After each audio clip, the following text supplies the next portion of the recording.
Oh, the fucking chat is not working.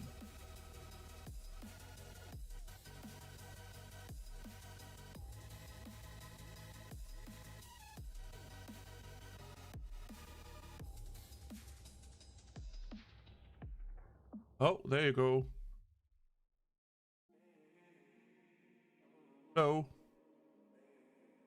Why is it not showing? Is it show? It is showing up. Delay.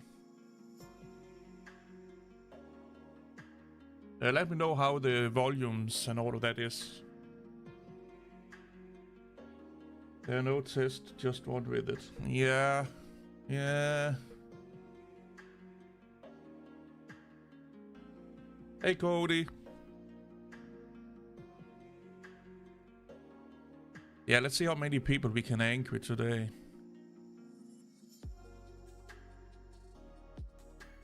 Also, I haven't streamed on Windows in forever, and I got an upgraded CPU. What kind of browsers do I have installed here?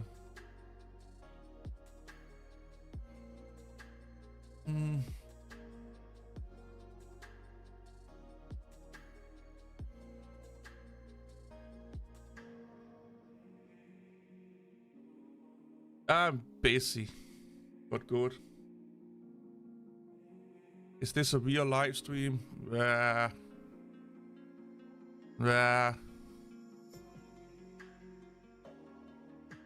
did I not? Oh, I don't think I installed, or I didn't activate the Pacman repositories. This is a kinda new install. Where is Yast?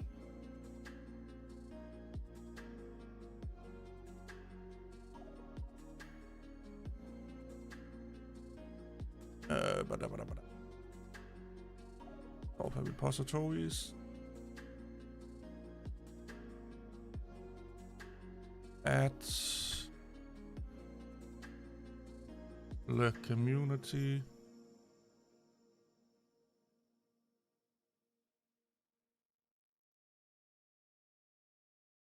Come on, baby.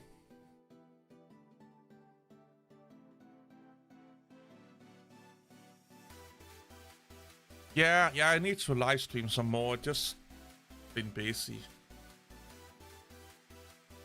Last Saturday, I sat and coded for like 15 hours or something like that. It's stupid.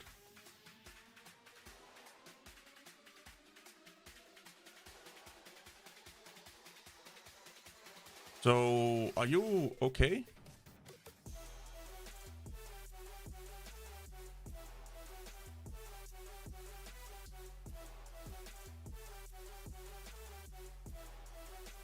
Are you a live computer?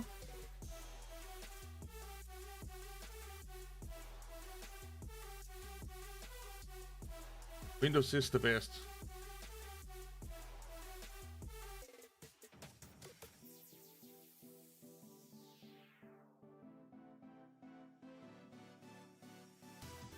Also, why is there inconsistencies in the theming? I hate Linux. It's like, look.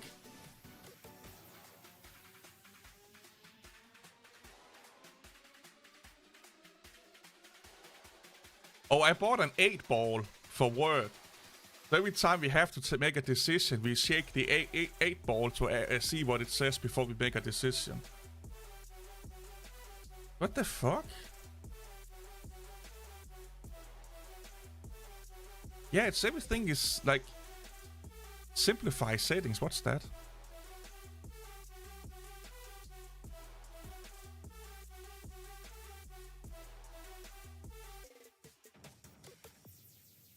And apparently it like oh, now it wants to fucking work. And there's no online repository. Of course there's not.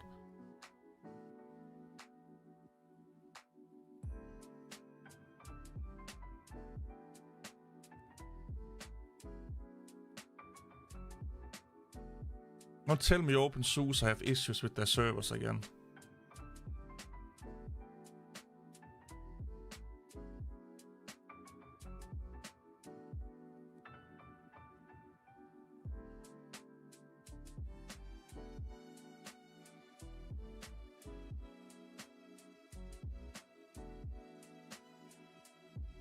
Huh. Why are you not working then?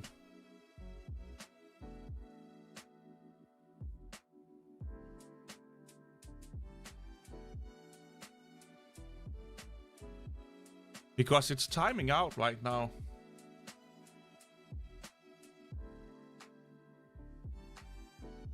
Yeah, that's why. It's because it's GTK4, yeah.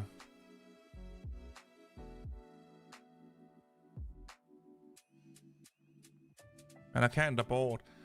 Oh, open source developers can't fucking develop to save their own ass.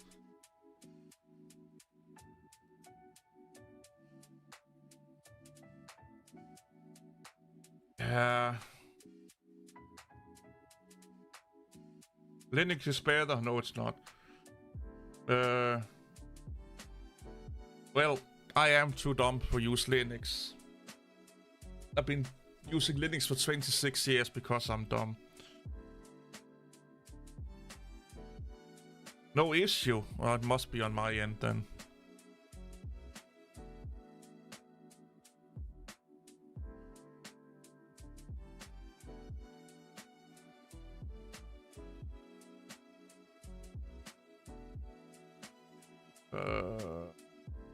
Yeah, I'm not even saturated my Ethernet either.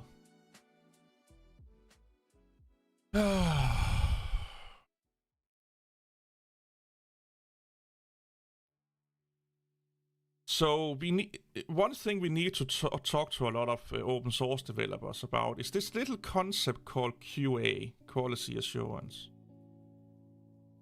It seems to be like, you know, something they have forgotten while they were jerking off to Richard Stallman's latest interviews.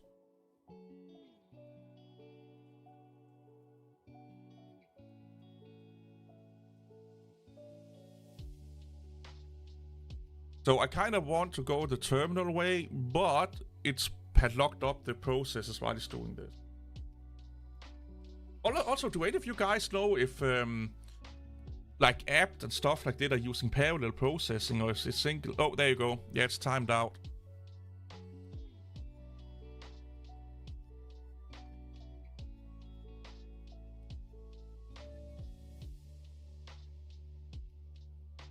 Yeah, just like this is going to work. We are superstar developers. We are just releasing everything. Let's go hold a party. Yeah, it could be the servers that the automated server thing. I can't remember what it's called, Brainiac or something like that is connecting me to. Is it Zip or Refresh or Cypher? However the fuck you pronounce there.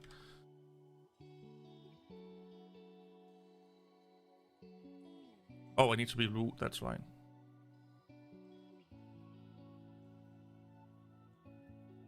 Oh, sudo is coming to Windows now.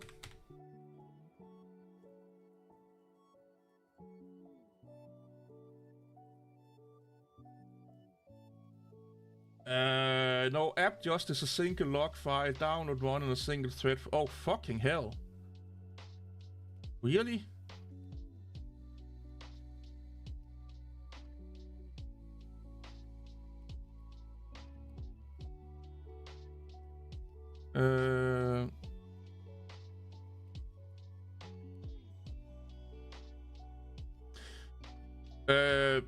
Virtual bass boss. This is how it is, man. This is how it is, dude. Oh, I do have the Pacman repository. Maybe that's why I didn't find it. Well, it's I know what you mean. They're doing the same thing like they do with sudo. Yeah, I know what you mean. What do you think about how Apple recently started pushing gaming with the ecosystem cross-platform opportunities for gay? So here's the thing. Like anything, the more platform you can get something on, the better. You're reaching a broader audience. It's never a bad thing. However, you have to look into the cost benefits of it. Like, does it make financial sense for us to support X, Y, and Z platform depending on the development effort that we're putting in? Which is why a lot of companies are not supporting Linux, because supporting massive solutions is super expensive. So what a company typically do is like they are like, the platform we support has to be self-sustained. So if we support Windows, well, the self of Windows copies has to pay for the development and support for the Windows side of it. The same with the Mac OS side. Or if it's like, oh, we're only losing like a little bit on the Mac side or the Linux side, then they will support it. The problem is that there's just not enough users that are willing to pay for shit on Linux. Let's just be honest here. Most people use Linux because they don't have to pay for anything. And a lot of people are not willing to pay for proprietary software. Everyone say they want, let's just take Adobe Photoshop.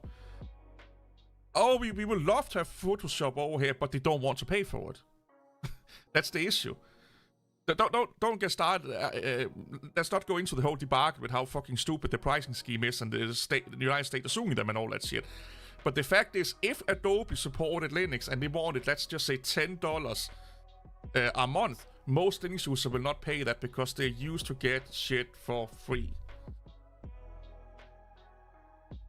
And that's how it is. And yes, if Linux cannot be close to self-sustainable for development effort, if a company supports Linux, it's the first thing that is being cut off when they need to slim down the operation. That's the first thing they're doing. So let's say a company will support Linux because they believe in open source, FOSS, and all that fucking shit. Then they get into hard troubles, you know, they need to cut off some fat. They take away things that's not profitable. And if that's the Linux department or the Linux support, they cut that off. It's happened so many times over the years where companies try to support Linux and then they, you know, every company is going into hard times sometimes. And the first thing that goes, the things that's not profitable. Charities, you know, donating to charities goes away. You know, having a lot of volunteer work goes away. Support for platforms that don't make them any money goes away. The sad reality, if you want cool shit for Linux, you need more users. It's that simple. The more users Linux has, the more insensitive other companies have to support it. The more users, the more developers Linux get. You need more users. So it's, and we all know how great Linux people are at attracting new users. They're worse than vegans. Who has ever paid for Windows? Almost nobody have paid directly for Windows. They pay indirectly, or they have I'm using an old. I am using an old Windows 7 Pro, either 7 or 8 Pro key, for all the installations at work and at home. Vegans. So yeah, I don't pay for Windows either. I used to pay for Windows, like those CD key sites and stuff like that. But now I threw out a shit ton of computers a few years ago, and behind one of them was like a Windows Pro license key. Been using that ever since. And that's how most people do it, by the way. People don't understand how people actually do IT work if you're not in IT. And Linux YouTubers definitely don't understand how IT work's being done. Because they don't talk to IT people because they are Windows preps. You know, they are the devil. They are using the wrong system, so they not talks to them. So they have no input in how Windows administrators administrate Windows because it's like they're fucking girls or something like that.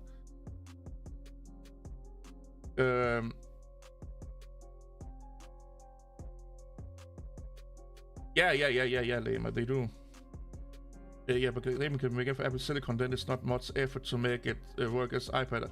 Yeah, I love the whole, don't get me wrong, I love the whole ecosystem. I think it's great, and that's just how Apple has always been like that. We can't change Apple. The only thing we can do is stop using their products, and people that want to use their products, let them use their products. You know.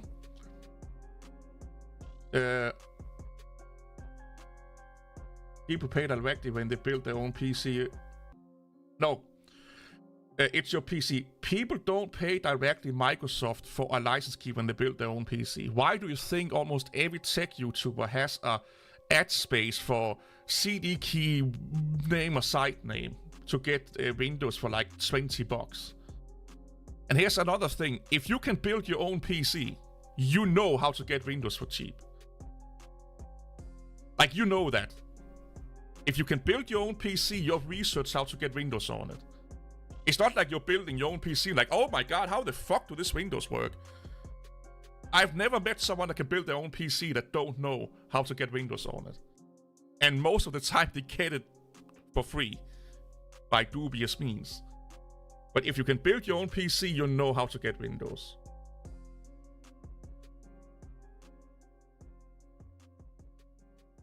Well, here's the thing. Microsoft don't give a fuck about how you run Windows as long as you run Windows. They don't. They are publicly stated, we don't care if you private our Windows as long as you're running Windows. And that's because people misunderstand operating systems. Operating systems, the last 2 decades, is a delivery platform. That's why Apple don't want you to pay for their OS anymore. The OS is seen by the consumers or as companies as a gateway to serve applications. That's what they make money on. Microsoft don't make money on Windows. They make a little bit, but they don't. It's not their biggest cash cow. It's Azure, it's Office, it's all of the application that Windows give them access to, basically. Nowadays you have to think about your OS as a storefront, because that's how operating system makers make money. You know how Canonical and SUSE and Red Hat makes money with Linux? By using Linux as a storefront. They sell Linux to people and then they make money on their service agreement, their software that they have specifically made to run on their specific distribution of Linux. Some of it is proprietary. Linux companies don't make, or their main business plan is not Linux, the kernel, or distributions of Linux. Their main platform or business plan is, we give you Linux because you want Linux, and then we sell you add-ons, basically. So if you go into gaming, Linux is the main game. Kubernetes, Docker container management suites, administrative management suites, those are DLCs that you buy. And that's how they make most of their money. Operating systems is only something us nerds look at as this like communication layer between hardware and software and stuff like that. Everyone else, for them it's just basically going into a storefront. Or a service platform. A better analogy will probably be like an operating system for most people is like YouTube. It's a place you go to get shit done. It's a place you go or a thing you use to get served, to get games, to get applications, to do work and stuff. And some just like one storefront or one delivery platform over the other.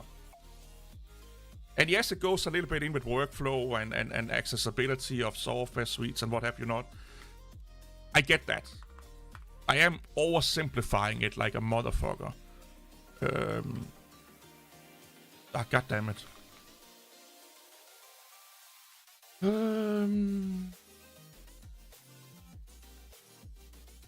You don't even need to use activation scripts. You can run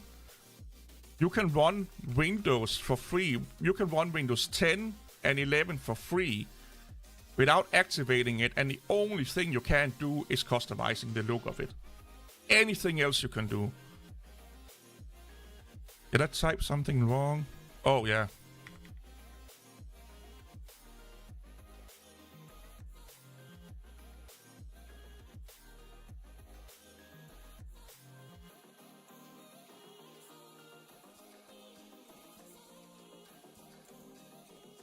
Where am I? I'm lost.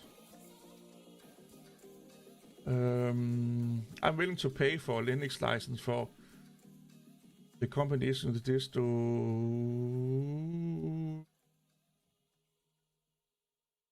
Yeah, the whole proprietary software on FOSS systems and stuff like that. Yeah, that's a whole thing in of itself. Yeah. I worked in IT for several years, and I'm just stopping the scrolling a little bit here so I can keep up. I'm out of training of reading chat. Many companies use specifically design Linux just so they can rip off companies to pay support. Yeah, true. I get it, yeah. Oh, I'd rather use Mac OS than Windows also, yeah. Oh, he did Reezy stuff. Yeah, I thought I heard it somewhere.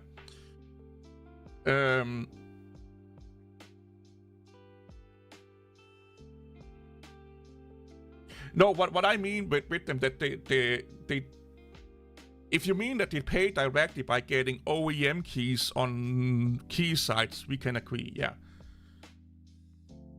Or if you mean that Dell is paying Microsoft, because Dell or HP and those companies that are paying license to Microsoft, they pay about $5 to $10 per license, if even that, because they buy them in thousands.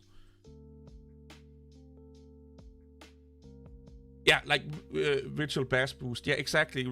Like in the 90s and before, Windows was Microsoft's biggest cash cow. Yeah. Yeah, exactly. I mean, you don't need to activate Linux anymore to do anything. You don't even have you don't even have a watermark anymore on Windows.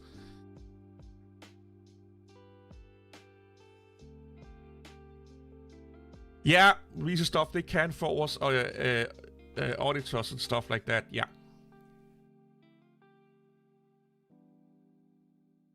Yeah, but they honestly don't do much about it.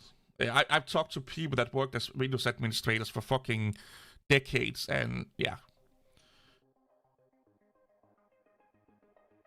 Exactly, Virtual Bash Boost. Most people don't say they run Windows, they say they run a desktop, just a PC, to be honest. Oh yeah, Microsoft is definitely earning more money with Azure.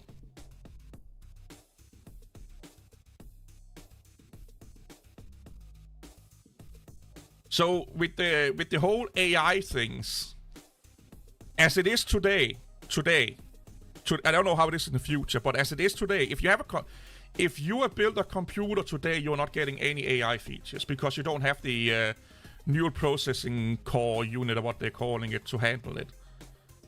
Hey, Mr. Baba. So, yeah, AI is a joke. AI don't exist. It's predictable machine learning, or not predictable. It's machine learning. It's not AI. Don't get me started on that fucking shit. Neural processing unit. There you go. Thank you. But if you build a computer now, like if you build one today, maybe even next year, you won't get all the AI shit. Because they are not built for it. You need that specific you need specific capabilities for that NPU. But if I don't know if Intel and AMD are implementing that into their newer CPU releases. They may do. I don't know. So right now, as it is right now, you need an ARM processor to run those AI things.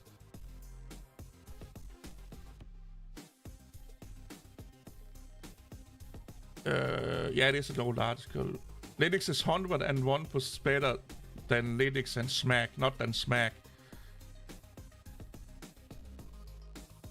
Here's the thing.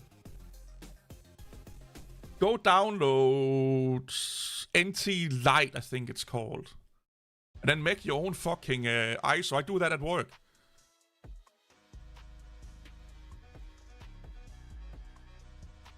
I've made a custom. Yeah, use this one here.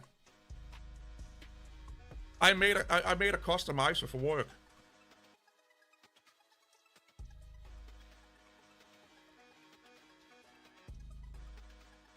And it can take care of. I don't need a Microsoft account. It can get rid of that. No need for a Microsoft account. You can take the TPM requirements off. And it's amazing. It's fast. It's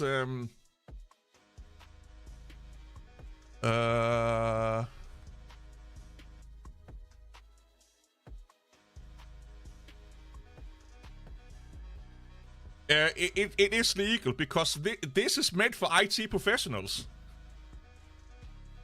Like, you can do this within Azure. Microsoft, like if you are remote deploying Windows, you can remote set up Windows machines via Azure. They do something like this here. Microsoft don't give a fuck. It is 100% legal, yeah. So instead of downloading some other people's shit that you don't know what's in, let's be honest, we don't know what they put in those ISOs. Make your own, man. Make your own. Make your own. And it's so simple and it's so straightforward. What I will recommend you do. You can. Here's the thing. You can even if you can download a lot of software that can install unintended. So like Chrome and stuff like that. You can install those programs on this on your new ISO. So when you install Windows, it also installing Chrome and all of these other things that you do. So that means that when you're up and running, you have a streamlined Windows and you have, it will install the software that can be installed unintended. Yeah, like I said, I made one for work. And I updated. I just updated it because there was I'm getting way ahead of myself here.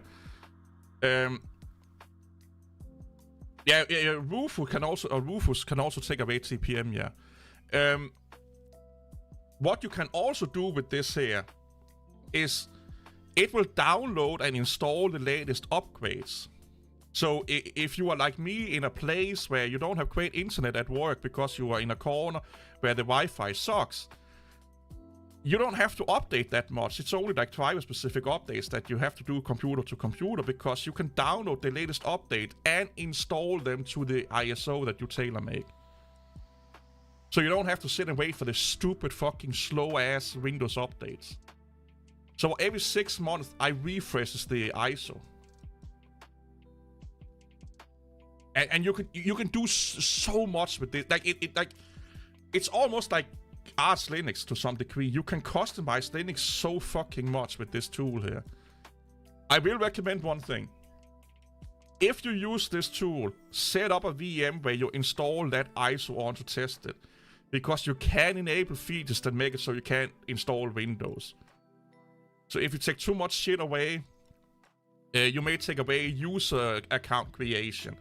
And you don't have a file that do that for you. The computer will install, but you can't log it. You can't do anything with it, basically. So, make your ISO, take away the shit you don't need, find programs you may want to auto-install, boot up a VM, install that ISO to that VM. Yeah, read the documentation or watch some videos about it. It's exactly, it's your PC. You need to know what you're doing, is what I'm saying. Like, I had to do the ISO 2 or 3 times before I got it right. But this is like if you want a Linux install, or not Linux install, what the fuck am I saying? A Windows install that is tailor-made for you, this is how you do it. And you can do it for work also. Like, let's say you have some in-house programs that you use a lot and stuff like that, you can make this install them for you. Let me go back up and read what you guys are doing here, saying here. Yeah, AI is a joke, yeah. Yeah, you don't even trust deep loading scripts unless you verify them. Machine learning is a thing because it is learning, but it's still not what people make it out to be.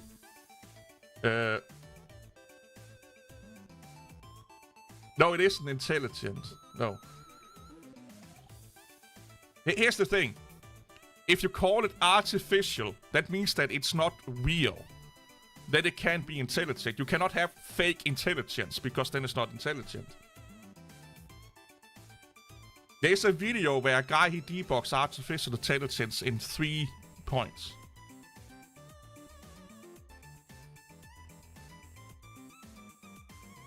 Yeah, again, I've seen a lot of people using the Windows LTSC versions. I don't trust them.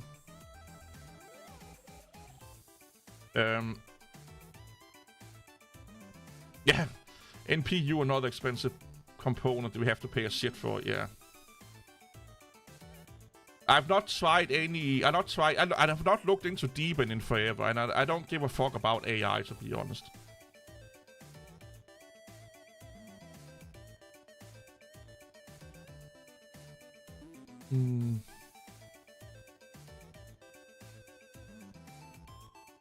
Windows bootleggers.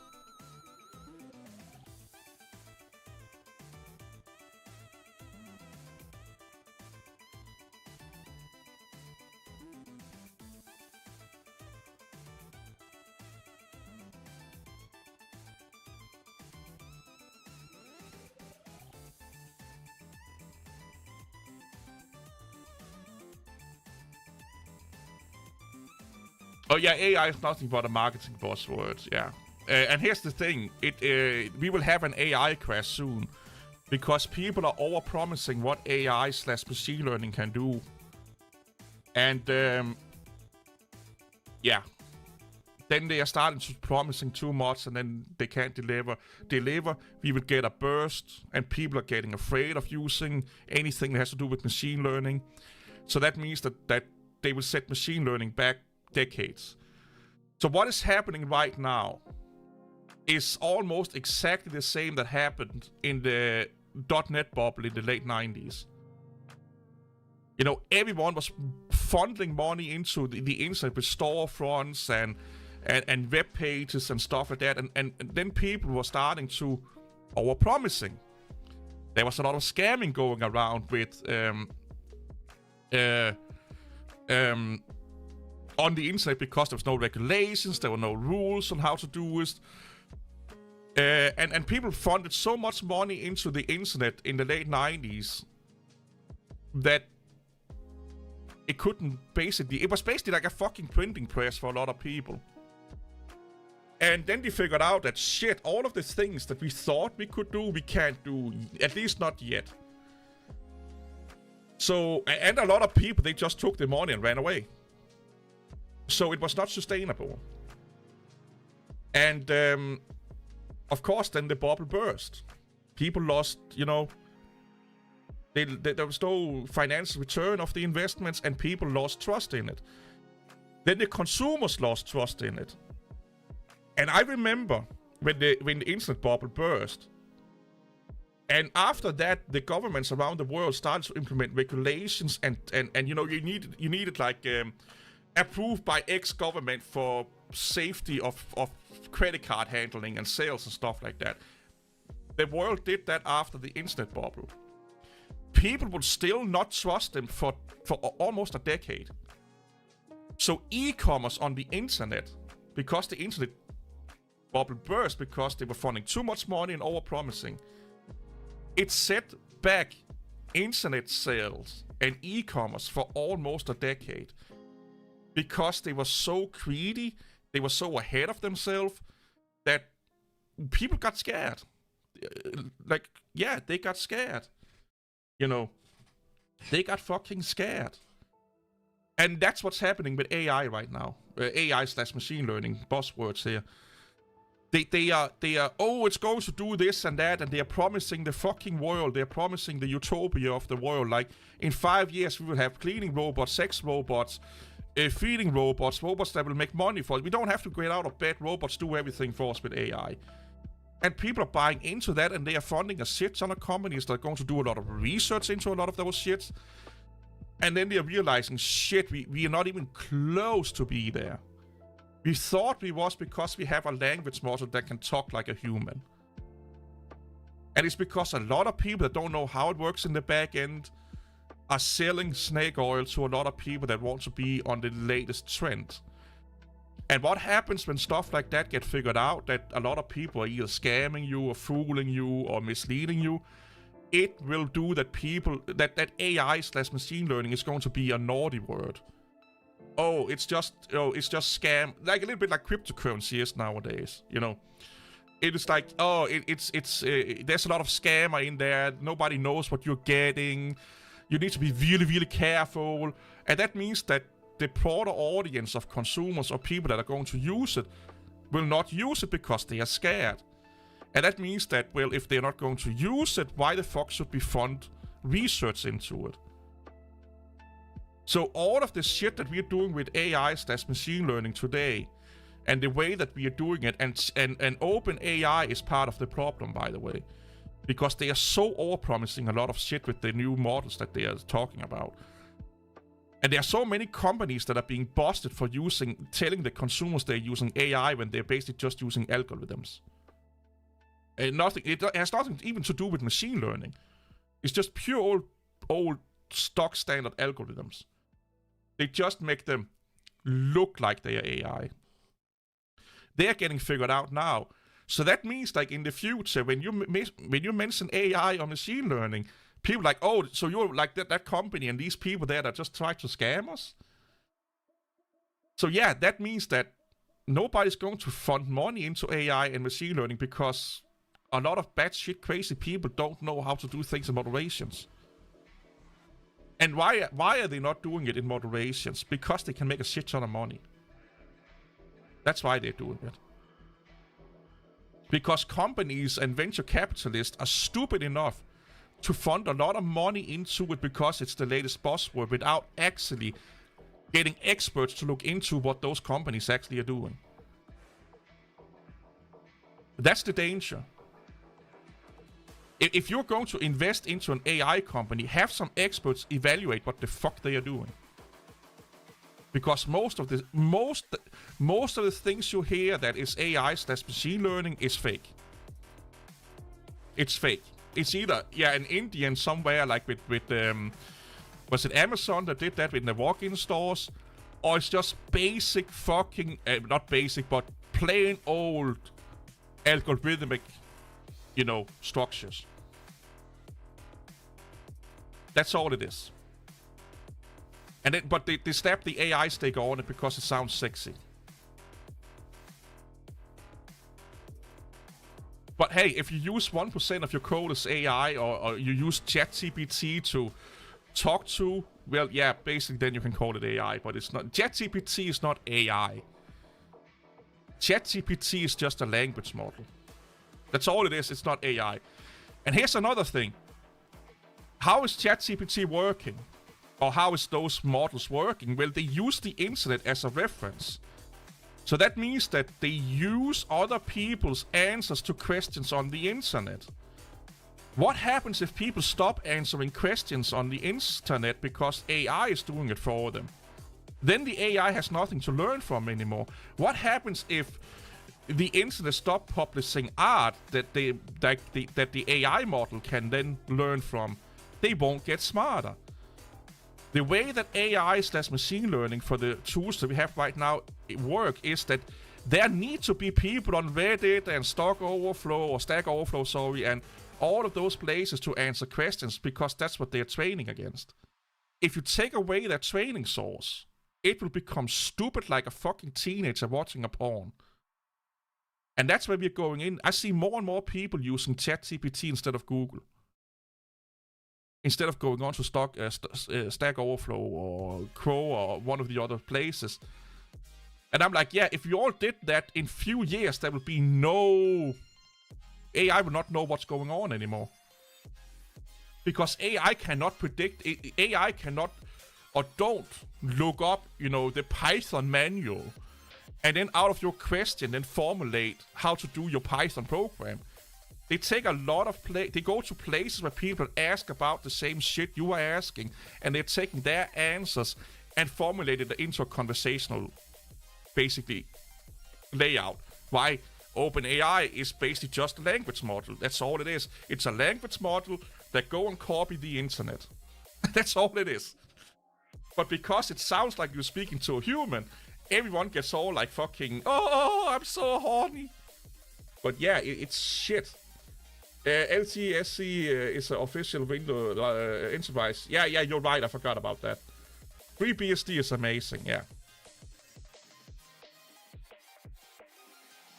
Administrating Active Directory with Sampa via Linux or FreeBSD.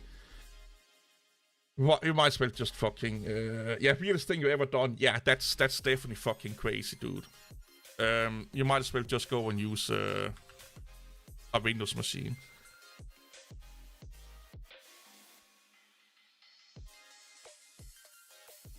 AI cross-platform blockchain. Yeah, Clausul. Yeah, buzzwords, dude. Buzzwords.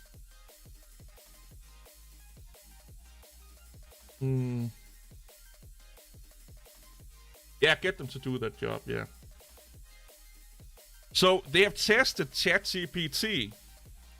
And I think it was they asked it how to make a pizza. And they wanted ChatGPT because it's so stupid. And ChatGPT don't know if it's a troll answer or a real answer. Okay? It told them to put detergent into the dough of the pizza. Because a lot of people had made a joke about that. Gemini, yeah, it could be that one, yeah.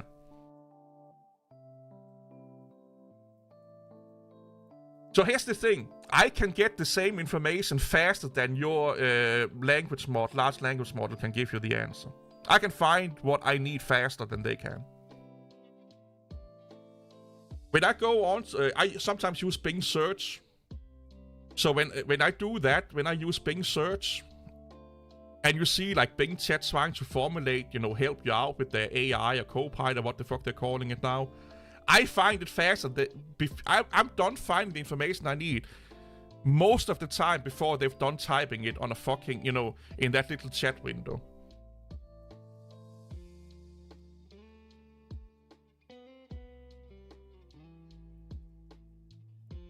I will not say, honestly, I don't think it saves you that much time, if any at all.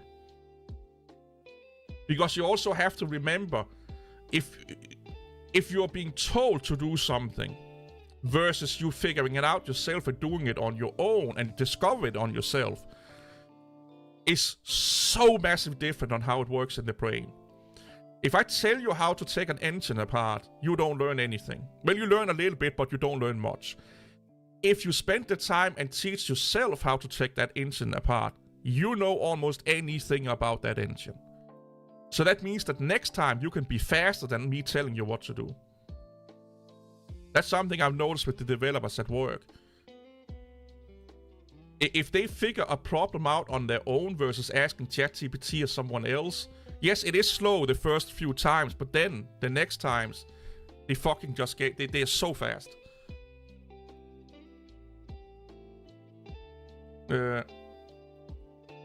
Oh yeah, they will put detergent on their fucking pizza because they read the recipe. Yep.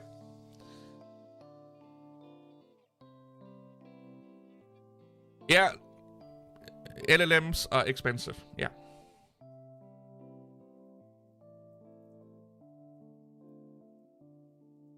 Here's the thing. If you can't remember the code you made 6 months ago, you made bad code. Because you don't need to remember the code you made 6 months ago. You just need to document the code you made 6 months ago. That's your issue. Your issue is not remembering it. Nobody can remember what the fuck they did in a code 6 months ago. But your code should be done so good that when you go back and read it, you know what you did.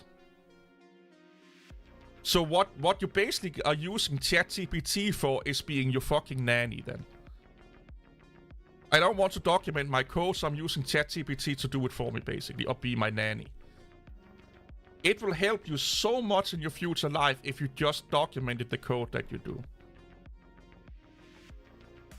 Because then when you go back 6 months later or a year later, you know exactly what... Or use conventions in your code that's specific to you that you know what is. I see a lot of people using those excuses. I can't remember this. I don't have to make an effort, and all of that is telling me that you're just a lazy person, basically. You don't care about the craft of your work. Because you also have to remember this: if you don't know what your code looked like, or if you cannot read your own code 6 months later, imagine the people that has to work on your code. No, clever people are not lazy. Because clever people make things so they can be lazy. That's the difference. Being lazy don't mean you're clever. But but be clever so you can be lazy. That's the point. Clever people figure out how to do the same work with minimum effort. That's not being lazy, that's being clever. Being lazy is using ChatGPT to fix the things you can remember for you. That's being lazy.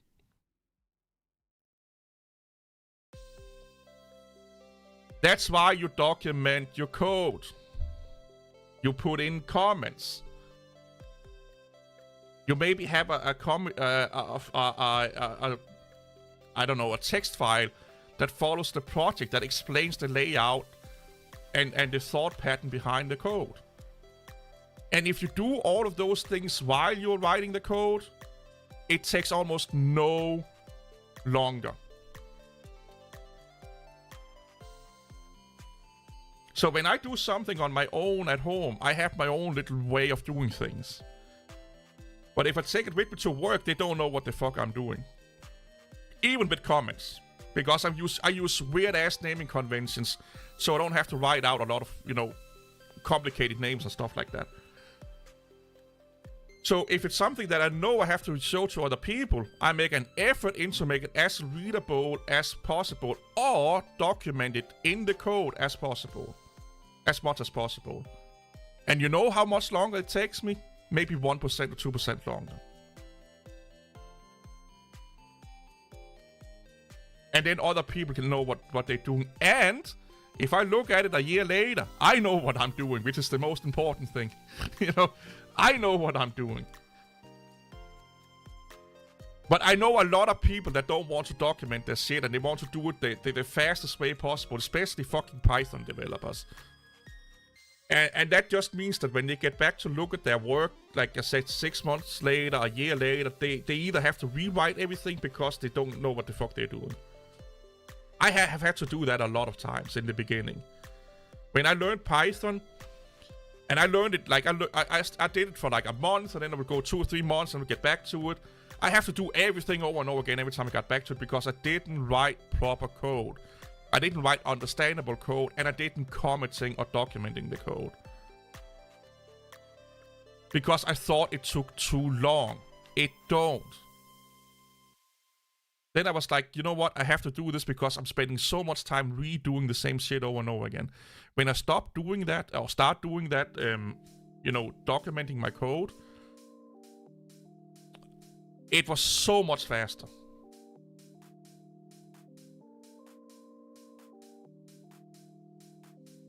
You should never want to have an LLM that replaces you. Yeah, good code is self-documented, yeah. Well, you need to that's wrong. You should document your code because you don't know who's looking your code. If it's someone that is like have no idea, like it's someone is learning a new coding language, and it's not a messy code.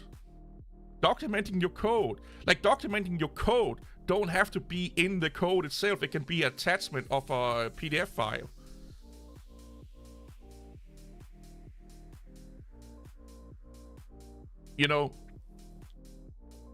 That's what it is.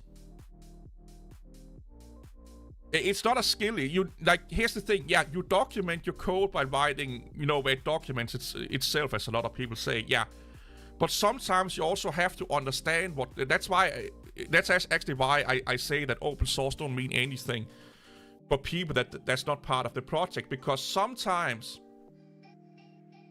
you need to explain why I'm doing this thing, because you can maybe you're doing an unconventional thing. And you know why you're doing that unconventional thing, but nobody else knows it. So you have to have a document to say the reason why I do this unconventional thing is because if I don't do this, then it breaks it here and there. And the reason why I do it this way is because if I don't, the naming conventions of the code, like the method names and stuff, that would be 10,000 lines long or something like that.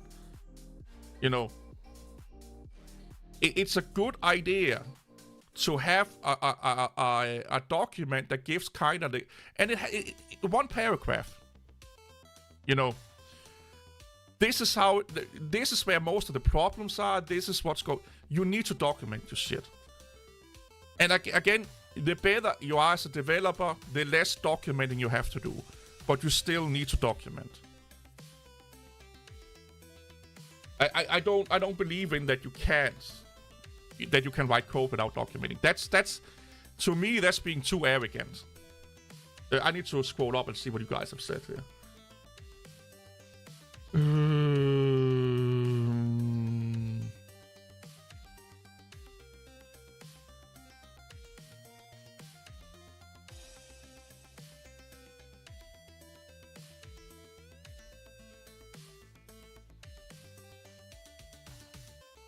Yeah, like I said, Reese's stuff. Documenting is a good thing. It's never a bad thing. That's why you document it, Jan.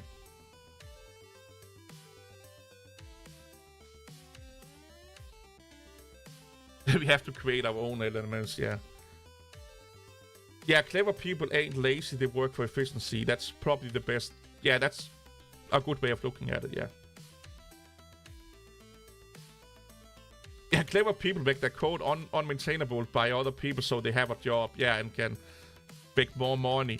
I've seen that, and not Visual Bash Boost, not even, like, I've seen it before, and it's not just in coding. I've seen it in production environments, and I've seen it in any shape, any places of life where people become an expert in something, and they don't want to teach that skill to other people because then they have a job security, basically. Which, in my opinion, is stupid. But again, I get it from their viewpoint. If you're the only one that can make this machine or repair this engine or understand this code, I get it. I fucking get it. You are really valuable for the company. But as a boss or leader at the company, that's not what you strive for, because said person is going to get sick. Said person is sadly going to not be there anymore. But yeah, I see a lot of people purposely making or giving themselves job security. So documenting code is not messy.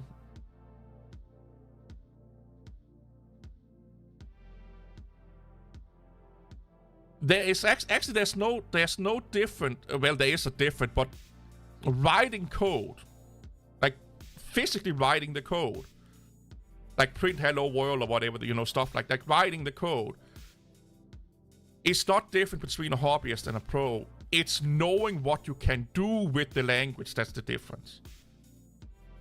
A pro coder knows a lot about what it's capable of, how to do things with the coding language, how to get the most out of the coding language.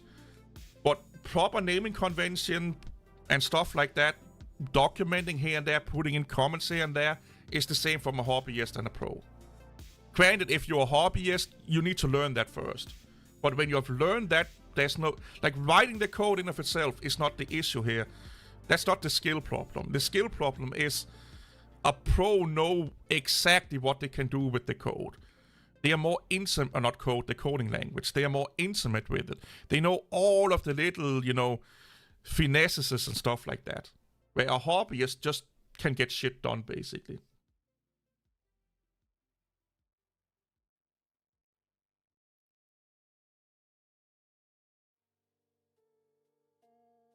It's not messy if you need to comment to explain what is being done. No.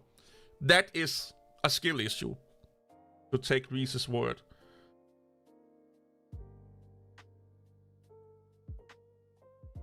And like I said, documenting don't have to be in the code itself. It can be a little text file that is accompanying the code.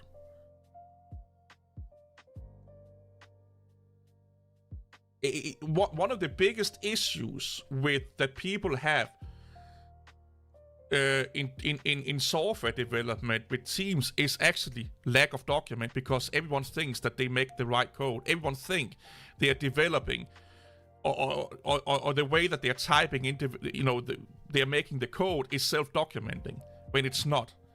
Because if it makes sense to you, may not make sense to everyone else, even if you're on the same skill level. Because no humans think the same.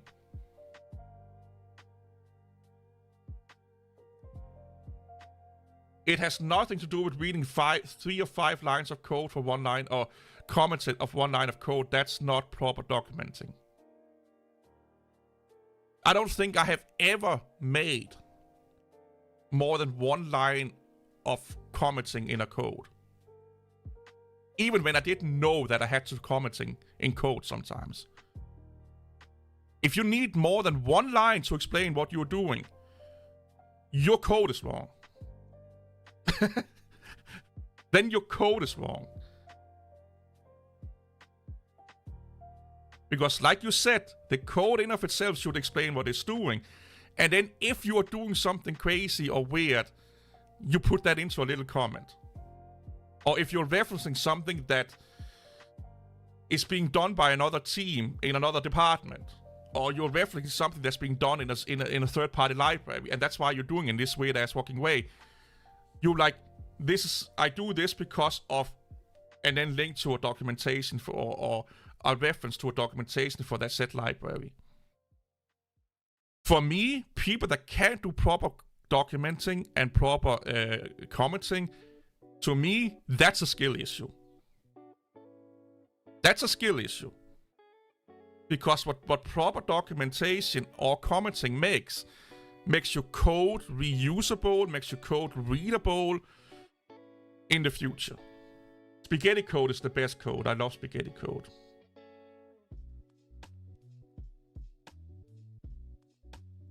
I did this a lot in my last job. I never thought anyone or taught anyone I knew about the internal system just because it's... Yeah. So, Syntaxin, or what your name is, I'm sorry to mispronounce that. I get why you won't do it. Because let's say you have a specific skill that takes a long time to teach someone. Your boss should be willing to pay you extra to have that skill and pay you extra to learn someone that skill. I totally get it. If your boss told you to learn something really fucking difficult and they're not giving you extra money for it, and they're not willing to give you a raise so you can be a trainee or train other people at the same time, yeah, keep that shit for yourself.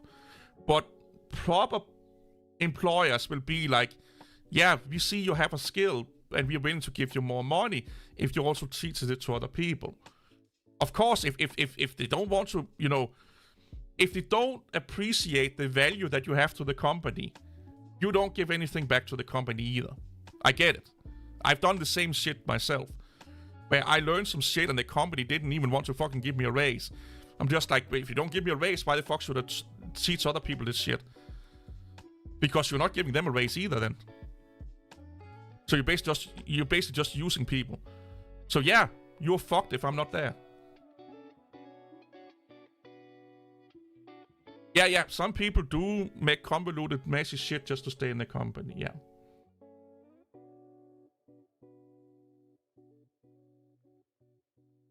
Again, if you cannot make a comment in less than 1 line, you have done something wrong. That's it. I've never seen anyone that knew what the fuck they're doing writing an essay in a comment unless it's for teaching purposes or tutorial purposes. If you're making code that's meant to be teachable code, then you write a shit ton of comments.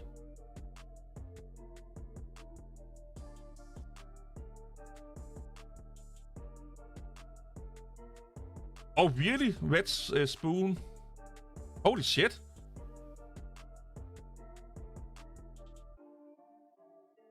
You cannot rely on an editor to do the job for you. What if I read your code in another editor? What if I read your code in Notepad?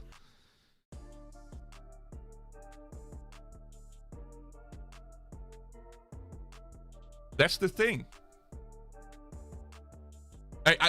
Hey, I watch a lot of talks from really, really noticeable developers. and developers that's been around this world, been in development world for 20, 30 years. And there is one occurring or one consistent thing they all say. This comes from people that have developed coding languages. Developers nowadays are getting lazier and lazier and lazier.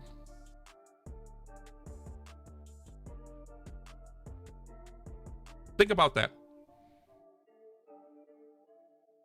They don't want to do proper coding. They don't want to do proper commenting documentation because it's boring. I don't want to do it. I know what I'm doing, so therefore you have to know what I'm doing.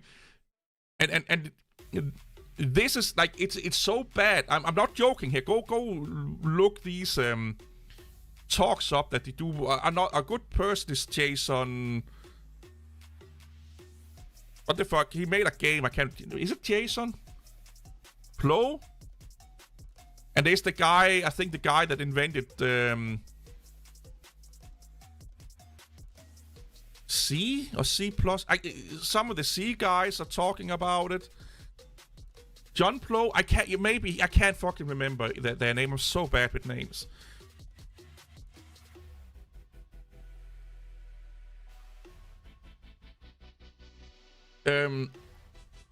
But yeah, and I will agree with them. When I see people develop, like younger people develop, they take shortcuts all the fucking way, man. I keep telling people this, and this is not just development. This is also like if you're making a car or a furniture or anything you make other people have to engage with. You have to make it so the stupidest person can understand it. That's the bare minimum. If you're building I don't know, a chair that someone has to put together, you have to make the instructions so the stupidest person that can hold a screwdriver can figure it out. If you don't do that, you have failed. So if you're coding, your code has to be so good or well documented that a hobbyist can somewhat figure out what you're doing. That should be what you strive for. That's what you strive for. And then you ripple that down to, okay, are there anyone else that are going to interact with these part of the code? Then you document that for those people. Because, like you said, APIs and stuff like that. Or going into like backends and what have you not. There is a certain skill level that people have to go into to understand what's going on there or looking at those specific areas. Then you make code or, you do the documentation. You're building the backend so the stupidest backend developer knows what's going on. If you're making a new machine learning language, there's a expected knowledge for people that are interested in that and learning into it. You make the documentation and the code so the stupidest machine learning languages person can understand it. Because here's the thing, you are not as smart as you think you are. You're just not. Nobody is.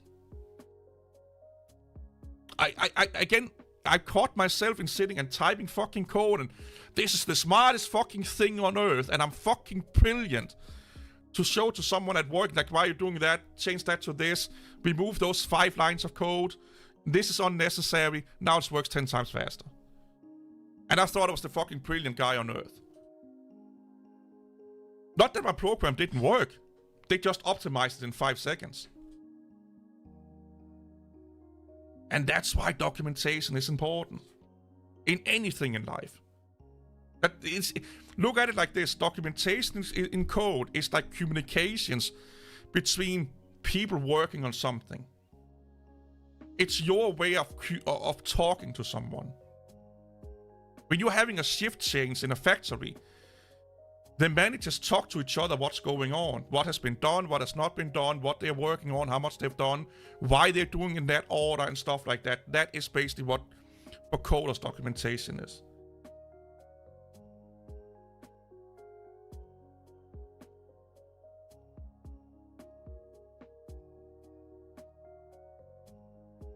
survivorship base bias builds ego. Yeah. And yeah, if you know what you're doing, you can go up and look at, let's say, if it's a car and see what has been done, but you can't see if someone's rewired a wire behind a panel, for example. Oh, imposter! I have made like 5 videos about imposter syndrome. I just never fucking uploaded them.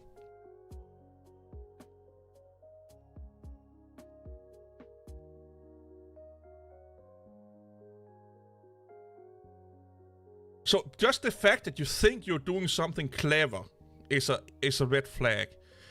If you're doing something that is going against best practices or something that you shouldn't be doing, or you're doing it in a way that is not best practices or within the guidelines of the company that you work for, you make a comment why you're doing it. And of course, use proper naming conventions.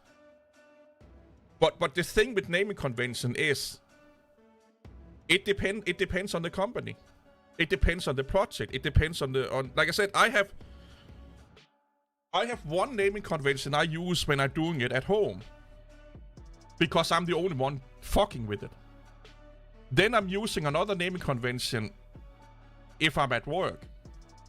So Python has its like Pythonic, I think they call it Pythonic language. Their naming conventions and stuff like that. All of the developers at work are C# developers. So when I do Python code, I use C# naming conventions in my Python code. Also because I like it better than Python naming conventions. So and that's why you need documentation to explain that this piece of code is using this specific naming convention because that's what we agreed on within the project.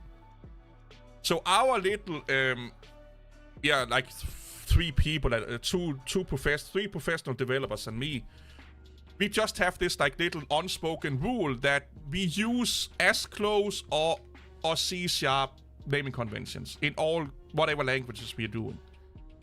When I learned JavaScript this year, I use C# naming conventions to my best abilities, or something that we missed that looked like C# naming conventions. When I learned Electron, the same shit. When I learned Arduino development, same shit.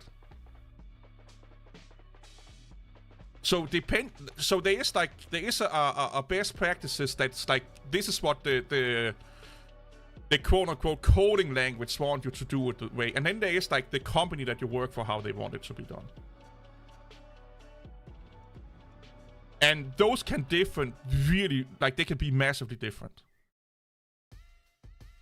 And we still, we have talked about, we need to make a document that if people comes into the company, they can read, how we want, naming conventions to be, etc., etc., etc. Again, why you need documentation. But we have had that conversation. We spent, I think, was a day and a half debating how to make our own best practices that make sense for the way that we develop, how fast we develop, because we go from idea to prototype in a day, if not shorter, because we are making a lot of smaller programs. And we are taking into account that, like I said, there is 3 professional developers and then there's stupid little me. So we are naming things and doing things sometimes a little bit too simple, so I can also keep up with them.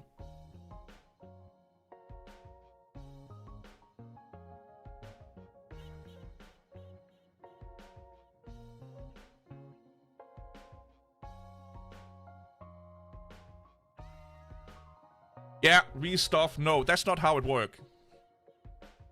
We have hired or got interns in that had the same fucking education, that worked for another company, that didn't understand the code. That's why you document it. You make a guideline of how to do development in that company.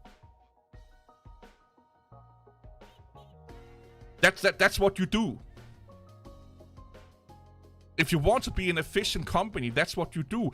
Google have their fucking own ways of doing shit. Every company does. Some people just have it documented, some don't. But they all have had that conversation. If not, you're doing shit wrong. I got last... what the fuck is it called? Epoch? Last Epoch?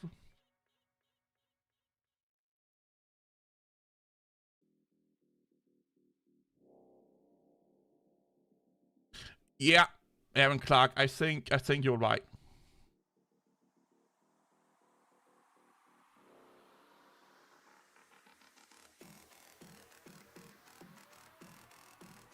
Reese, I'm starting to think you don't know what you're talking about. Because the thing is, you don't have to train people if you have a document they sit and read.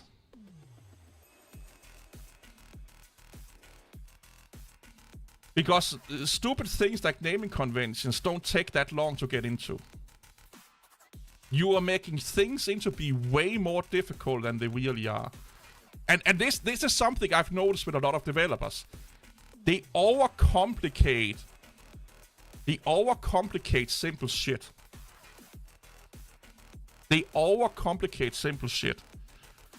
I took a developer this is long time ago. He spent a week obsessing over I can't remember, it was something UI thing. And I'm like, what are you doing? Well, according to these trends and these, best practices and blah, blah, blah, and it should not look like that. I'm like, what? Yeah, it should not look like that. I know, but is it a problem? I mean, what do you mean? Have you talked to the people that are going to use it? No. Go talk to the people that are going to use it and ask them if that's an issue. And it was not. He was trying to fix something that was not an issue.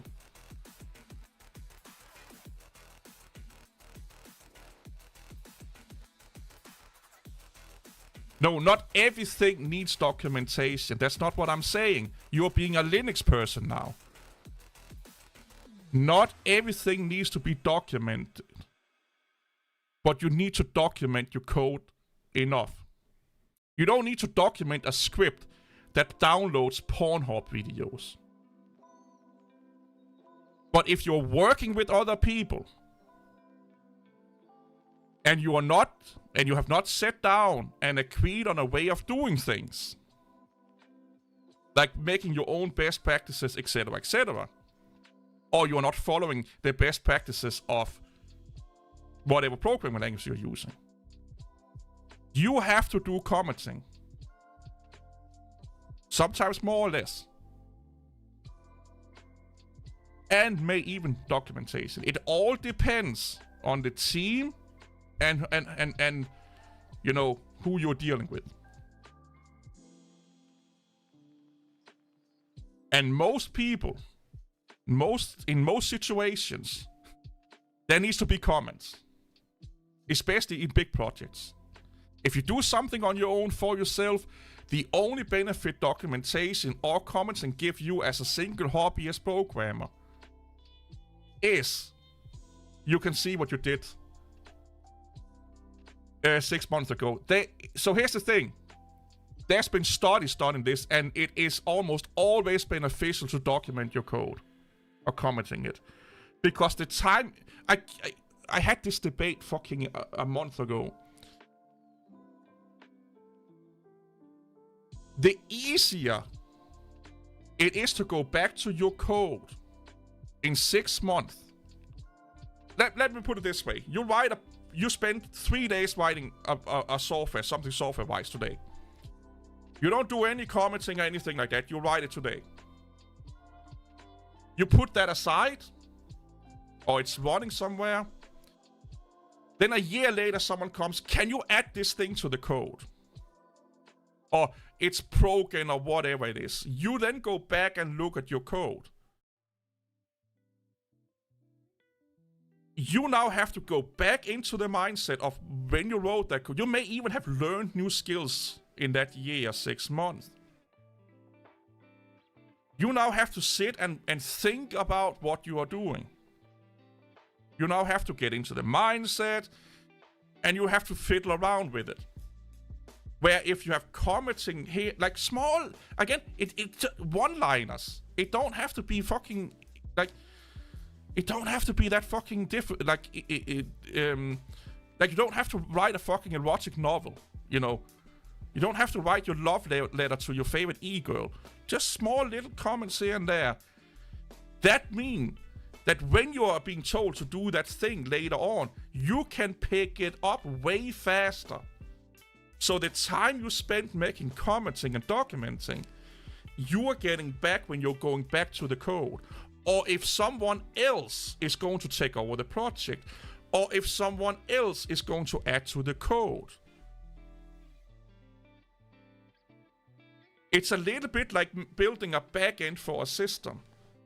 The more time you put into that backend, making it good, streamlined, and efficient, and work well, the less time you have to spend building the supporting pieces and bits for it, or the UI for it and stuff like that, because you have well tested it, you've done a lot of QA, it fucking just work. You are not going to, when you then build the front end, like, holy fucking shit, the database just collapsed. Holy fucking shit, we are lost. Why is it collapsed? We just do it together in 5 minutes because we need the database. And then you figure out, like, while you're doing the UI and you're making an API to talk to the database, holy fucking shit, we need to restructure the whole database. That's why you spend a lot of time on boring ass shit, so your future work will be easier. You can't just scan all your code. It's humanly impossible. What if you go back to it in 2 years? Do you know what's going on? You are superhuman if you do. You are suffering from coding arrogance. You think you're better than you are. My point is, you are telling me that companies are not willing to put effort into documenting. They are. They are. You just have to, like, if they understand why you're doing it, they are. Especially if you're working for companies that uses a lot of outside work. Or outsourcing a lot of work. I recently have seen a company lose about, what is it in dollars? About $20,000 because the outsources development to a company, and that company didn't document their fucking shit. That meant that for the developers in the company, when they got the source code, it will take them up to 3 months to read that source code and understand what's going on. Because of lack of documentation. Had there been documentation, they could have learned the source code in probably a week. Or if they have access to the person or people, or I think it was one person, that made that project. Which they couldn't because they were living in Asia. All because of lack of documentation. And why was the lack of documentation? Because the company did not want to pay for it. So for them to pay for that documentation would probably cost them a few $100 extra. Now they have a product they can't do anything with. So they wasted about $20,000 because they did not want to spend an extra $500. That happened this year. For one simple reason, lack of documentation. And you can talk to a lot of developers out there. They will say the same shit. I get why people don't like to do comments. I get why people don't want to do documentation. You're a developer. You are making cool shit. That's what your job is. What we need to remember as humans is that sometimes, not sometimes, all jobs have part of their job description that is boring. It's the way of nature, dudes. Not everything is sexy. So a good example here. Doing live streaming on YouTube seems sexy as fuck. I'm dealing with toxic fucking motherfuckers on a daily basis. I'm getting death threats. I've been stalked 2 times. I've been doxxed. I have to figure out what videos to make that make sense. But I have to do like a time cost analysis. The reason why I don't do this many live streams is because I do stuff for work. I make money at work. I don't make money off live streaming. I have to prioritize what's more beneficial for my life. I can use the things I do for work as a form of getting a promotion. I can use my live stream to get more money. You get what I'm coming at here? But there's a, like, I have to figure, or as a, not me, but as a content creator, I keep telling people this. If you see a 30-minute video, 10-minute video, it takes, let's just take a 30-minute video, that's easier to do the math on. You probably spend 2 hours figuring out the subject or how to lay out that video. Then you probably spend, if it's a 30-minute video, you probably have like, at best, if you really know how to fucking record videos, you probably have recorded for like 45 minutes. If you don't know how to record videos and make a lot of mistakes, a 30-minute video could have been cut down from a 2-hour video or a 1-hour video. Then you have to think about the title. Then you have to think about the thumbnail, the tags. You have to think about when to upload. All of these things, that's not fun. That's not being a YouTuber. But all of those things help you to do your YouTuber quote job better.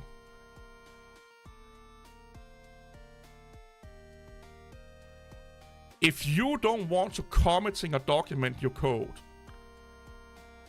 unless you are a fucking Einstein developer, you will get a hard time getting a job.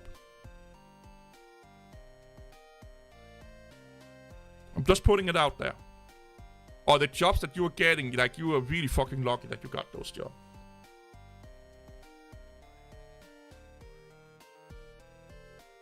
Again, if you cannot comment in a one-liner, you don't know what you're doing. Or you're coding too fucking bad. It's that's fucking... It don't take a genius to understand this. It really don't. What was I doing here, by the way? I don't know why people are so against commenting shit. Oh. It takes no extra time. Wait, am I just stupid? Well, I am stupid, but...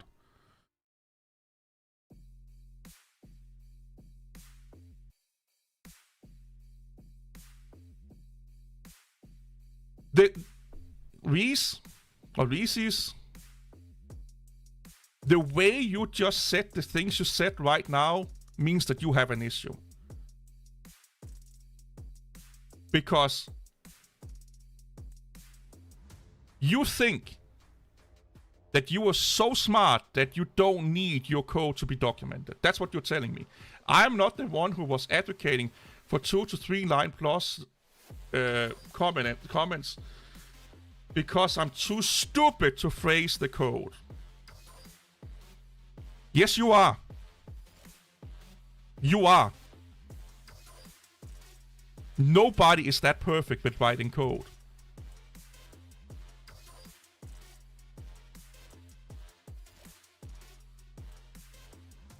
No, but you should not... You get the idea here. But you are giving off the same sentiment.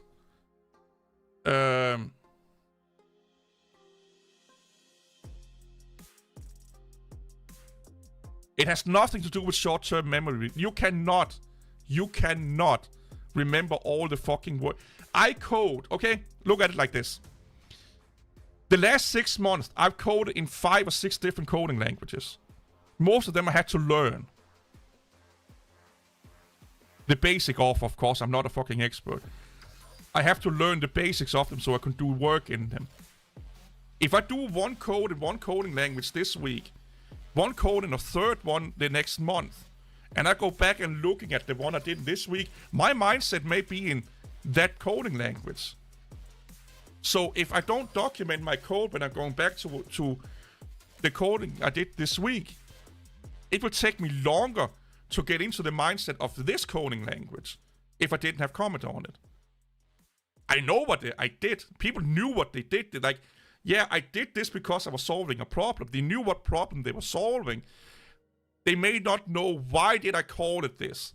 Why did I use this instead of that? Why did I move this to another file instead of keeping it in the same file? That's what they are commenting on. But if you only code in one fucking coding language, I kinda get you. But then there's other people that come in and see your shit.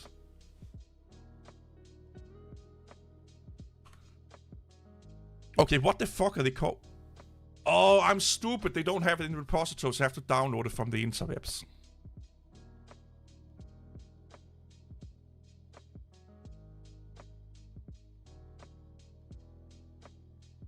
I totally fucking brain farted there.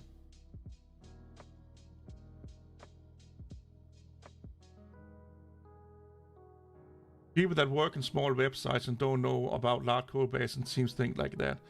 Aaron, we are a small team and we spend a lot of time thinking about that because we know, or we try to know, that we will get people in from other places at one point, and they've not been there from the beginning.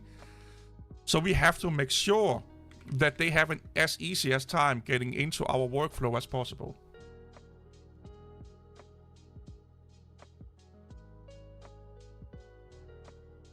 Sometimes, oh, it's just a integrity check. Yeah, just ignore that one. It will download the key when it's upgrading.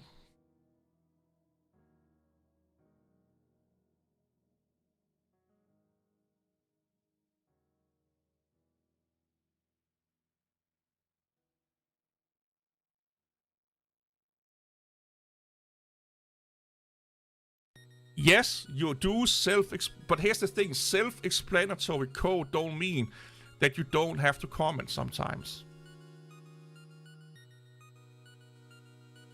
Because a lot of people, they go into this whole thing that this code makes sense for me, therefore it's self-explanatory, therefore I don't need to commenting it. You follow my thinking?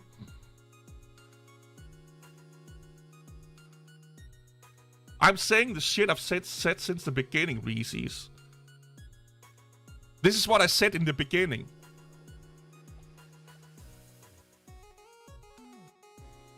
Just because you think it's self-explanatory don't mean it is self-explanatory. That's what you need to understand.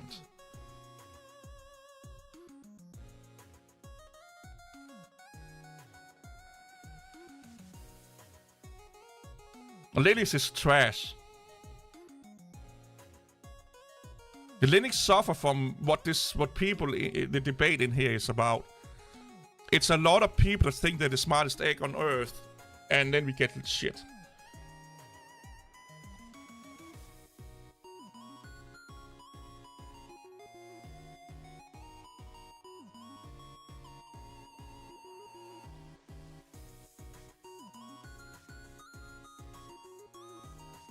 No, I was spurking over that you said that you don't have to document some code. You do. And you don't have to document even if because you're making self-explanatory code. Sometimes you do. Sometimes you do.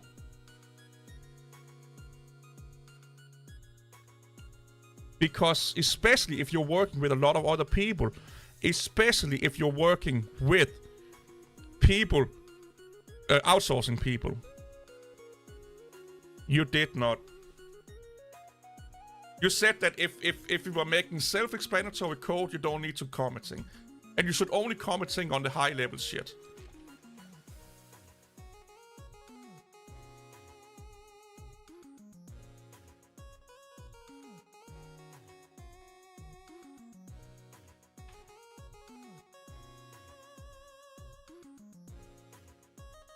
What if the code owner goes away? What if the code Oh god, where do you live? What kind of the world? Don't tell me your city, but where in the world do you live?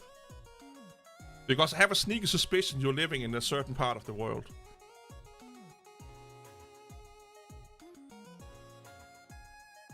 I hope, well, I'm probably wrong, but just give me like a generalized area. Or country.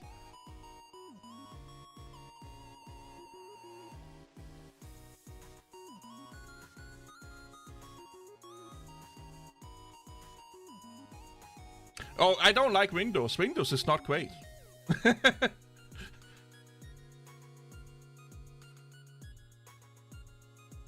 Windows is not great. Linux is just worse.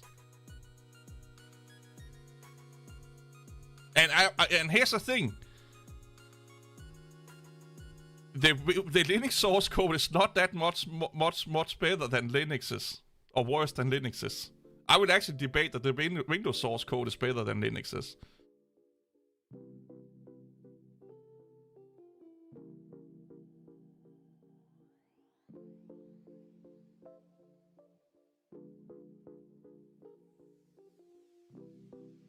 Reese, you're not getting it. You just don't get it.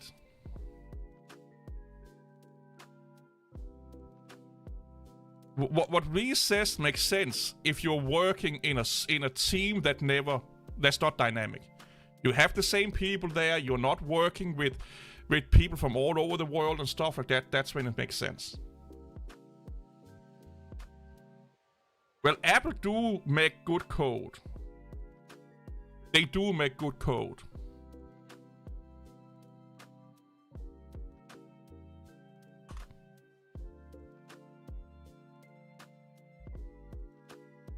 Do you want to reject this key? Trust it always.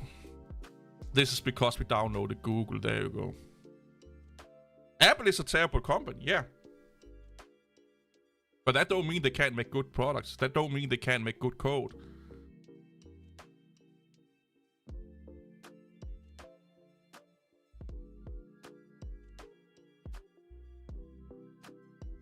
Aaron, it has nothing to do with being a junior dev. It has to do with understanding that you are not the only one working on the shit that you're working on. And your team, as it is today, may not be the only people working on it. There will be a person change at some point. And how easy, because here's the thing. So I had a talk with someone at work, because sometimes they're like, why are you spending so much time helping a person instead of just kicking them out? I'm like, let's say you have a person at your job that is a great person, fits in, can do, they just have like one thing they need to work on. It's way more beneficial financially and time-wise to help that person sort that issue out than kicking them out. Then you have to wait. I think the average time it takes to find quality work in the world today is 6 months. So that's 6 months you don't have a quality worker anymore. Then when you get that quality worker hired, it takes up to a year before they are at the same level as everyone else. So you lose 1.5 years of basically efficiency. Where if you spend a month sorting or a week sorting that little issue out that person have, you only lose a week. All of these are statistics that people do for hiring, by the way.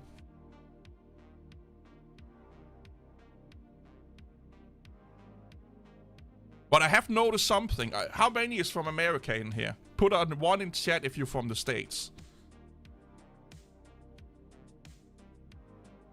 Because I've noticed something really.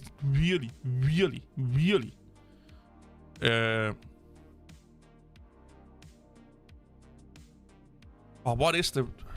Why can't I remember that now? Stop.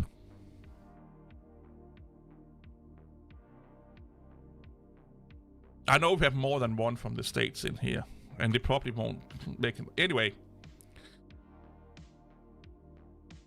I work with people, in my life, I've worked with people from most of Europe and Slovenia, the Slavic countries. Polish people, Ukrainian people, Lithuanian people, German people, French people, English people, Finnish people, and all that fucking shit. One thing I have noticed in my life, and I'm not saying this is the populations of that country's fault, because it's not. It's the system, you know, the educational system's fault. If I talk to a PhD or university level person from the States, they could probably not even fucking finish public school in Denmark or any other like European country. I've talked to people that have master's degree in computer science that knew less about computers than a 1-year student in a European country.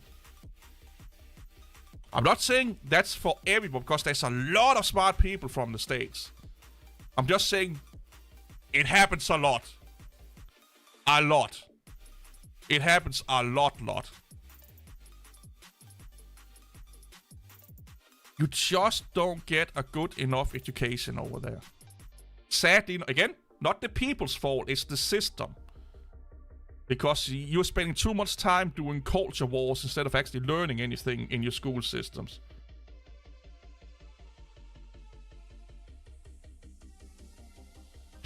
And Russia.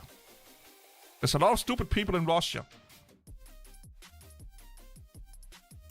I'm just putting it out there. And in the Southern Americas, they tend to lack a lot of education also. And that's just what I have noticed from speaking with people from the American continent and Russia. They know a shit ton about what pronouns to use than actually what they are going to school for. It's sad. Because at least the United States is the fucking, you know, the country when it comes to IT. Or anything, you know, that has to do with computing. Not Russia. China is taking over, but right now still, America or United States is like, you know, that's where all the fucking innovation is going on. But if you here's the thing, if you go look at like Microsoft Canvases or what it's called, Google, all of the big companies, even Apple, a lot of their workforce is not fucking American. It's not.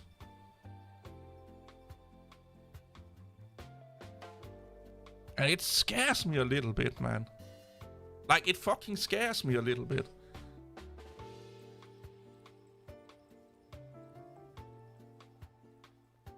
It fucking scares me.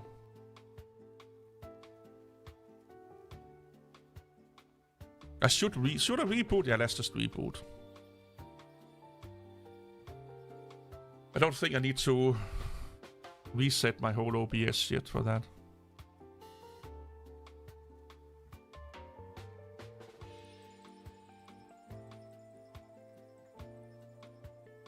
I have no idea what you're talking about.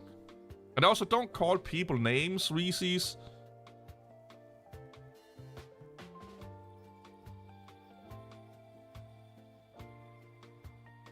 Just give me 1 second here. Because it's borderline racist.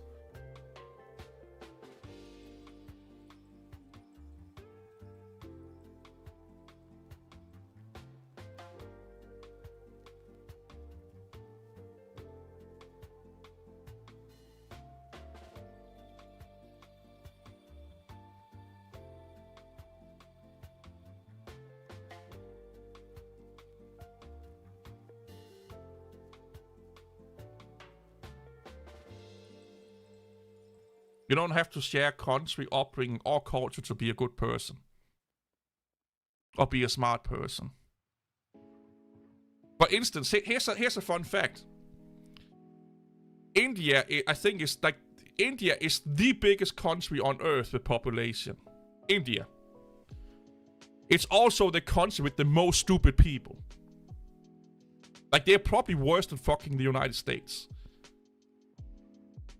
when it comes to their level of understanding, at least when it comes to IT. But there's also a lot of great fucking knowledgeable people out there.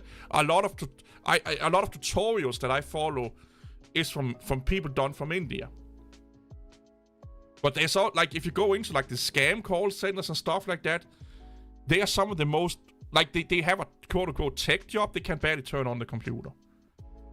And when I see a lot of Indian YouTubers, there is a big skill gap between them. A massive skill gap between them. Even the educated ones.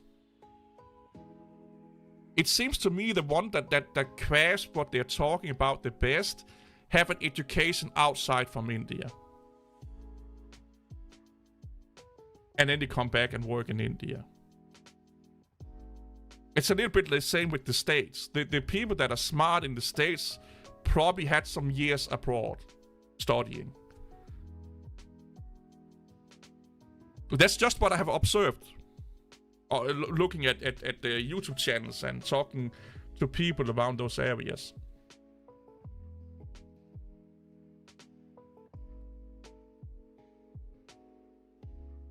Like I said, that they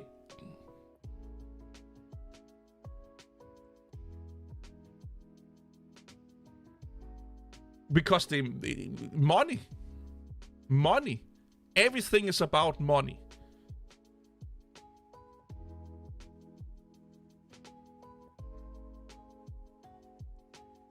Money. They don't have to. Again, you don't get it. You don't get it. It has nothing to do with who they are, where they come from. It's money. If I had a company and some fucking two-dick-faced alien could make me more money, I would hire them right fucking away.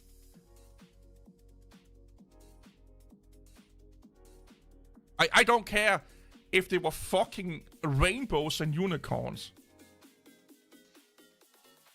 That's how the world fucking works. Yeah, the native population. I think you're starting to think you're drinking a little bit of that woke Kool-Aid. Because technically there's like nobody's really, like, if you think about it, how far back do you go before you are native? What is the cut-off line before you are a native person for that country? Is it when the first humans settled there, or the humans that settled there for the longest time? What is the criteria? Because technically, we are all only native to Africa. We all are descendants from people, like the first ever people came from the places that is called Africa today. So if it's where the first people was, we are all living in land that's basically not our own. We are not native to the lands we are in, basically. That's what I'm trying to say.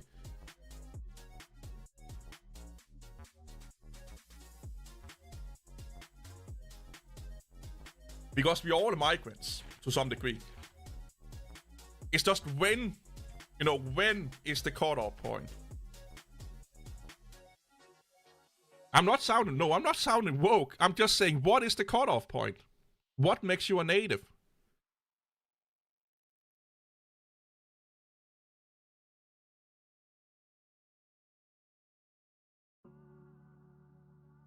No, Africans were not settlers. You don't know that human existence started in Africa, right? Like, that, yeah, we're basically all Africans. Yeah. Well, not basically. Like, if you go long enough back, we all are. It's the same that I say to people that think that they are holier than everyone else. Like, if you go far along back into your family tree, there will be someone that has done heinous shit in some part of your family tree.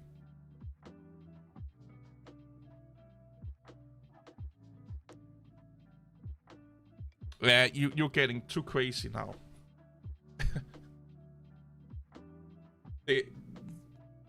No, they are not imaginary.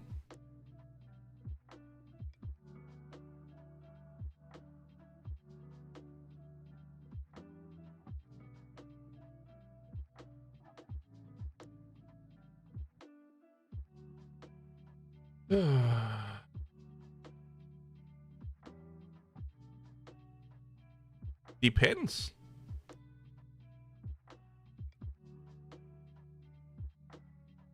Depends. You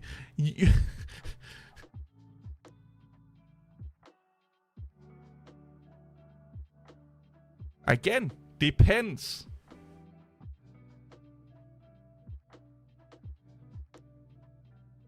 Like if you're taking recent history,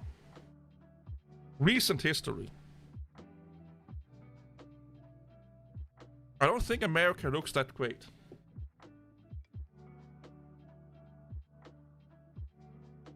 Just putting it out there. Just putting it out there. And what did I say about using names? Don't use names, or I will ban you. Because using names is the same as calling someone stupid in an argument. It means that you don't know what you're talking about and you have lost the argument. If you have to use someone's looks, ethnicity, or something like that to come with a counter argument, you have lost. It's that simple. If you're like, oh, you were wrong because you're stupid, you lost that argument.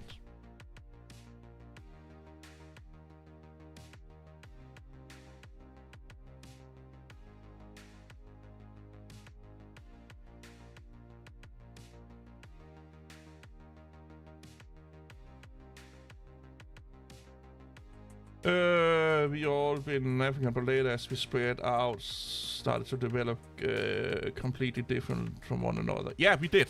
We evolved. Or not evolved, we adapted, I think is the right word. Yeah, we did. But if you just take Europe, for example, our borders have changed so fucking much over the years. So much. The only reason why the borders in the States have not changed is because the States is still a young country. You know, like they are still a young country. If we go 2,000 into the future, 2,000 years into the future, who say that the borders that we have today is the same? Nobody knows. My history also has changed. Not my history. My country. We have ruled the most of Norway and Sweden. And Germany. All the way to Poland. At one point, Denmark was one of the biggest settlers in the world. Oh, I'm not woke. That's one thing. Like, I've been corrected in working environments for not being woke enough. So, you have no idea what you're talking about. Oh yeah, England. We had a lot of fucking power in England. Yeah. Oh, Persia. Yep.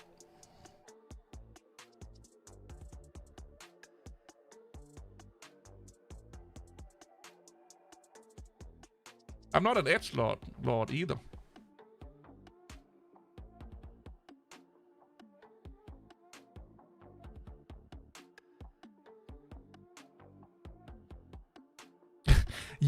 Again, you have no idea what you're talking about.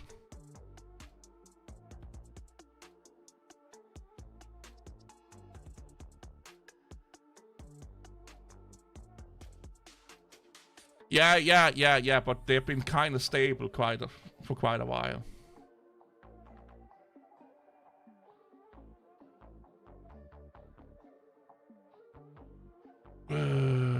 T-Rex, yeah.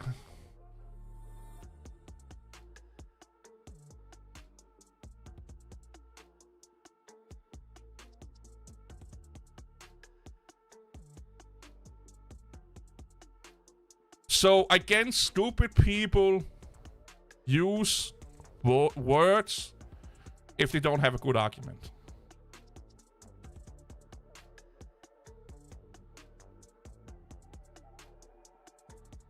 Yeah, and he don't have a line of reason. I just...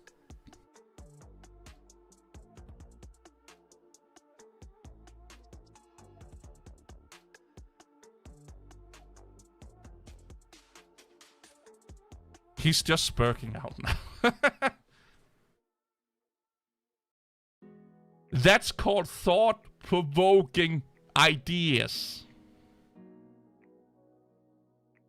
Learn the difference.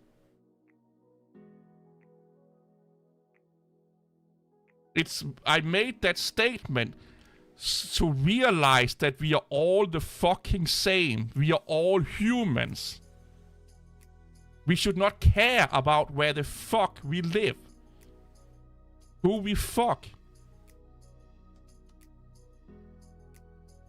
But maybe that just went over your head.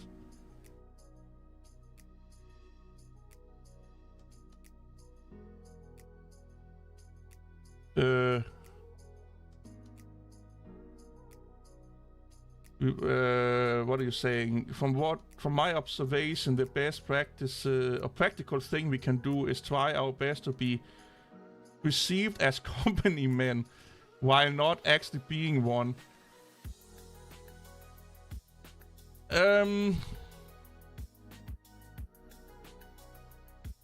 I get where you're coming from. I get. Is it vogue to call us all humans? What the fuck?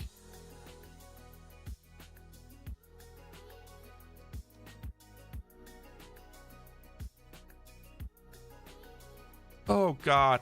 Has the IQ level just dropped 10,000 points or something like that? Twilight Tinker or Tracker. I get where you're coming from. We'll also just ignore him. I get where you're coming from. But it's also wrong, a little bit wrong. Like, if you get what I'm, like, we should be more than just worker ants.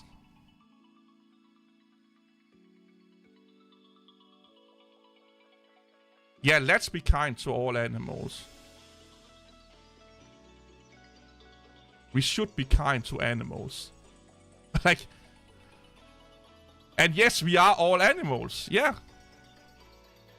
We are animals.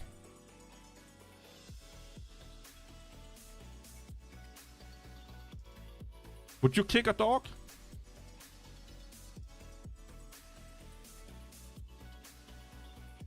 But yeah, it's Twilight Tracker. That is how you live this life. The not the best in my eyes, but probably it's how you live without getting into problems and troubles, and how you do your 9 to 5, you get your 401k, you retire, if you have saved up a lot of money, you move to a nice place, you keep your ass out of trouble, you don't upset the world, and you die. That's like the quote unquote company man that you're talking about. You know what? I'm tired of you. There you go.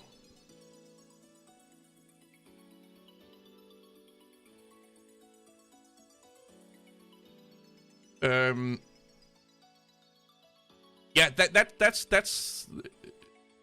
that's like Twilight Tinker. That's the what you will call it, not the easy way, but that's the path of least resistance. Cody, if you just ban shit if you want to, I don't care. Ban people if you think they need to be banned. I have a way too big tolerance for people. I tolerate a lot of shit.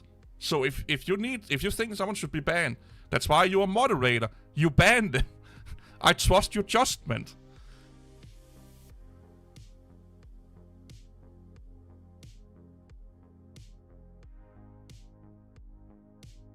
But yeah, Twilight Tinker, it's an interesting thought. Yeah, it is like the path of least resistance.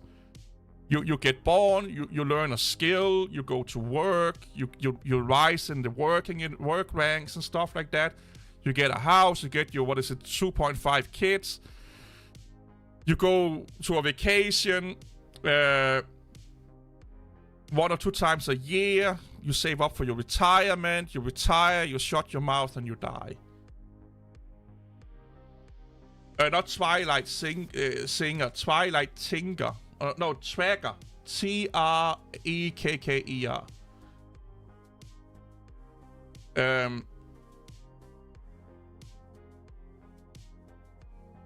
But I think that's wrong.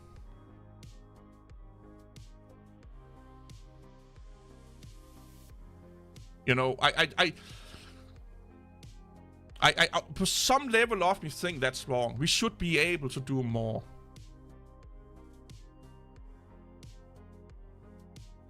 Yeah, woke has a specific meaning. Yeah.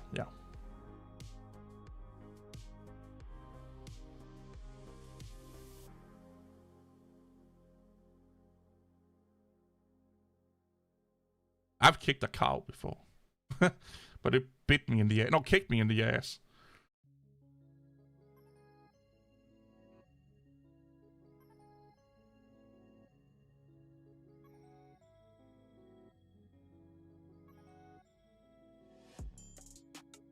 Yeah. There's nothing more or better for innovation than having a big military.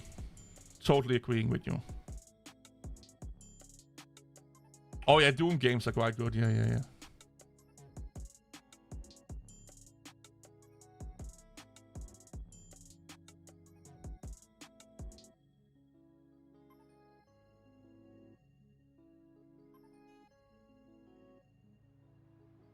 Yeah, finance.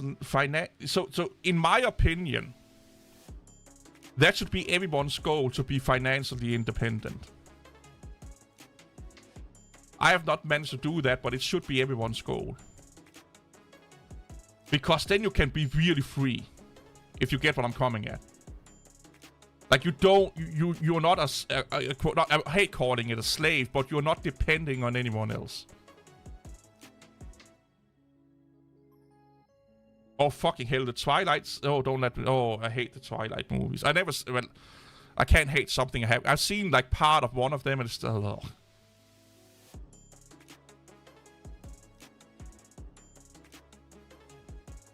Yeah, cats are fucking evil, man.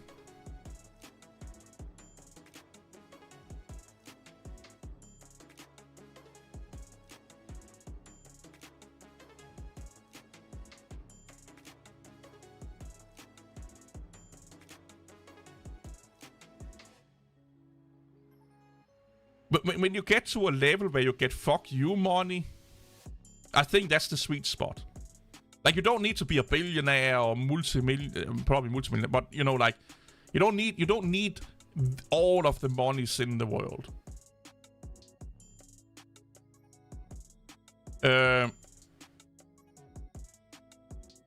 But when you have fuck you money, I think that's the sweet spot. You can do whatever the fuck you want. If you don't want to work, you don't have to work. But if you go into generational wealth, you know, where your kids and their kids don't have to work anymore, we could debate if that's too much money. If you get what I'm coming at. Because we all have seen, you know, the trust fund or the you know, the kids of the rich that don't have to do anything in their life, how they not always, but most of the time turns out. And it's a lot of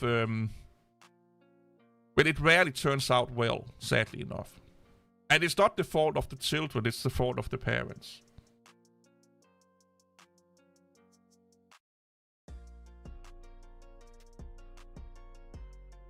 Oh, you,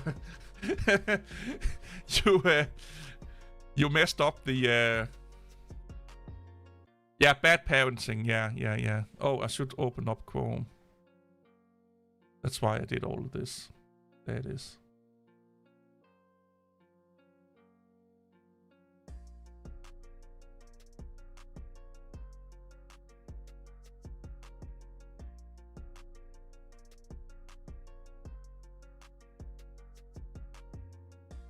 If you have fuck you money, you need to make sure you have access to them all the time. Again, we have fucking theming inconsistencies. Oh, now we don't.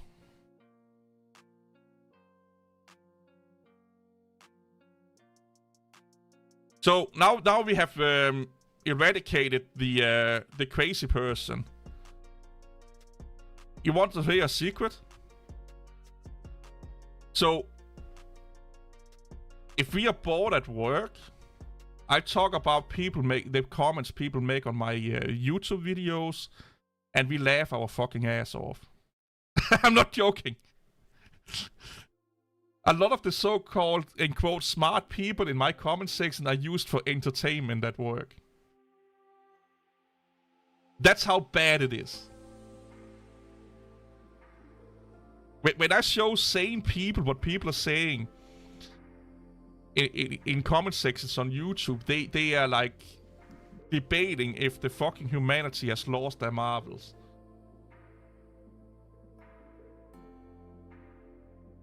Some people live too much on the fucking internet, man.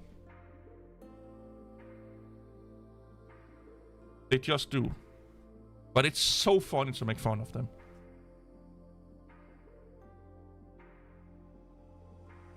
No. Like, most people in here, like, the ones that are in here today, that's most, you know, like, the Spurk guy, but other than that, it's been okay.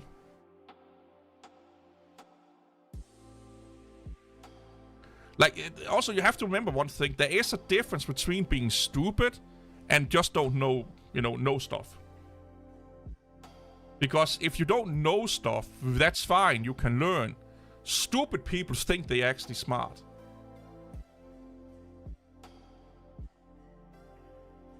Oh, yeah. Comedic advantages. Yeah, exactly.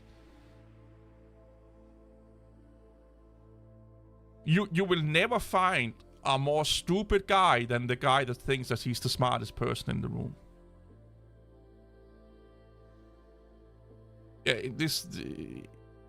Yeah. And sometimes people, they misread confident as arrogant, or confidence as arrogancy as they think they are smart.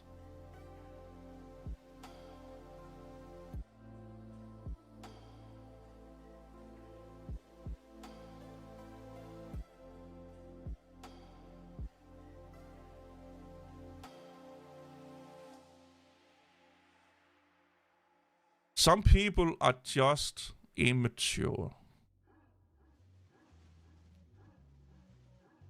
Another thing I keep telling people, and it's something that I learned this myself. When you become like 30, 35, you realize how stupid you were in your 20s. I'm not even joking. We all think we are the fucking smartest eggs on Earth when we are like in our 20s. No. You're just starting to fucking... You're learning how to be an adult in your 20s. That's what it's about. It's about learning how to be an adult. And you do a lot of stupid shit in that process. A lot of stupid shit in that process.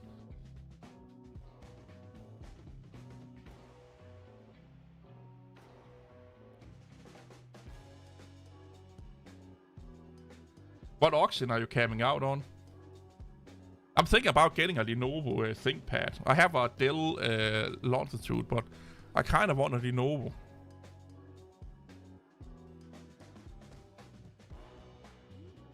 Oh, I need my fucking thingy.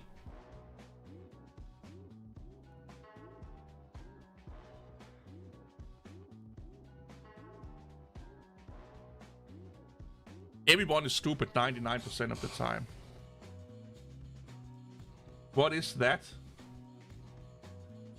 Is that like a camera thingy?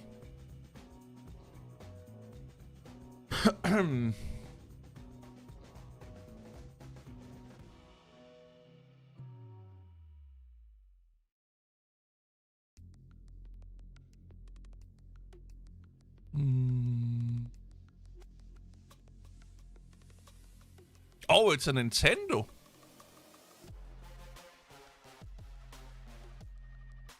Cool.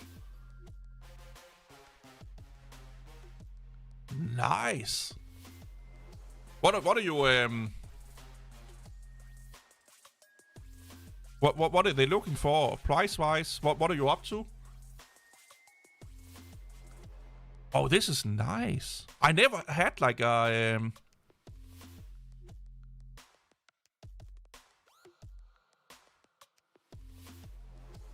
Oh, there's a massive modding scene for old Nintendos, man. Holy shit.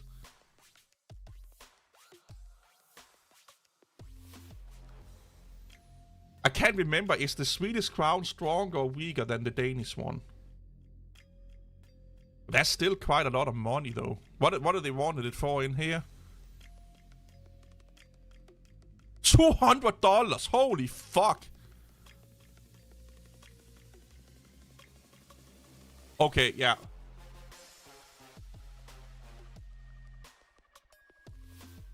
And yoink.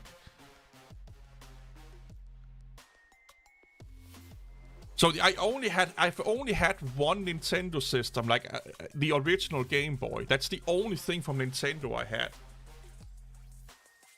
And I'm debating, like, so I'm debating because I'm a fat lazy guy. I'm debating getting either a Steam Deck or a Switch.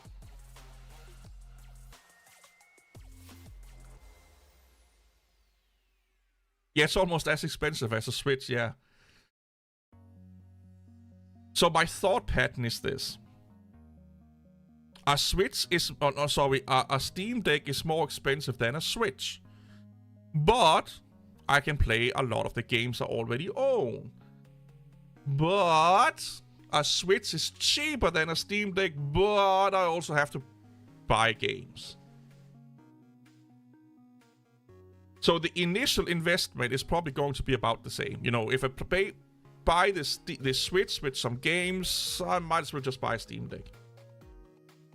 You know, the price is going to be about the same, if you get what I'm coming at. It's mostly just to play games in my bed. Or when I'm watching TV from my... Or not TV, but Netflix and stuff like that from my bed. And also, I kind of want to, like, I have family around, like, in different places in Denmark, and I kind of, now that I have a little bit of extra money, I kind of want to travel and see them, and I think it could be a good idea to have, like, a, you know, some gaming thingy with me on the train. Because I don't want to sit there and take my laptop out. I do have a tablet, but I don't like tablet gaming. In my opinion, you need a controller to do tablet gaming, and then you have the tablet, you know, put on... the whatever tray or what it's there, then you have to, you know, like you need to pair a controller to it, you know. Yeah, I hear a lot of people bitching about the PlayStation Portal.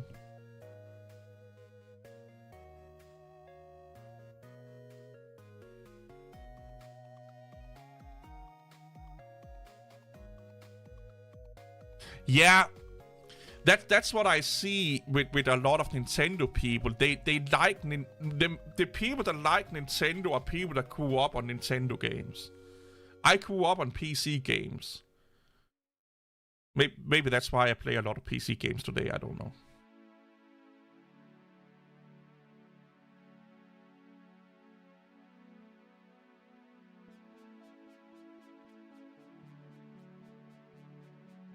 Yeah, the whole emulation thing is a little bit of an interesting subject because I honestly think there is somewhat good arguments for both sides if we are talking about discontinued games, like retro games.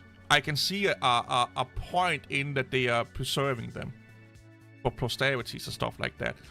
But if it's like a current game, I'm a little bit like, yeah, maybe not. And then there's like the debate with like, yeah, but I need to buy this console or this platform to play it, so again, it's a little bit weaker argument. But I can kinda, you know, I when it comes to retro games that are not being developed anymore and stuff like that, I kinda understand why emulation could be a good thing. Yeah, current and last gen. Yeah. That's not preservation. No. Yeah, Wilson. I think you and I agree on that point. Yeah. Because I sometimes go on to websites and play old Amiga games. I can't remember what they're called now. And I used to download legally Amiga games to play them once in a while. Because I have all the original games in my cabinet over here.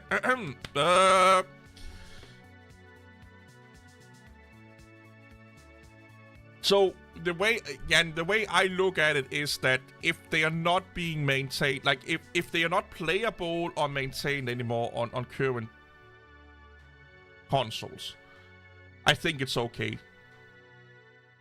So let's say they made a game 3 years ago, but they're not maintaining it and you can't play it anywhere, and the only way to play it is to buy an old like system like this or emulating it. I think emulating is okay.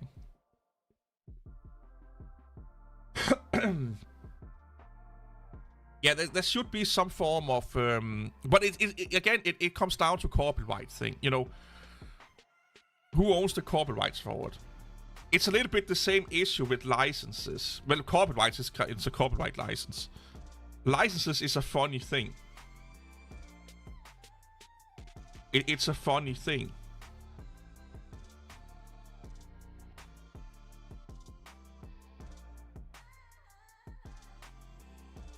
Because just like with like emulation can be good for the you know, the continuation of enjoyment of games. It can also be bad. It just depends on how you use it. The same with a license. Open source license don't make a software good, better, or anything. Just like a proprietary license don't make a software bad or anything. It depends on the developers. Which the Spurger probably would have yelled and screamed at me again because we're all animals. I fucking love Spurgers. The funniest thing is that he's been a nuisance before in my live stream. I just never banned him. Now I just don't give a fuck anymore. Yeah.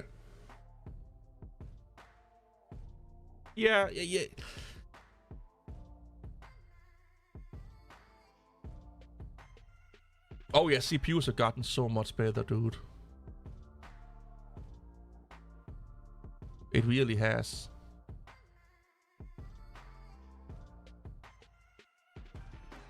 I was talking with someone at work about this, and we were talking about ARM processors, like how much more efficient and better they are than, you know, the processors we have on x86 64. And he's like, you're selling me a pipe dream, you're selling me a utopia, you're saying that everything in the future is going to be better and smarter and faster and more efficient and use less, you know, power and all that. Yeah, it will for a while.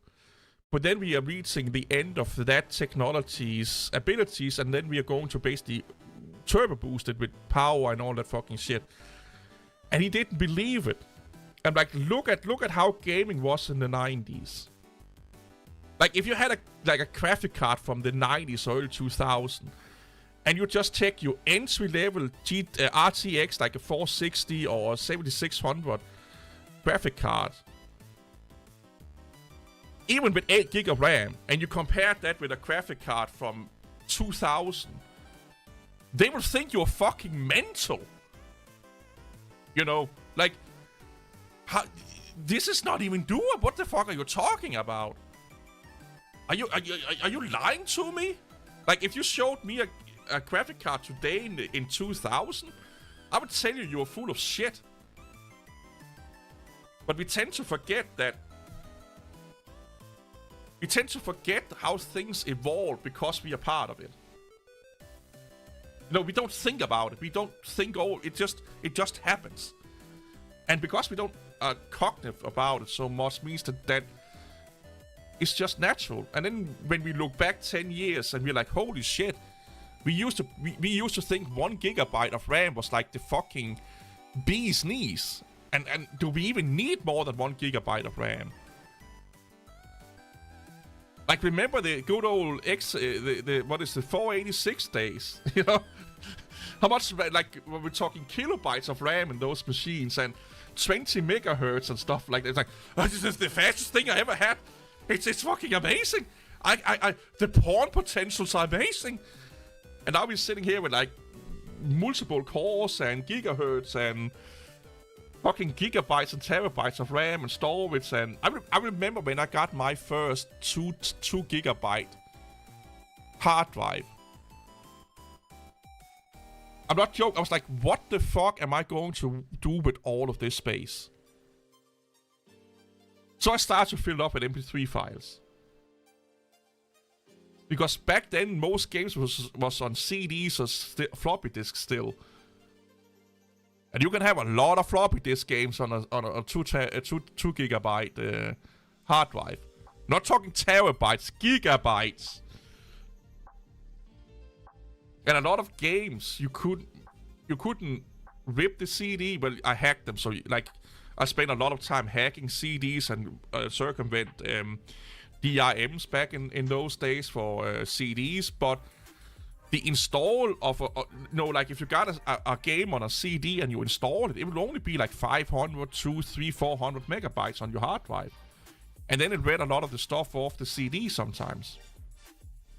Or you only use the CD as basically a validation key to know that you actually own the game. And the game in of itself was only like 300 or 400 megabytes. It was like 2 gigabytes. It's holy fuck. Like, I downloaded so many fucking 7 of 9 and Captain Janeway pictures at school because I didn't have internet at home. So I took like 3 or 4 floppy disks with me to school. And then I just downloaded a shit ton of naughty pictures. And GIFs or GIFs, depending on who you are in the world. And just filled it up on my hard drive. Nowadays, man, you can't even install an indie game on 2 gigabytes. Well, some you can, but most indie games is over 2 gigabytes. You know, it was just like... But if you came to me or someone like in 2000, 2003 or 4, and be like, yeah, here's like a 2 terabyte drive. Like, they did exist, but they existed in servers and stuff like that that were big and expensive, especially solid state shit. They cost more than a fucking house. You know, yeah, you can get this for like $40. What? Yeah, 1 or 2 terabyte for about $40. Are you fucking, like, are you stupid? But we just tend to forget how fast things evolve, man.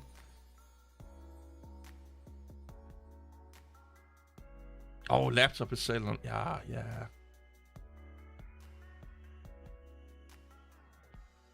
Yeah, floppy disk was fun. Running around with floppy disk in your back pockets and your shirt pockets and all that fucking shit.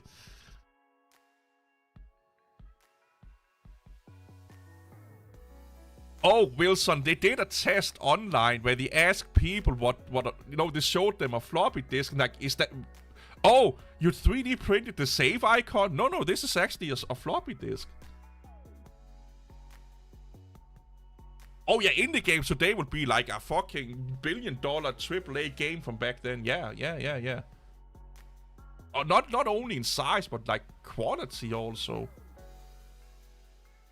Yeah, I feel old also. But funny enough, I don't want to be 20. I don't even want to be a teenager. If I could go back, I would be 30 again. 30, like, heck, I actually like my age right now.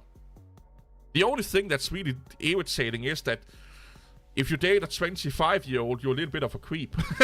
You know, like, if you date like a 20 or 18-year-old, you're a creep now. But other than that, it's actually not bad being my age or in your 30s. And you can kind of get away in your early 30s dating a 20-year-old. But yeah, I like being in my 20s and stuff. Yeah, the same. I like being in my 40s, yeah. Oh yeah, Gen Zs look like they're fucking... Oh. Yeah, they definitely fucked up, man. They are fucked up. And here's a fun thing. Gen Zs, or Zs, sorry. They are some of the stupidest fucking generation ever. Apparently there's a massive skill gap in technology and almost anything between Gen Zs and millennials. Like a massive skill gap. And I'm like, those people are the ones that go to wipe my ass when I go get old. Like, I personally, like, if you are 50 years old and you're dating a 25-year-old, I would say that's a little bit creepy-ish. But if you are in your early 40s, like, I would say like 45, it may start to become a little bit iffy. But then again, it's legal, and you see a lot of fucking movie stars in their 60s dating 20-year-old. If both parties are okay with it, it's legal. Like, it's just basically us judging them because it's legal. If you get what I'm coming at here, it is legal. They're not doing anything illegal. Is it a bit weird being 60 and dating an 18-year-old? Yeah, it's a bit weird. But it's legal. So, technically, it should not be weird. It just kinda is. You know, dating your granddad. Yeah, Gen Z over there. Yeah, it's, Wait, what the fuck?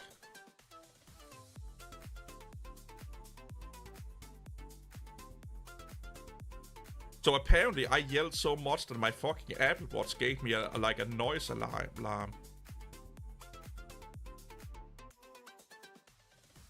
Apparently I can yell so loud that it's 90 decibel. I don't believe that. I don't believe that. Also, Gen Z's age really fast, apparently.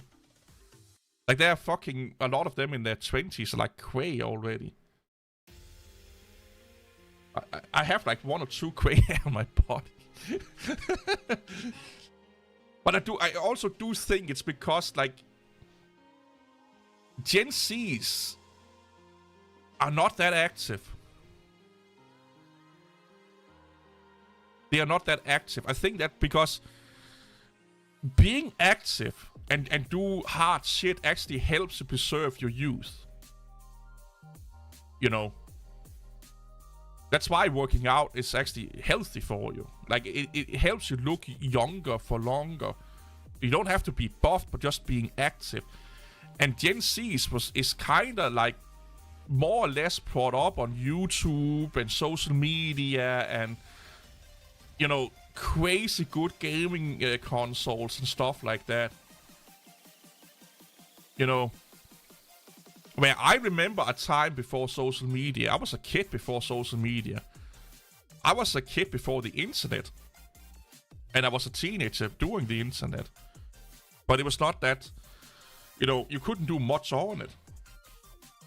So and also, when we socialized, like in the 90s, when I was a teenager, you didn't socialize on the internet because there was not many. There was like bulletin boards and stuff like that, but If you wanted to do something with other people, you had to go out and find other people to do it with. Online gaming and online forums and all of that shit was still there was online chat rooms, but it was still kind of like iffy-diffy. It was only like in the mid-2000s and up that really became a thing, you know, like with YouTube and Twitter and MySpace, Facebook and all those things. Then online dating took off. Now you don't even need to fucking go, like, meet a person physically to be, like, boyfriend and girlfriend anymore. And funny enough, because you have to, or had to go out and meet people physically, you were friends with people you disagreed with. Because there was not a big selection of friends to choose from. There were not that many people your age or around it. Hey, Eddie. Oh, thank you so much, man. So you had to go out and be like, yeah, you had to, you know, you had to agree to disagree a lot of times because there were not a lot of people your age to play with. And you don't get along with everyone. You just don't. So you find the ones that you disagree the least with, and that's the one that becomes your friends. Like, growing up on the internet with social media and the internet being what it is today, you don't have to have friends that you disagree with because you just find friends that 100% agree with you in Discord or online forums and stuff like that, and you never leave those places. So people get more intolerant, I guess is the right word. Because I see that in my comment section and stuff like that. It's mostly young people that just can't handle that you don't agree with them. That you don't have the same ideas as they have. Because they've never been exposed to actually being around people that disagree with them. Specifically, not physically. They find nowadays... I said this in a comment to someone. I was like, it's never been easier for stupid people to find other stupid people and unite as a unit. Ever since the internet came about and social media. Back in the day, if you were a stupid person, you could not be a stupid person for long because then nobody wanted to be around you. You know? And also, you could... Nowadays, there's never been more single people on Earth. Of course not. Back in the day, you dated people in your town, maybe in your county. Nowadays, you can date people from all over the world. Which is a good and bad thing. That means that there's always a better one out there. You don't settle. Because your limit is limitless, and that means that you have too many options. People can't choose who they want to be with because they have too many options. Where back in the day, again, you maybe had the choice of 10 fucking girls to be with, or 20. And that's it. Yeah, don't date at all, I will agree with that. Love is fucking irritating. Oh, Slackware. Oh, I miss Slackware, man. I need to reinstall Slackware soon.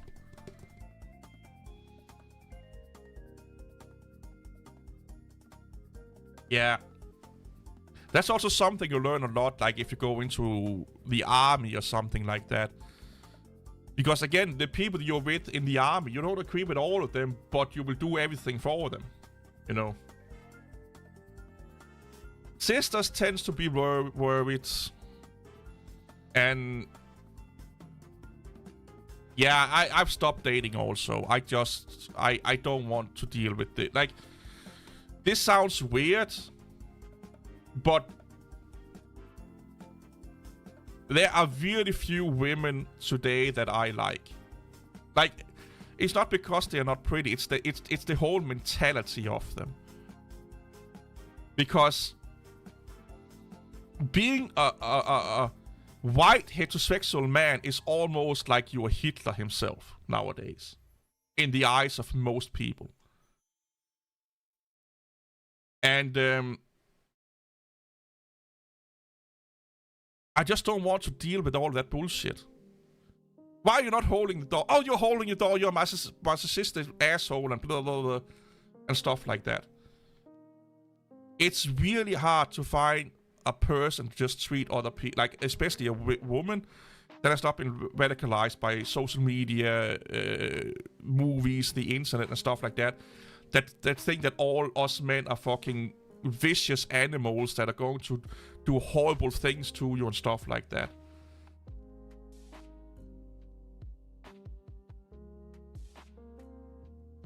And it's sad, but it's what it is, you know. And the thing is that they are being taught this fucking shit in school and university. Toxic masculinity and all of that fucking shit. It's like, fucking hell, man. And now and then you can't, and then you're bitching and moaning about you can't find any guys that want to date you. What about treating us like fucking human beings for once? You know, like, yes, there's stupid fucking guys. There are stupid fucking women out there. You know. Yeah, man or bear. Yep.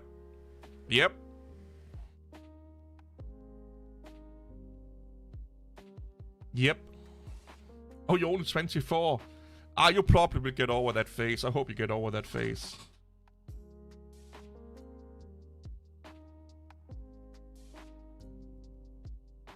And that's I know Sweden has a lot of issues with like wokeness and that whole like social justice warrior culture and hating man culture and stuff. What the fuck is man or bear? So they ask women if they want to be alone in a dark wood with a man or a bear, and most of them said a bear. They are more afraid of a wimpy ass fucking guy than a bear that will rip your fucking throat over right away. If I don't know about you, but if I had the choice between dying and getting, you know, the R word, I would probably prefer to get rampaged in my butthole. If that meant I didn't die. Yeah, Eddie, I've kind of been the same since I was like in my late 20s, the same for me also. You know, like when I'm 30, 31, I just gave up on all that fucking shit. Well, bears are cute and fluffy though, yeah.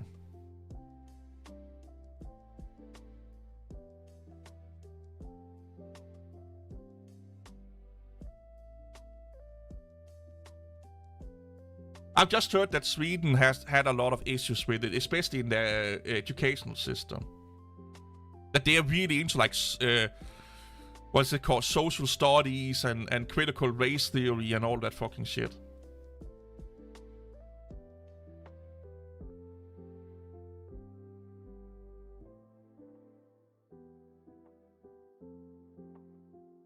It's getting...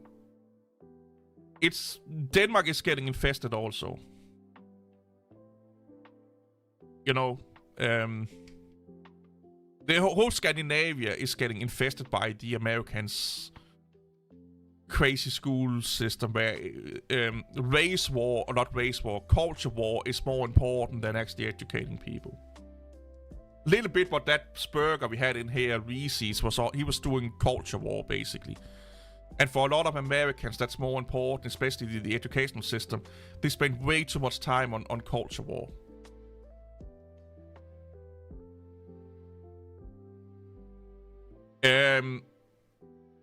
Yeah, Wilson. Yeah. Only the Swede would eat rotten fish. Crazy ass Swede.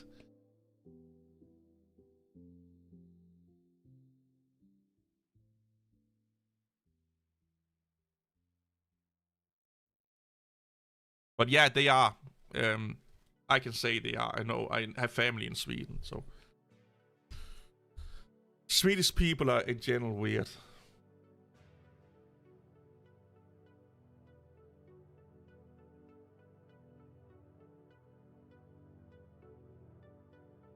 Yeah, they have some weird food choices over there, yeah.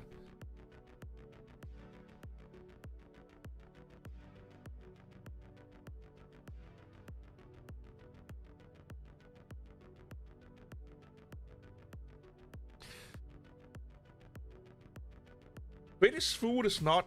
It's super unhealthy for you, but it's not bad. I think the problem with British food is that Brits just don't know that you can actually add spices to your food. Like when it's done, it's okay to put salt on it and stuff like that. You don't have to eat it as it is.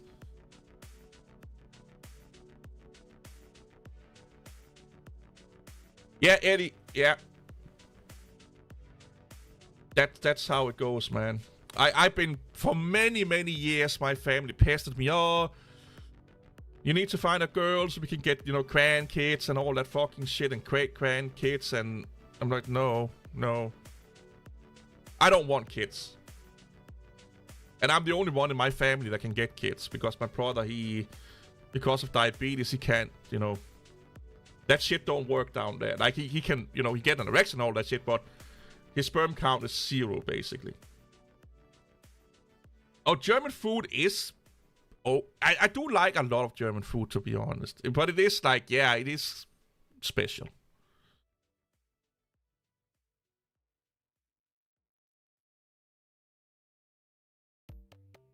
My mom didn't even want kids. My dad wanted kids. Oh, well. It looks like he won.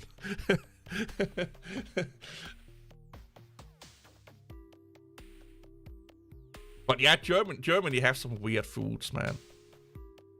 They do like their pickles and stuff like that. But a schnitzel is fucking amazing. Sauerkraut, nah, not so good.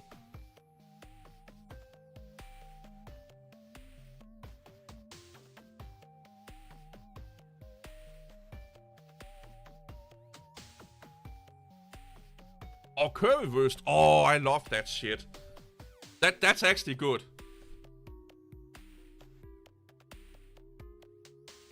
Yeah, I think it's just fermented vegetable, yeah.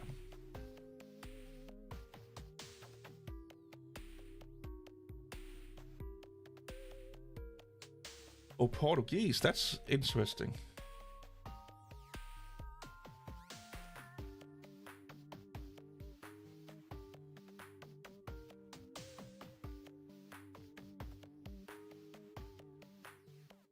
Yeah. Currywurst is street. Oh, it's so good.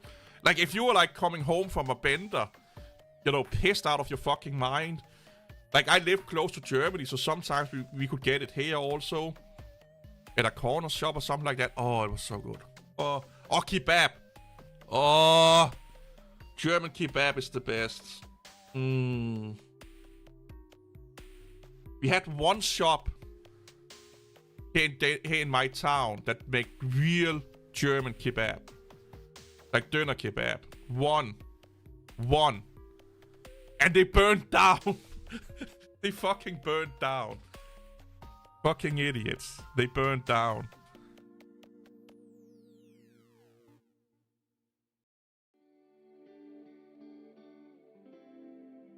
They burned down, but oh, it was so good, man. Oh yeah, every time we were like we were in Flensburg, we always had to go in and get a Döner kebab. And it was just like orgasm in your mouth, man. We did go, like, I need to get a car. I miss going to Germany. We used to do, like, quite a lot, drive to Flensburg and just go in there and, No, like, Döner kebab, it's, like... Also, I love watching traveling channels, people that travel around. And everyone that comes to Germany that tastes the Döner kebab, they all fucking love it, man. Germany do have some good food. But they also have a lot of weird food. But they have some good food.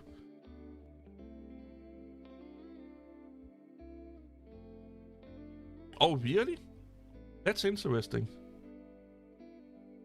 I do know that Britain actually have good, like, also good kebab places and stuff. And England has really good curry places. That's one of the things I really want to do. Like, I would love to go to England and taste, like, I want English breakfast. And I want, like, a Scottish pie. Or a mincemeat pie in general. And then I want, like, taste, have a good curry. Because we can't do that here in Denmark. At least I've not tasted a good curry here in Denmark. But when I see like English people talking about the curry they get, it sounds so amazing. But I do hear that a lot of my English friends talk a lot favorable about the kebab places in England.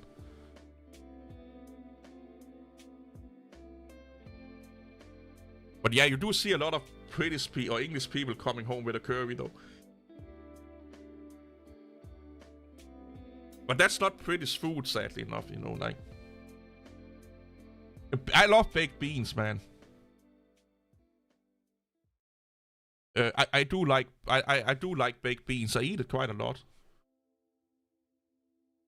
I did try the plot sausage or what the fuck it's called. I didn't like that.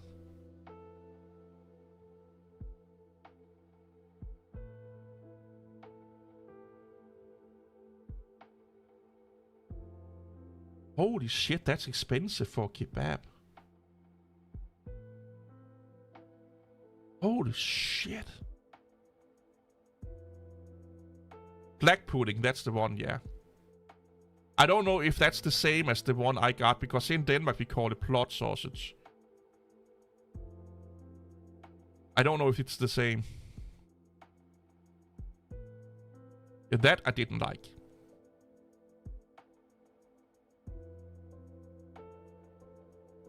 But an English breakfast looks like a heart attack on a plate, to be honest. It's not something I would eat all the time. I'll probably only eat it once.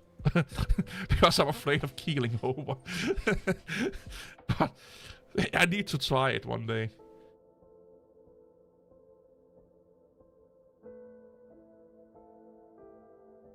Yeah, so here in... like... the kebabs we have here in Denmark is like 30 or 45 to 50 crowns for a döner or normal kebab. And in the town I live in they are mediocre. I've not found it. The one that burned down was the only good kebab place we had. And funny enough, we live so close to Germany, like nobody can fucking make a good, like at least not the ones I've tried in my town can make a good kebab. That's cheap, dude. Yeah, louder. I can see that, yeah, because you're getting a lot of calories in your body.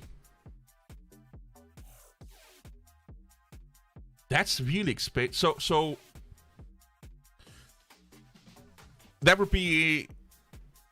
so dollars? So a kebab, a döner kebab in my town cost about £4.50. Thereabouts. £4.50 to £5. I don't know what that is in dollars. It's probably...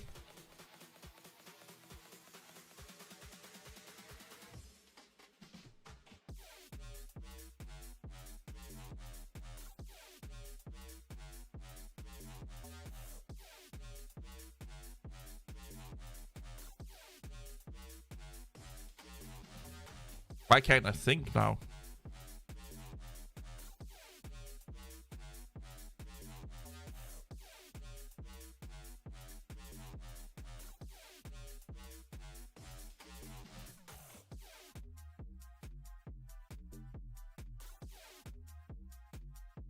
Yeah, it's about $7 or something like that. Oh, this is the normal sized one.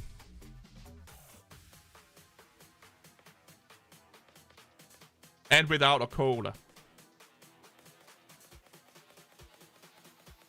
So with cola and the big ones, we're probably close to like $10.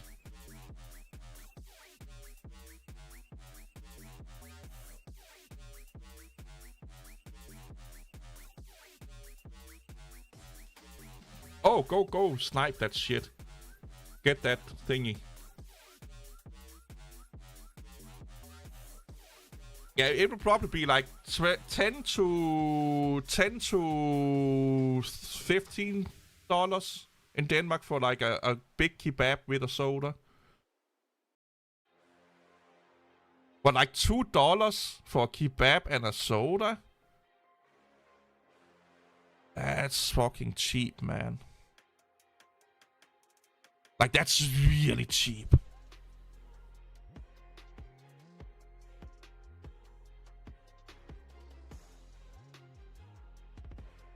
Yeah, people always go at war. They always try to outsnipe each other. Yeah, fucking hell, man.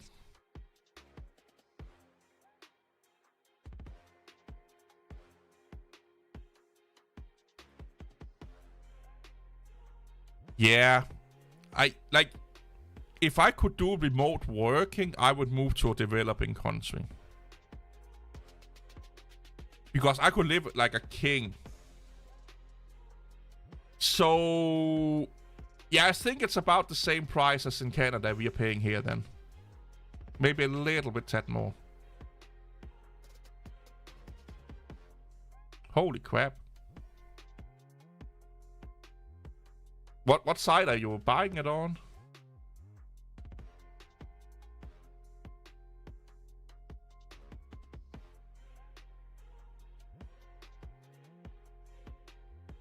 Just give me 2 seconds. I need to go and get something to drink.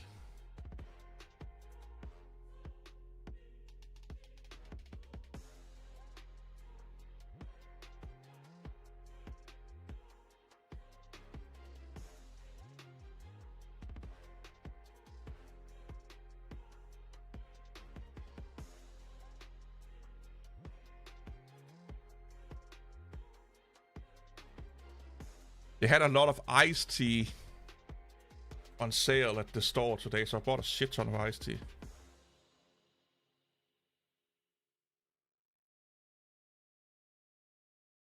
I never had rice beside kebab before.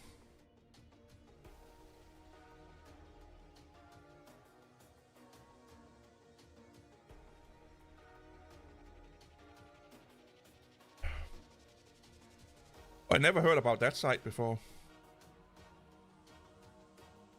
800. Oh shit.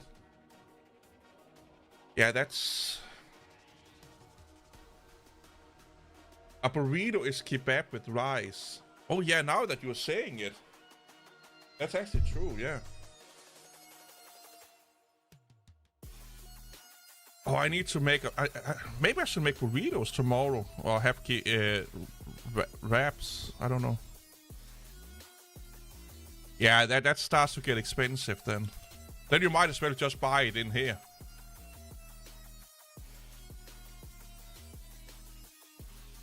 And also, I think you have like Amazon in Sweden, if I'm not mistaken. Yeah, taco is kebab with different bread, yeah.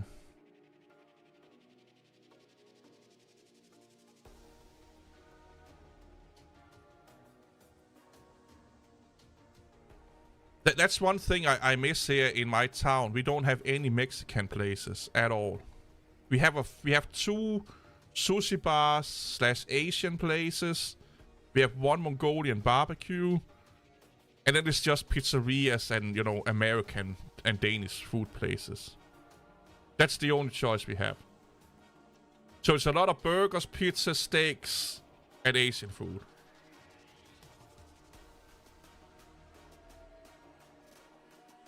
And none of it is actually, like, massively good. Like, we do have a few, like, good Italian places, but... I don't know what it is about the place I live, because we are also, like, a holiday town. We get a lot of German people visiting here in the holidays. But for some reason, I've lived in a few towns in my life in Denmark. This is by far the one with the worst fucking food, man.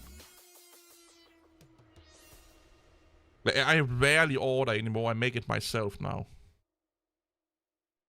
Yeah, I'd never had Taco Bell. I don't even know if you have that in Denmark. Yeah, that's what they tell us. They say a lot that Taco Bell just don't taste like anything and you're going to poop your living shit out of yourself after you eat it. Which is probably right. I don't know. I don't know, man.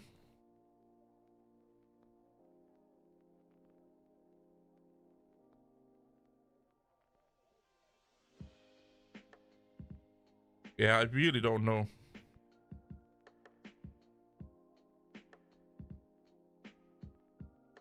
Oh, we have Burger King.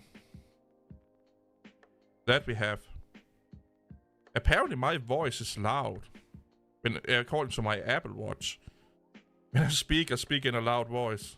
Fuck you. Don't tell me that I'm loud. Stop doing that. God damn it.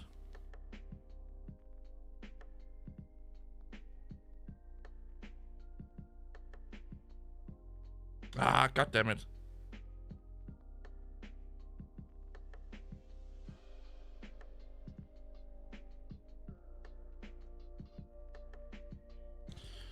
I have a love-hate relationship with my watch.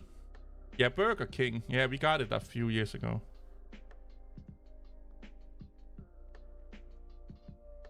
So Burger King is more expensive, but is it bigger than McDonald's? Because I don't want to pay more for it if it's just another small burger. Like, we do also have Carl's Jr. I do like that quite a lot. And it's also cheaper than McDonald's, funny enough.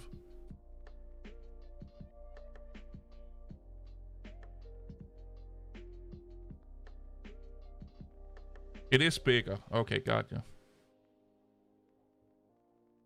I do like fried chicken.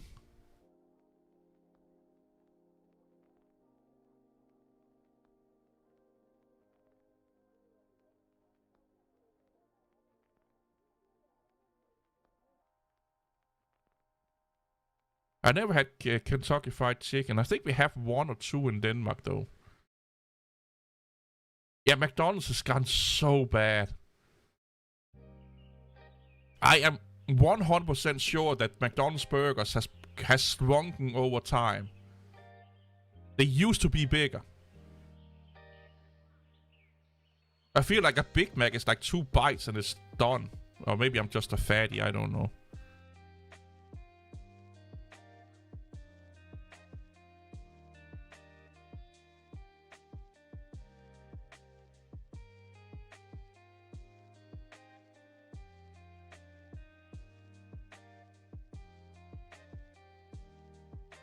But yeah, I believe that McDonald's have gotten smaller.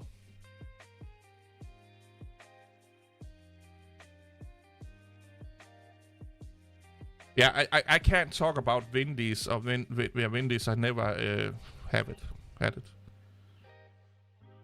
Yes, swing face, figflation. Yes, yeah.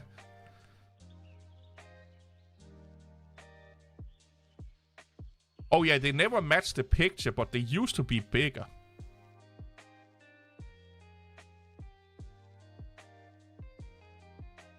I do really want to try Five Guys.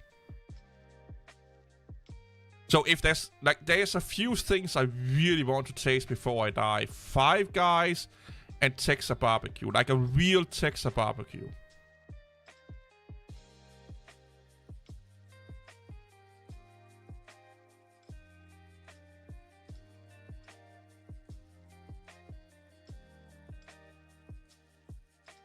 Oh yeah, we do have the chili cheeseburger here also.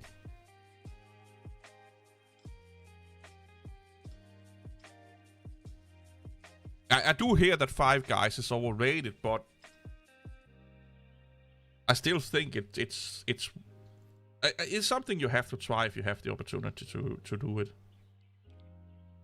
Or at least that's like one of the things that I just so I can say I've done it.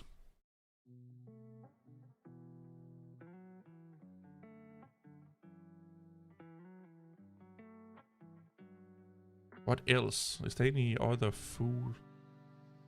Just in general, Asian food. I love Asian food. Oh no, your own backyard grill is if you want to spend spend the time making your own shit, it's always the best.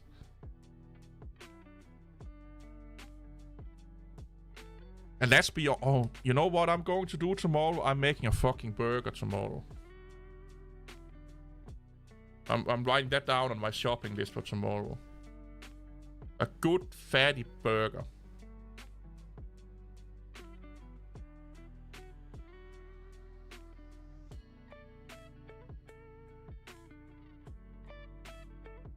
It's been so long since I made my own burger.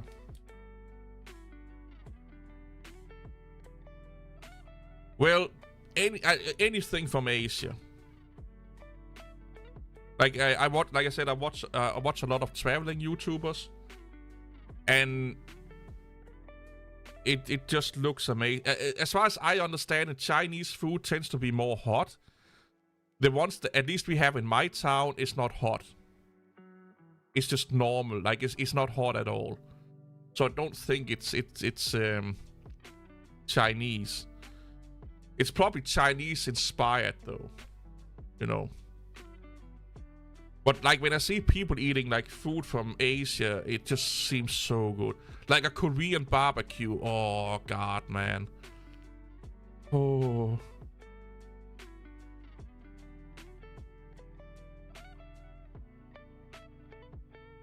Yeah, I don't know. Because it probably tastes, no matter where in Asia I go, it probably will taste 10 times better than anything we get here in Denmark. I do hear a lot of people like Korean food, yeah.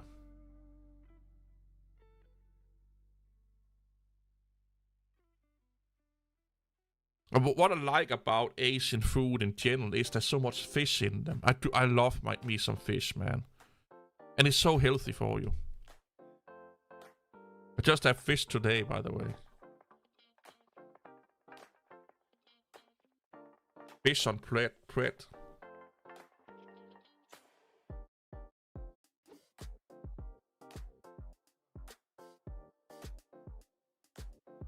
Yeah, so much. I go to Japan and get like a good noodle ramen. Ooh. Yeah, I don't think Swedish people should trash talk anyone's food. No. Yeah. I could imagine that backfiring hard.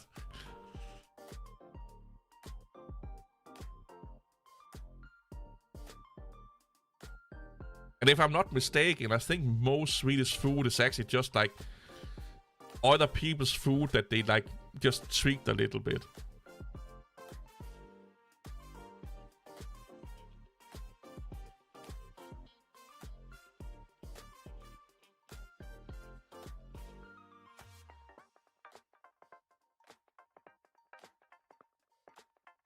I'm getting hungry now talking about all this fucking food shit.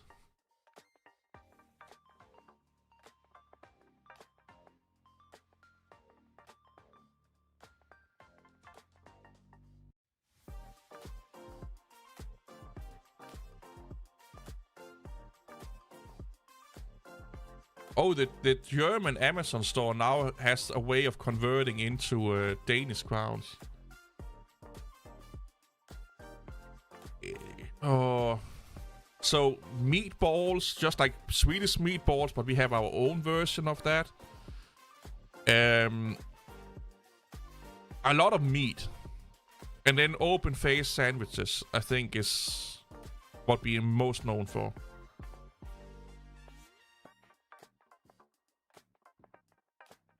Yeah, Jan was on an auction to get one of these 25 experience.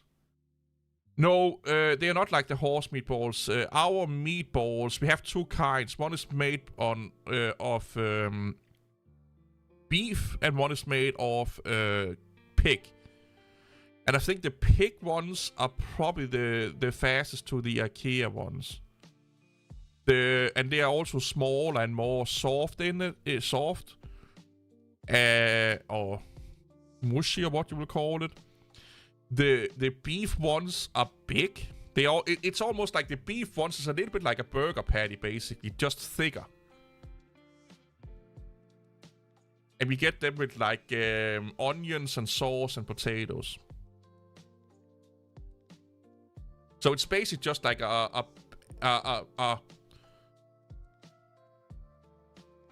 what do we call it? Like a seasoned burger patty, just thicker, like a thick burger patty, and maybe not as round, like as wide, but thick.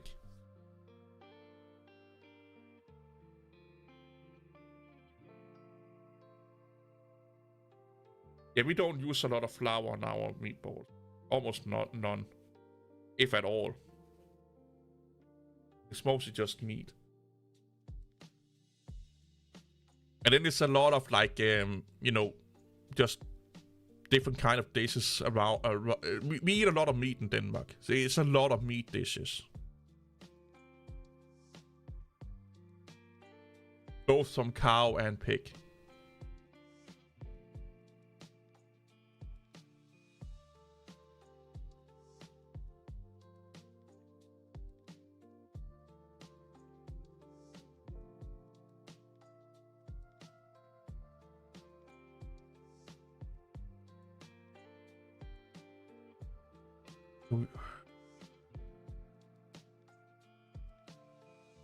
We do have a lot of like cakes and pastries and stuff like that.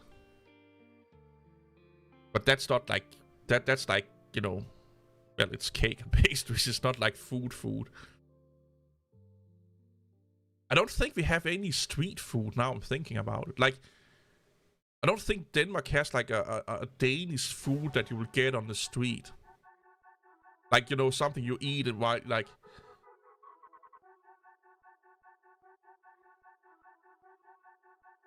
Oh, I do like a good fish cake,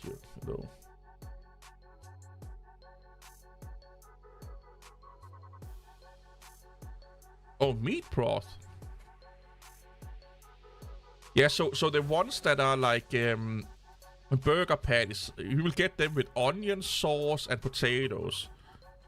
The smaller ones that's on pig, we'll probably get those with beets and sauce and potatoes.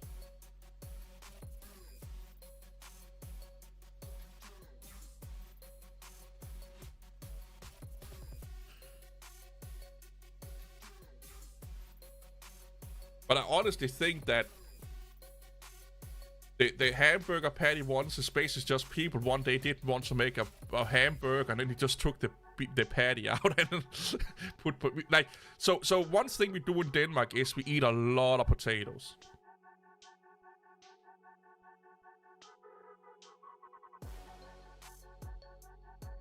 I'm more of a rice and pasta guy myself. But in Denmark, traditional Danish food have all of them have potatoes with them. Waffles, nah.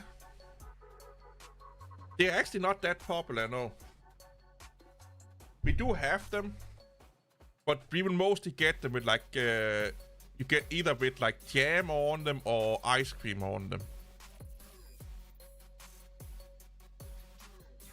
Yeah, I think I kicked off all the Linux fanboys.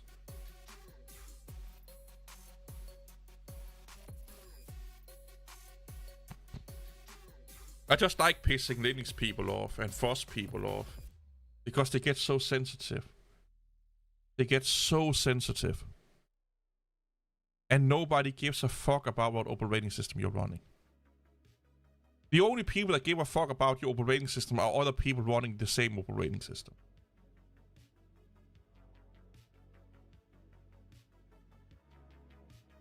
When you think about it, Linux fan YouTubers are basically just people talking about how much they love a thing and circle jerking each other. It's nothing. It's nothing different from Nike fanboys talking about the latest Air Jordans to other Air Jordan fans and telling them how every other sneakers are bad because they are not Air Jordans. It's the same shit with operating systems, and I find it so funny that they can't see that they're just into a fandom that makes no fucking sense and has no meaning for almost nobody in the world, or anyone in the world, sorry. So you can get a C++ compiler for Windows. I actually installed one. I actually think you can get GCC to work on the Windows. Is it Qython for Windows or something like that? There's a project out there that do C++ shit. If you're using Visual Studio, they will give you a C++ compiler. But then you have to use Visual Studio, which in of itself can be, you know.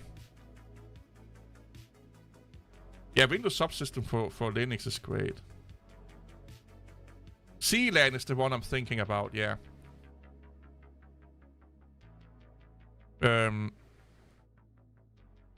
It is doable to get C++ compiled on the Windows. It's just more hassle than doing it on the Linux, to be honest.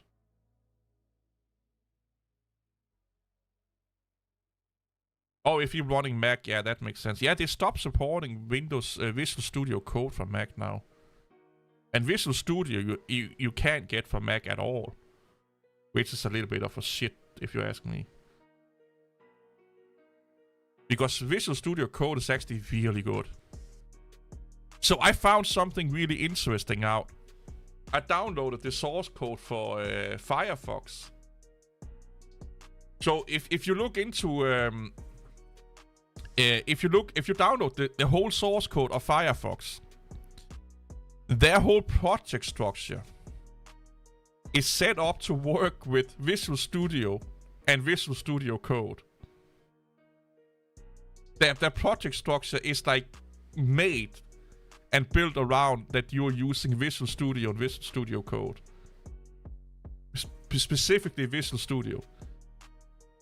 Not Linux, but a Windows technology that only works on Windows. So there must be a shite ton of Windows developers developing for Firefox. And it's the default browser for Linux distributions. I just found that really funny. That when you download it, it's more or less a Visual Studio project that you download, basically. And almost every fucking Linux distribution can be pre-installed with Firefox. That is like really funny.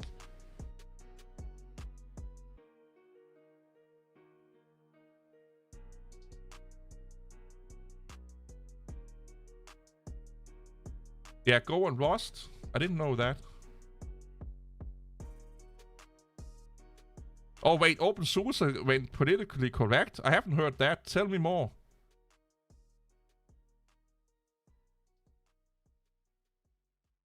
Yeah, the whole close and exit Windows on Mac is stupid as fuck.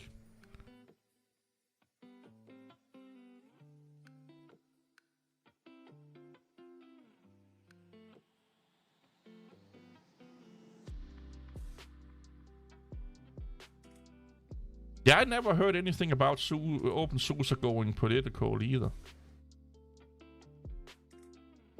I do like Visual Studio. I'm not good with it. I use PyCharm a lot. Because I'm starting to do more and more Python for smaller projects at work. And also at home. And PyCharm is actually... I used to hate PyCharm, but I actually like it now.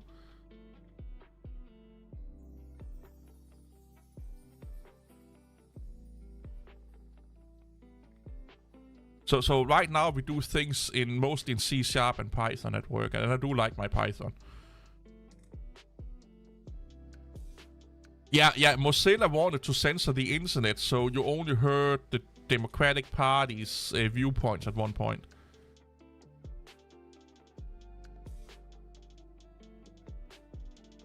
So I think it was when Trump was going for office the first time, and when he won. Under that election debate, they wanted to censor everything that has to do with Trump. And the internet got really angry over it. Rightfully so, of course. Holy shit, it's windy outside. But yeah, Mozilla is stupidly fucking politically driven. Most open source projects are.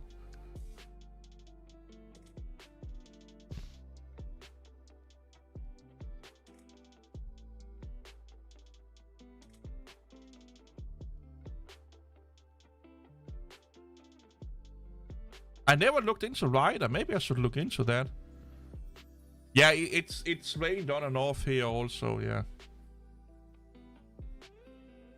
But the developer, the main developer at work, he used Visual Studio, so it just makes sense that we use this also. So because he knows how it works and he can show us, all the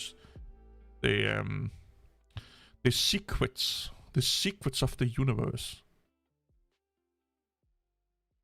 So Wilson, I can explain to you why a lot of open source projects is political code, and that's because of the Free Software Foundation. Richard Stallman openly admit that the Free Software Foundation is not about software but politics. He's a politically activist. He even stated in interviews that the goal of the Free Software Foundation is not to make reliable, secure, and stable software, but spread a political message. He'd rather have you run an unstable, insecure software if it's a FOSS software. I have a video called Linus or Linux versus the Free Software Foundation where I actually show him saying that.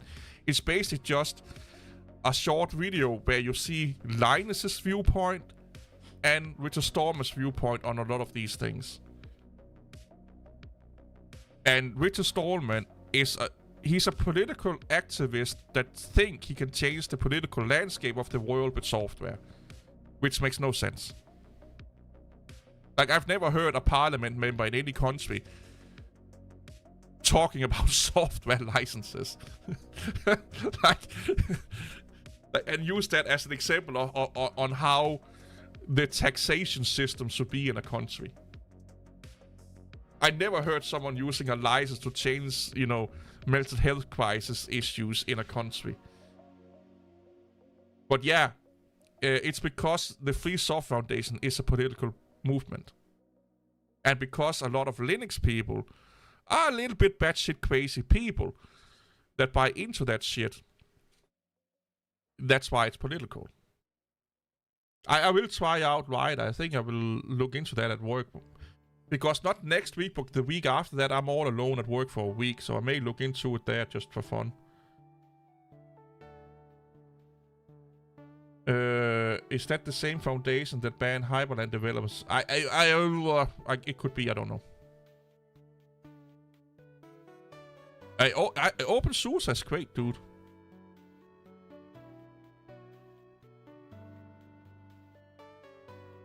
Oh, only SSH in the Pro version? I did not know that. There's a trial version you can run of the Pro version, though. Oh, Richard Stallman is sketchy. He has a few accusations behind him. Let me put it that way.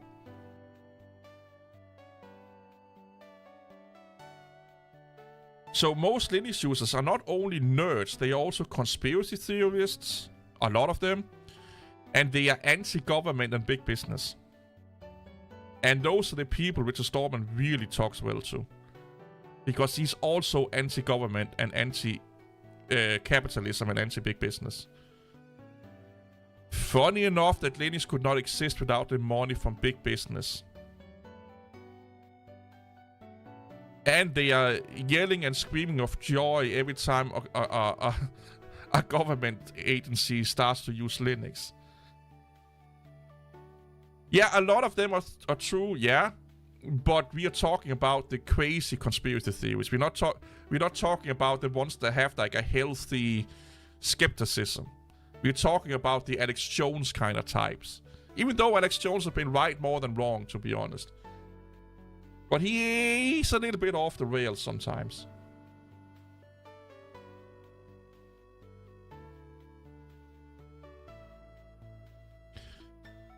Yeah. I just haven't seen anything from OpenSUSE. What have OpenSUSE done, though? Okay, you get a discount if you're a student. Gotcha. Because OpenSUSE is German. And German people tend to not be that political. Ever since, the World War.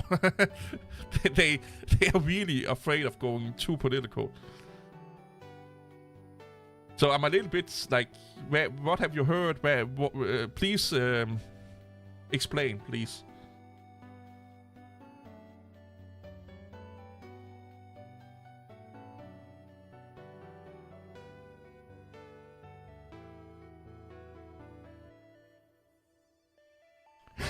overheating mid. Oh yeah. Now you're saying it. I actually remember, like back in the day, having issues on some laptops with some distributions because they didn't have or didn't use the proper drivers for the fan controller or something like that. In the mailing list, someone said that they should use political symbolism of one group in their branding. The lead team attacked him, called him rotten flesh, unacceptable, and called out people.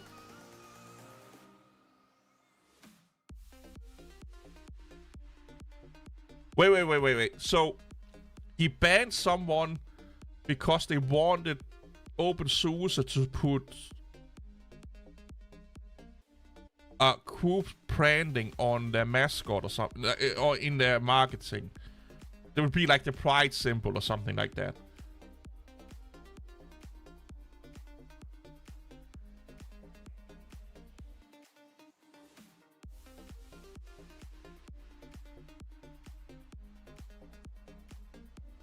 Oh, they shouldn't use... Oh, sorry. I read that wrong.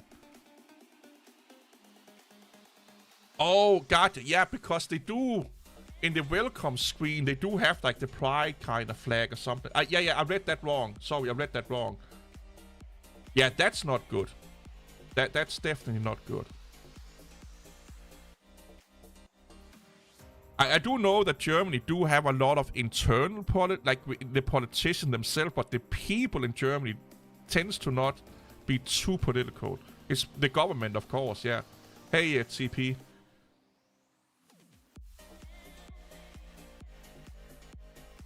Yeah, okay, that's yeah. I read that wrong the first time. Yeah, but that yeah, now I get it. Yeah, that's stupid.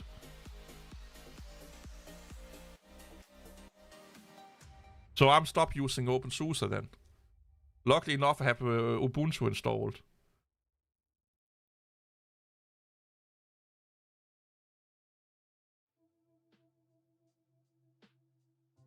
Well,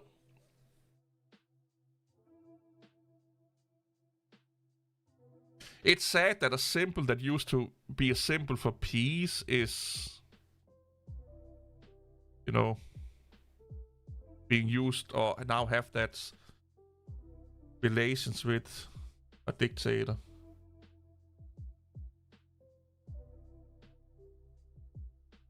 Linux Mint? I never tried that one. I tried Debian Mint. I mean, yeah, Debian Mint. Oh, I'm going to uninstall my OpenSUSE VM then.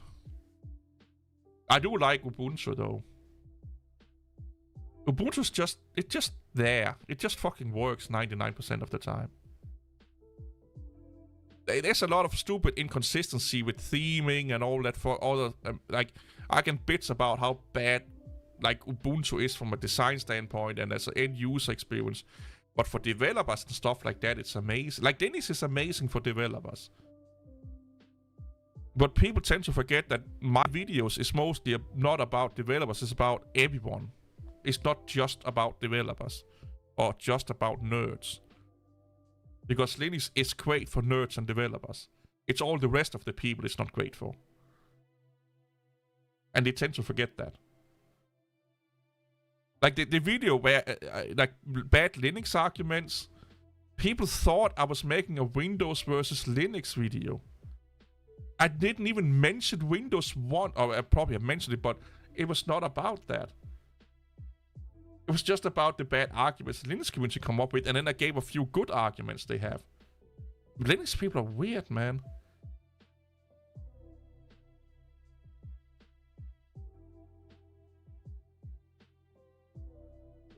Don't you use PPAs? And what about snap packages? They should have more up-to-date software, though. And I think we get almost anything up-to-date in Ubuntu via PPAs. Anyway.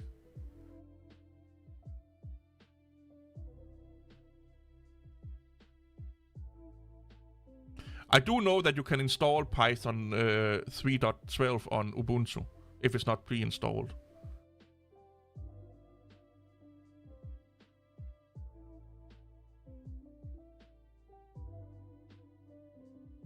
So TP, I have a hard time taking people seriously that bitch and moan about privacy on YouTube.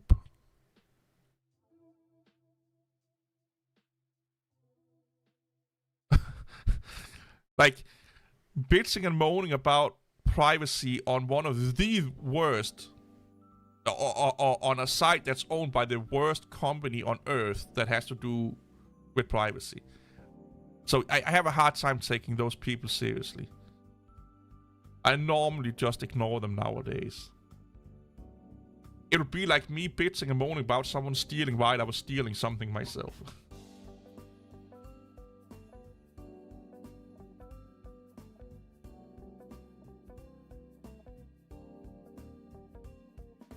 Yeah, the OpenSUSE drama, it's not as bad, but it's still bad, though. You know.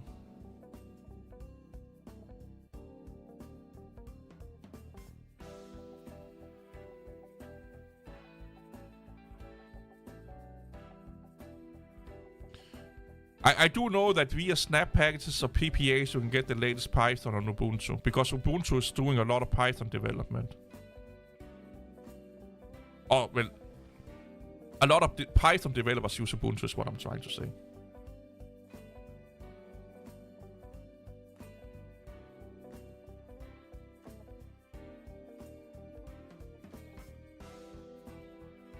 Yeah, exactly, TP. Yeah. The leaders should not attack that. No, I'm agreeing with you. Well, normal people would not like Linux. Not in the state it's in today. They just wouldn't. Yeah, rant about privacy on Discord, yeah. So I found something really fucking weird out the other day, or a few weeks ago, or last week, I can't remember it. So I was looking into my Discord app on my phone. And if you go into your Discord app, you probably know this already, but let's say you go into your Discord app and you click on the little message kind of thing. And where is it?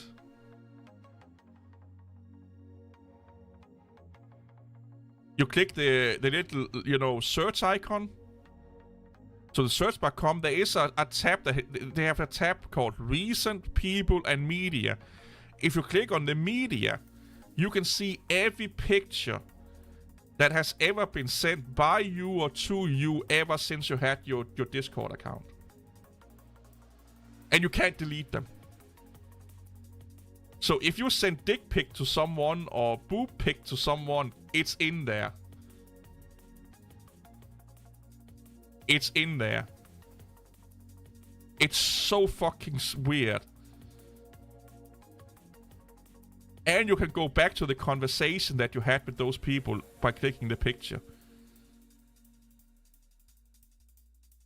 I was like, what the fuck? Yep, forever PP pics, yep.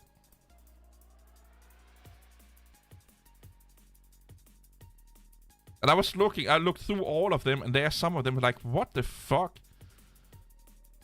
And then a few boob pictures come up. I've had people sending me boob pictures, by the way, on Discord. Crazy ass chicks. And I was just like, holy fuck, how do I get rid of this? Yeah, your mistakes last forever, yeah. It is fun though to see like people. Oh my fucking god! I can't remember I talked to this person or that person. But yeah, it kind of makes you like. Don't send anything on Discord. At all. Oh, I thought she was fucking nude there. She was not. Yeah, it's and funny enough, it's not on the desktop app. I can't find it on the desktop app. It's only on mobile versions. I don't know why they have not put it on to the desktop app. Or maybe it's just hidden somewhere. I don't know where it is.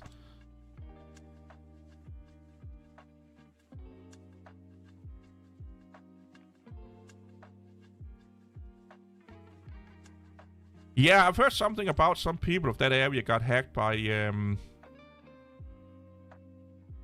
I don't mind. My face is on YouTube, so I don't mind my face being shown on other places, because if it's on YouTube, it's already all over the fucking place. You know, like, it's not like it's a massive deal.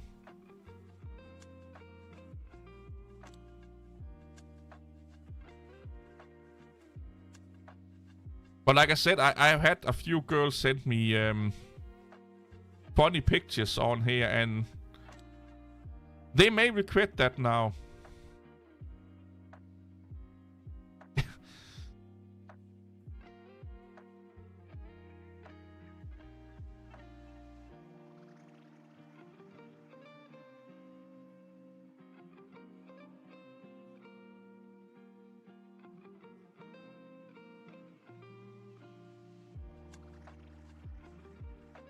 Yeah. A few years ago. Well, 4 years ago to be specifically.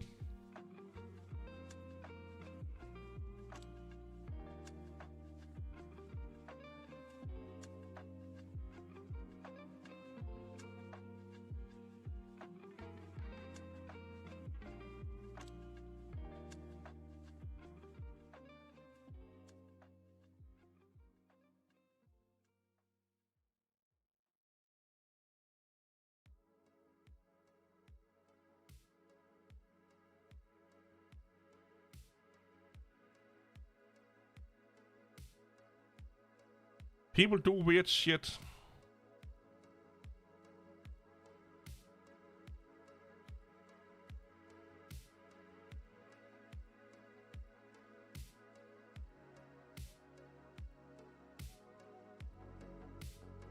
Oh, I know this girl in real life, and yeah, it is a girl. Like, I've physically seen her.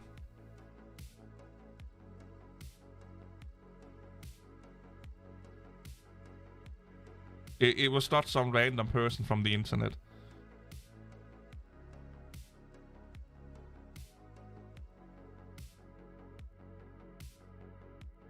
Well, we don't talk anymore, but at that point I knew, like, you know, I did.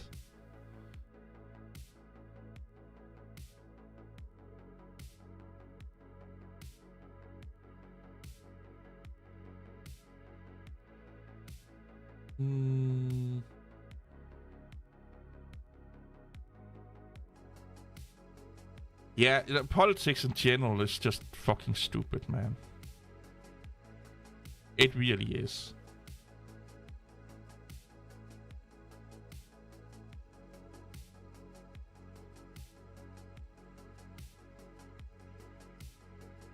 Yeah, don't swing your dick around on the internet, no.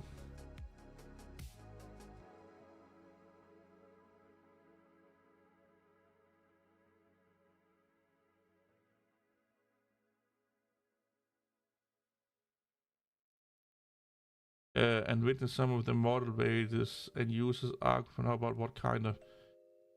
Oh, god damn it. Yeah, that's nerds for you. That's one thing I find really interesting. Yeah, politics has ruined the internet, man. That's one thing that's interesting. Like, Big Bang and all of those, like, movies and series have glorified nerds to, like, nth degree. Nobody wants to live with a nerd. Like, not the nerds that sit all day on Discord and Reddit and stuff like that, or YouTube comments or Twitter. Those kind of nerds nobody wants to live with. Or 4chan. Because they are obnoxious fucking people. They really are.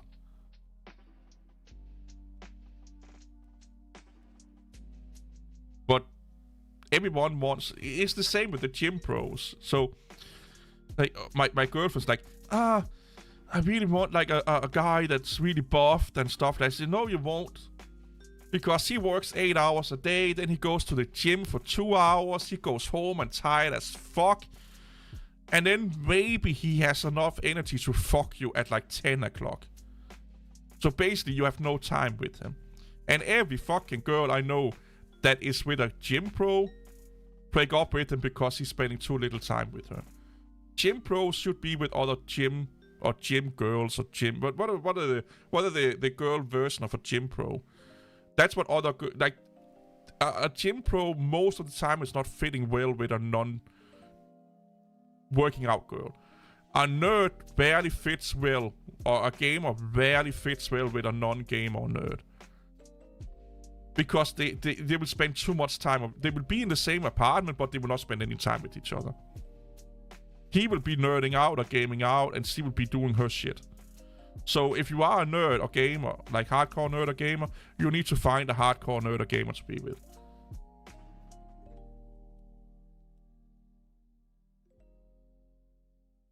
A nerd is not... No, nerds don't have to be isolated.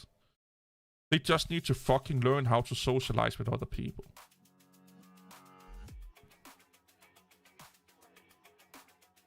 Because it's just an excuse to not learn how to socialize. And take all responsibilities away from yourself. And I don't buy that. The nerds can socialize. Maybe not, they don't have to do it as much, but they can. And nerds, they deserve to, like, they need to socialize.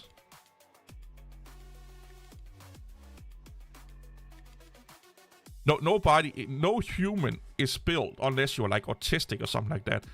No human, neurotypical human, is built to be alone.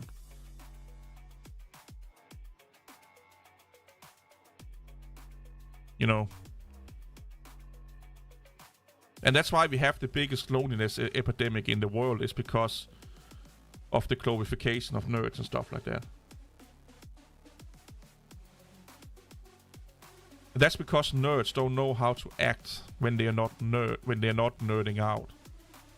And that's a skill problem.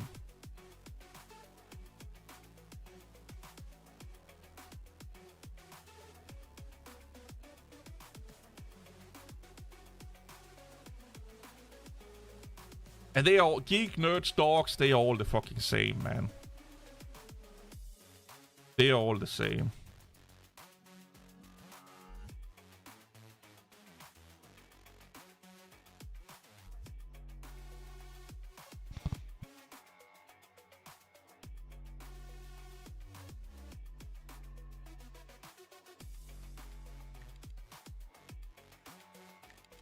It's just different, like... It's like different meat places on a cow. Gym rats they are not as bad as... Like, gym rats is actually more normal than nerds. They just work out. That's the only... Like, they just work out. They just like working out. Nerds can be obnoxious as fuck to other people. Gym people just work out, man. They really don't care about anything. Like, they don't care about what you do. They don't judge you. They just like to work out. And if you're interested in their hobby, they get really excited about it.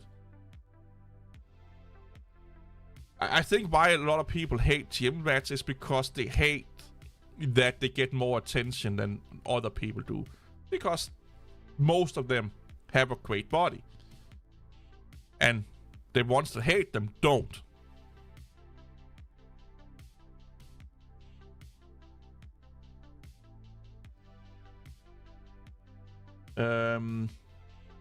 Admit and keep thinking the person they could be with isn't really... Yeah, so yeah, we talked about that with internet dating and access to the internet, you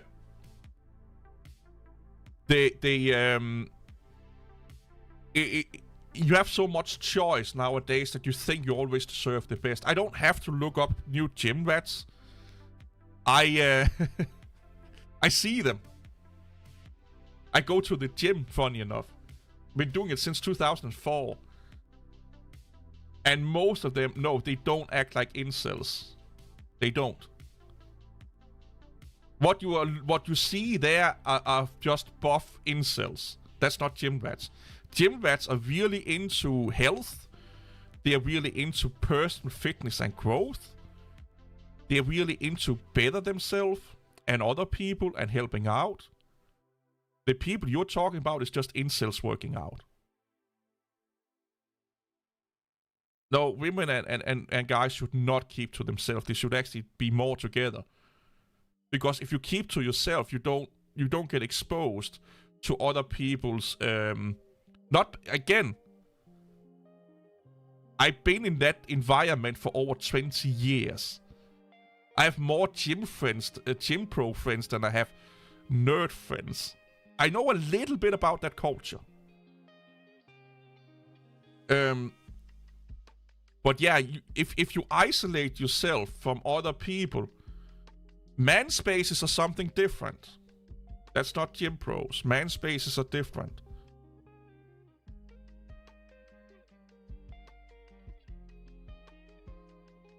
Yeah, gym pro people. Here's the thing. People that goes to the gym, most of them don't give a fuck about you because they're so into their own shit. The only people that gives a fuck up at the gym, that gives a fuck about other people, are crazy ass stupid Instagram influencers. And if you're setting up to taking pictures at your local gym, yeah, you should be laughed at. I'm sorry to say it. If you want to take a butt picture for your Instagram and you're a nuisance to other people working out, yeah, you should be laughed at.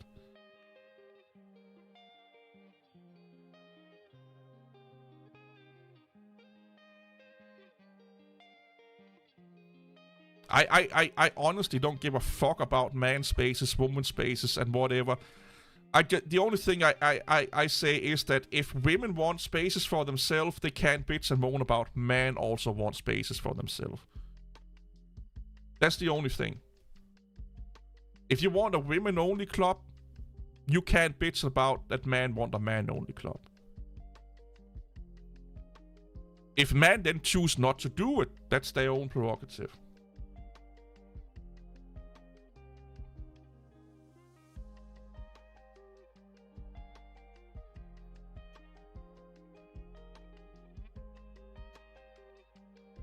I've been divorced 3 times now. Not a good track record then. Why is Mint so ugly? Well, because this is OpenSUSE and not Mint. Congratulations of showcasing your knowledge about Linux.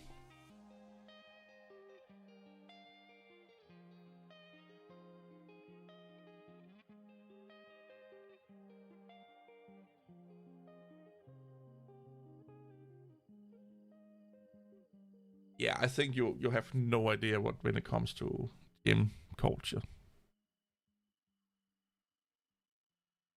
The Queen Borders. Oh, the Queen accents. You said, why is Mint so ugly? Why would you talk about Mint out of the blue without thinking about it because I'm using cinnamon?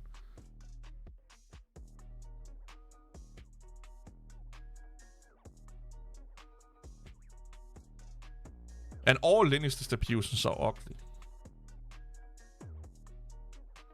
Like, out of the box, all Linux distributions are ugly.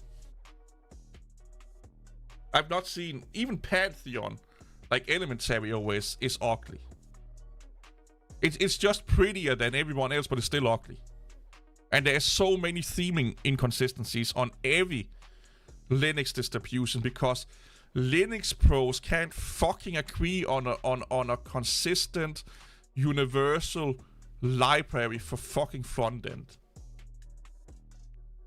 They all use their own fucking shit. Let's do Qt, let's do GTK, and let's break compatibility every time you upgrade. And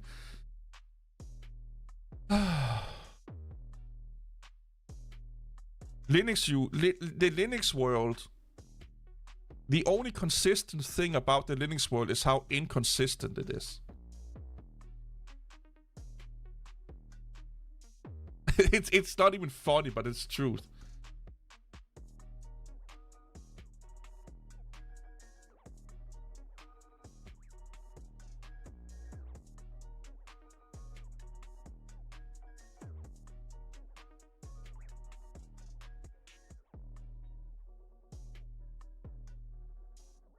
Oh, you was... Oh, shit. Okay, gotcha.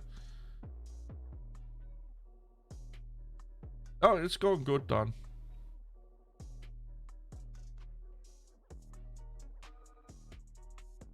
I didn't like Windows 8 Metro. It looked weird to me.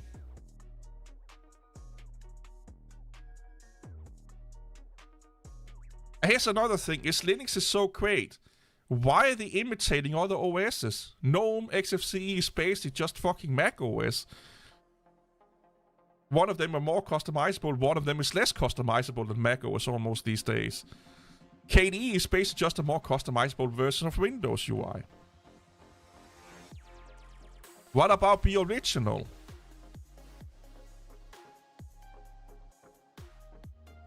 Yeah, and when GNOME try to be consistent, people shit on it, exactly.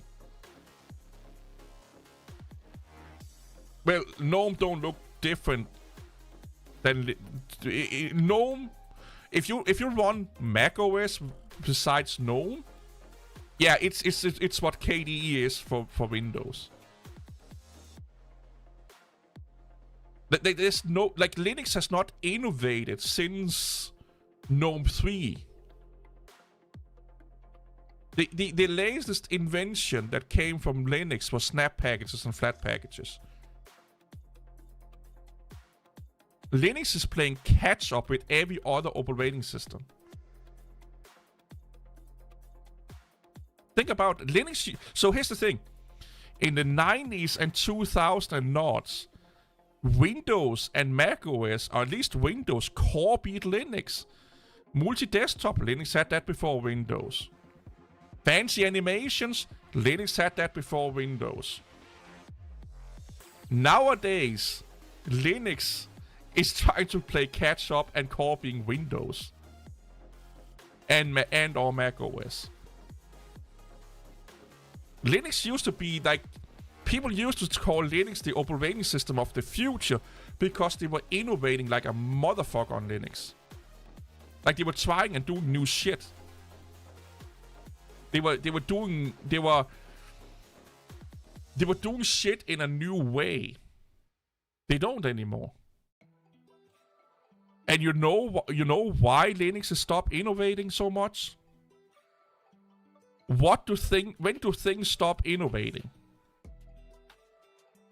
When they're being controlled by big corporations. Because innovation is not good for big corporations. They need predictability. They need predictability.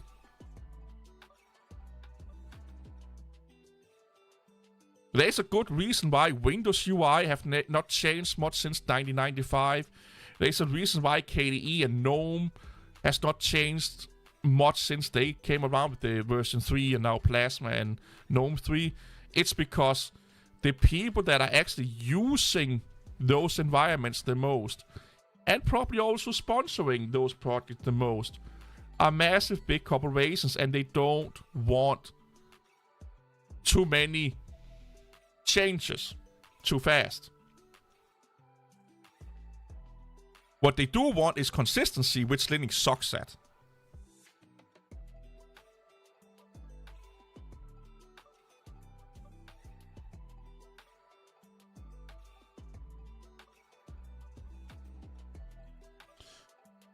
Yeah, there's a lot of incompatibility going around, yeah. Wayland is not even new, it's old. Old, if you are talking about Wayland. It's old as fuck. It's all 10 years old.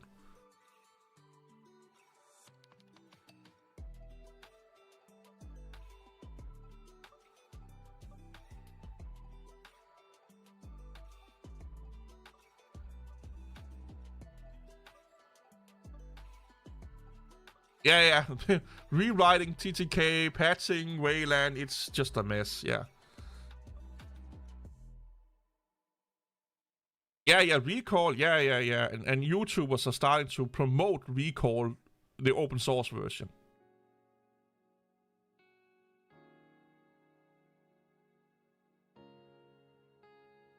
TTY is not the recommended way of upgrading or updating anymore. Not for most Linux distributions. Only headless.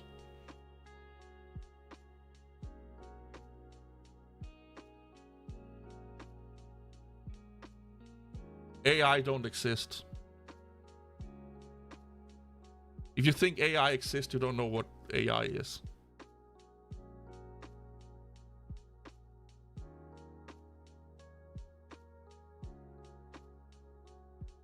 Yeah, Wayland is a weird thing, man. Yeah, there's too many bad cooks in the kitchen, and all the customers think that they are better than the cooks.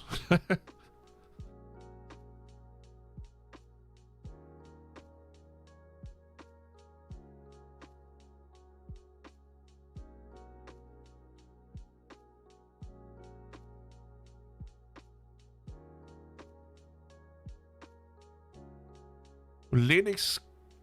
So here's the thing: Canonical and System 76 cannot make Linux consistent because there's other distributions.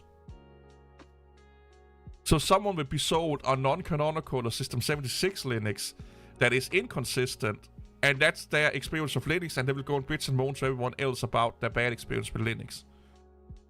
For Linux to be consistent, it needs less distributions. Or they need to rename or rethink the way they do distributions. So you have one official Linux, and all of the rest are Linux compatible distributions. Because that people understand that. And that's basically how it is today. Every Linux distribution is not really a Linux distribution. They are a Linux compatible distribution. Just like it was back in the day with the personal computer, like the IBM computer. Everyone else that made computers called it an IBM compatible computer because people knew about the IBM computer. And all it is just a way or change in wording, nothing else. And then that one main Linux distribution could be all about consistency, and all the other nutcase distributions or compatible distributions can do whatever they want. But they just can't be called Linux. But Linux compatible.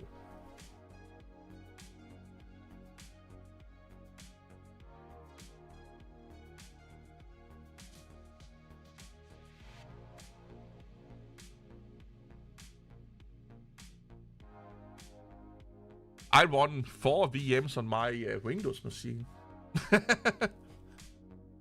With 6, I have 32 gigs of RAM, but yeah. Oh, Linux is not winning at all.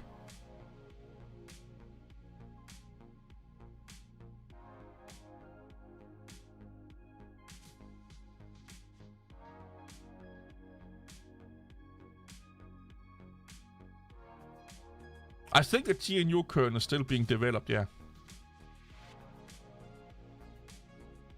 Well, yeah, all the Linux distributions are Linux compatible, yeah. VirtualBox, I never used Hyper-V, I never liked it. And I switch sometimes between VirtualBox and VMware, and it's just because it's just simple. I stopped caring about using the nerd thing just for the nerd aspect of it. I use the best, easiest, and fastest convenient thing I can use. Because then I can actually do more work. So I imagine if it took me, I know that's not with Hyper-V, but just imagine I had to configure all kind of things and set things up that would take me like 30 minutes, an hour to do a live stream versus using something else where I just click a button and then I have like 30 minutes more I can live stream or make a video and stuff like that. Performance is not an issue for me in VirtualBox or VMware. I'm not gaming, I'm not doing machine learning algorithms, and I do light coding at most. But mostly I just run Linux for fun and research purposes.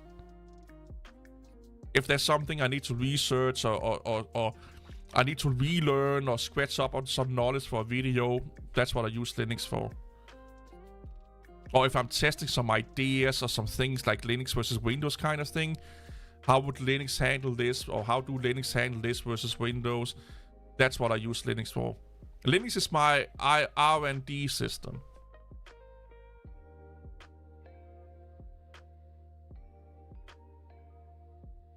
Here's the thing, most software worker in Linux is beta software. yeah, go do your stuff at CP. So Wayland is not even, I don't think Wayland is version 1.0 yet, and it's being put in to production ready software.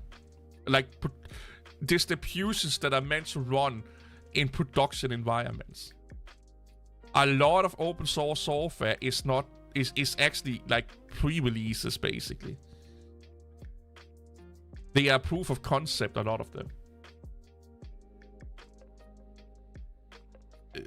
It's mind-boggling how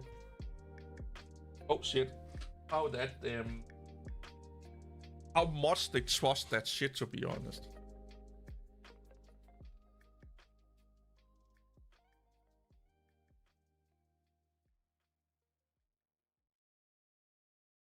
Oh, I also use Wi-Fi. Well, I both use Wi-Fi and not Wi-Fi on my laptop. I just got a laptop at work. A Lenovo.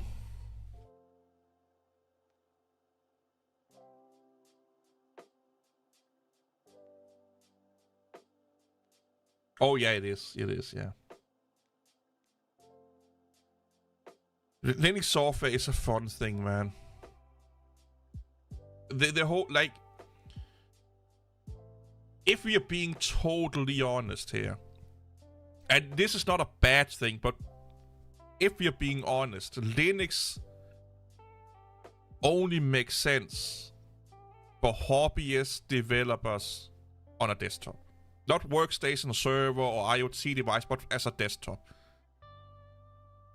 You're a hobbyist, you're a developer.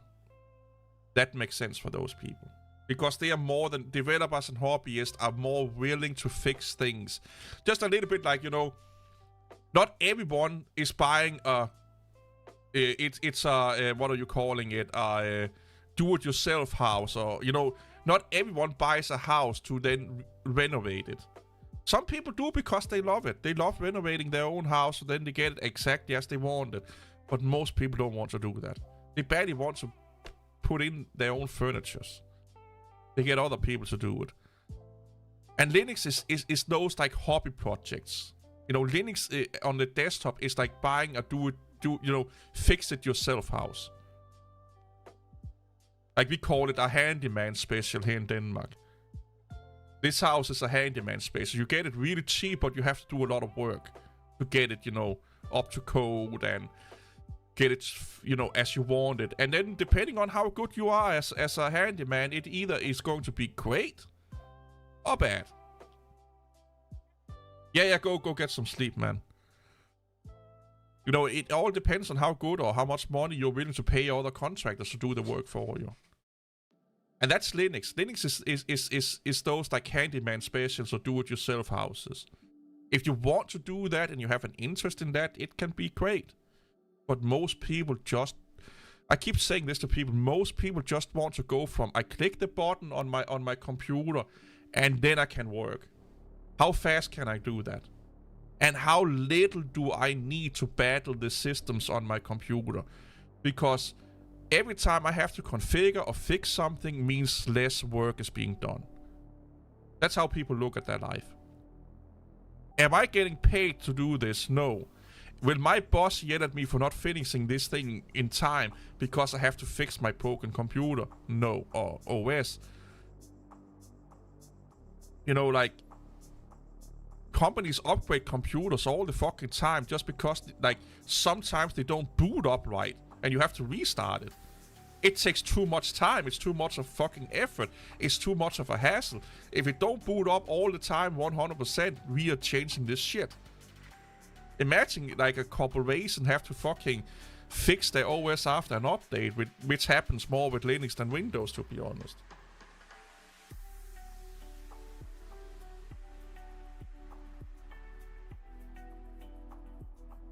Yeah. Yeah, it's... Azure is great, though. I just set up a SQL server at work on Azure for some projects we are doing. And it's... Like, I'm not joking. We had it for over a month and we have spent no fucking money on it. We're basically running it for free almost. And at most, we are talking about $2 a month. $2 to $3 a month.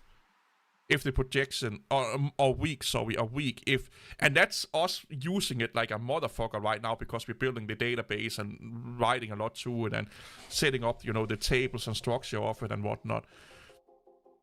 So that's us really using it. Like you can't have a server running for like $2 a week. You just can't. You need someone to maintain it. You need someone be on call if that shit breaks down and stuff like that. Azure is fucking great, dude. And that's one of my plans for the week when I'm alone at work. I want to learn more about Azure and what it can do for the company I work for, because I think it can do a lot of fucking amazing shit. Also for the developers. Like we are starting to use GitHub more and more and more and more. I'm not into databases. I know almost nothing about SQL servers and stuff like that. The nerds at work I just know how to use Azure, how to set it up. I don't know how they are doing all the. There's one guy, he works all the fucking time, setting it up, integrating it, and we have another guy we are starting to build some filters for it and stuff like that. But I'm learning from them at the moment because I never had the need to mess with databases. It's never been a big interest of mine. I'm more of a end user kind of guy. I never seen a need to have a server just for the sake of having servers running around.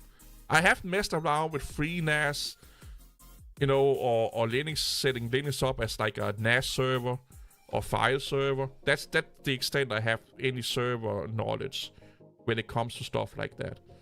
Other than talking to administrators that work as a server administrator. But I've not set them up myself. I just talk to a lot of people that work in that area. So that's something I want to learn like this month here. Go get more into Azure. We are thinking about making an authentication server on Azure with ERAT or what it's called, using that for some stuff. We have a few plans because it's not like... It only starts to get like somewhat expensive if you are like doing a lot of stuff on Azure. So for most small to medium-sized companies, it's not that expensive to use Azure. They have a lot of free services that if you are under a certain amount of use time or, calls or whatever it is, depending on what technology you're using, you get that for free. All you need to do is sign up, have a credit card associated with your account, and that's it. If you stay under the quota that they give you for free, you don't have to pay anything. Which I find stupidly fucking crazy. Let's imagine you're just like a one-person kind of guy or two-person guy that have a company. Like if you want, let's say, an SQL server running 24/7, you need to know someone that knows how to do that. You need to know, you need to hire someone to, set up the server, buy the hardware, and you need to pay someone to be on call 24/7 if things go fucked up. Like you can easily spend more having an SQL server yourself than paying Microsoft to do it for you. At some point, like if it becomes, like if you're talking like Google-sized companies, like massive companies, yeah, it probably makes more sense to do that yourself. But for small to medium-sized companies, and I honestly think that that's what Azure is meant for, to some degree, is like small, medium-sized companies. But I don't know if they have I haven't looked so much into Azure, but I don't know if they have like special plans for big, massive corporations or whatnot. But the more the more or the less you have to deal with in-house, the more you can focus on actually doing stuff that makes you money. But that also means that sometimes you have to pay a little bit of money for doing that. But if our SQL database goes nuts or something happened, it's on Microsoft, and they have to, like, if a server breaks down, or goes up in flame, that's not our problem. It's not costing us any money. They have to deal with that shit. We don't need to have someone on call 24/7 if things goes tits up. You know.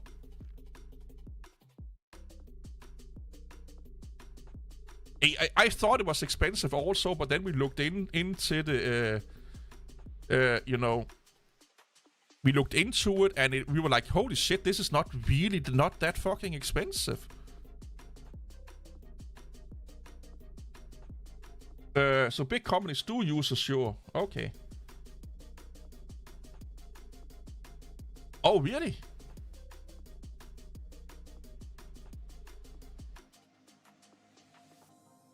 Oh, that's interesting.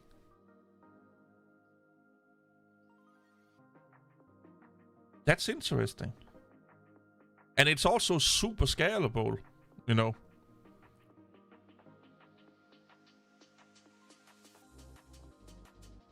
Yeah, I probably... Yeah, I could imagine the thing... Like, that's what I was thinking is that... If you... The more you use... They will, you know, give you discounts and stuff like that. It's cheaper than AWS. I thought Amazon would be cheaper though, because we were thinking about using Google for it also. But the company I work for is a Microsoft-centered company. They use a lot of Microsoft, like Teams and Office, and they use Active Directory, and so it just made sense to stay within the same ballpark. That's also why we went with GitHub and stuff like that.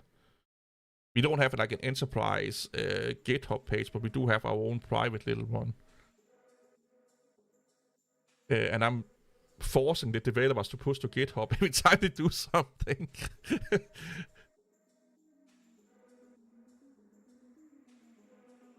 That's true. Microsoft is like... People tend to forget how good Microsoft is at doing business with other people. Like... And that is an art in of itself. Don't fool yourself. It's being a company that can make deals and work with other companies is a skill in of itself. And I think that skill a lot of Linux companies could learn and don't have, to be honest.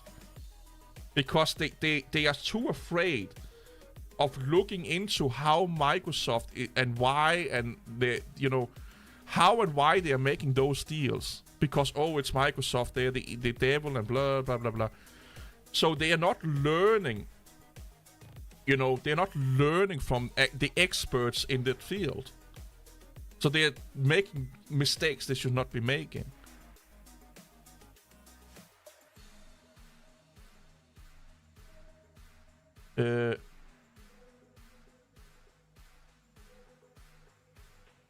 Yeah, so we do pay to go right now.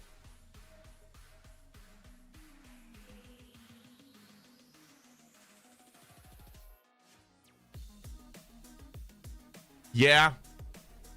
So my it's still kind of new for us doing that Azure thing. So my idea here was that we did the trial period where you get like like $2,000 or $200 free, something like that. And then we will do a month or 2 months to see what the cost is for the service that we're using right now. And if that cost is like, as I suspect it will be really, really like small, the boss has no issue with it. It's like if we're starting to talk about thousands of dollars a month, which I don't think it. Like I said, with the traffic that we're doing right now, having one developer basically writing and uploading to the database almost non-stop for 8 hours a day, we're talking a few dollars a week. And if that's the what we have to pay, that's fine. But then if or when we need to scale at some point, I may need to look into figure out how we do that capacity kind of thing.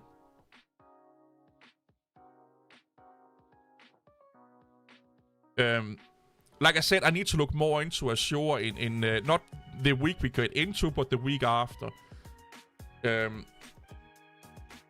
might as well write that down. So I want to look into Azure.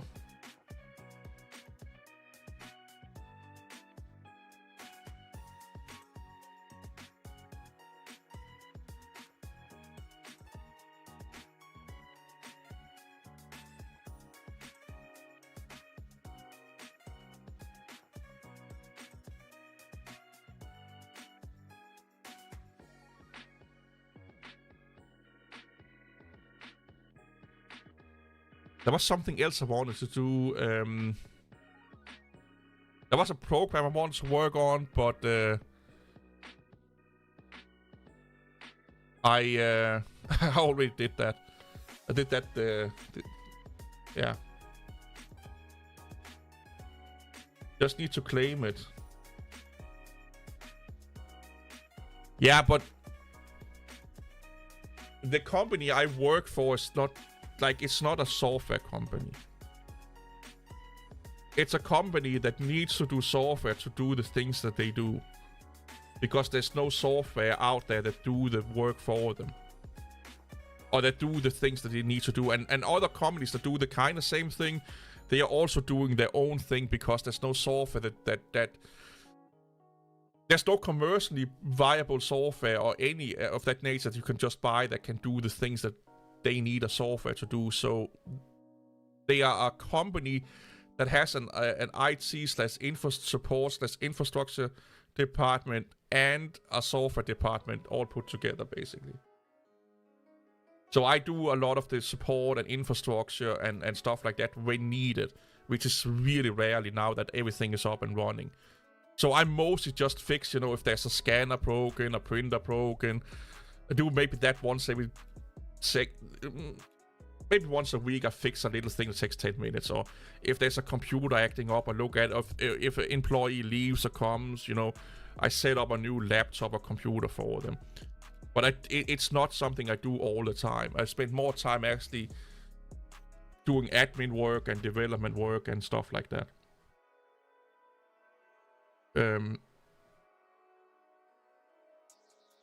And then they have other 3 other people, 1 main and 2 supporting developers that work on those specific software.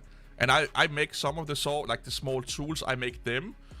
So I make them, I tend to do that at home because then I don't get disturbed. So I make like a proof of concept, like a really rough draft, and then I take it to work, and then the developer or the junior developer or support, whatever you will call him, he then refines it. Me and him, we then optimize it, refine it, so it's, adhering to somewhat best practices and changing things around to be a little more optimized and testing it out a lot of times, and then we're releasing it. That's normally how it does with small little projects, is that I normally do them at home, and then I come with like hey, this works, but we need to refine it, basically. So it becomes easy to maintain and whatnot. That's why I know that the Reese's guy was so out of whack. 100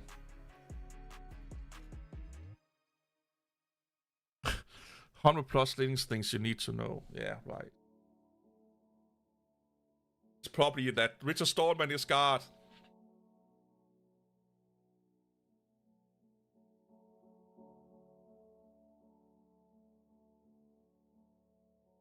How can Microsoft afford barely charging me for SQL? You do know the term, the first time is free.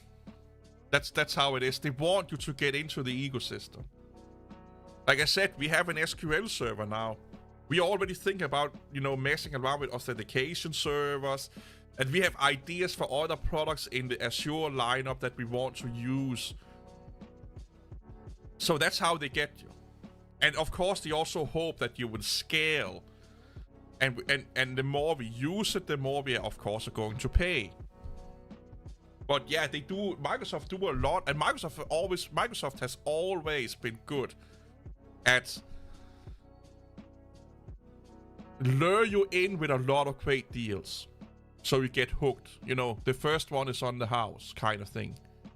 They've done that since the beginning of time. They're really good at vendor login. Yeah, they're really good at giving you a lot of amazing shit for almost no money or free, in hope you get hooked. And then you are locked in, basically. It's a little bit, if you look at Apple, why do they have the Mac Mini? Why do they have the Apple Watch SE?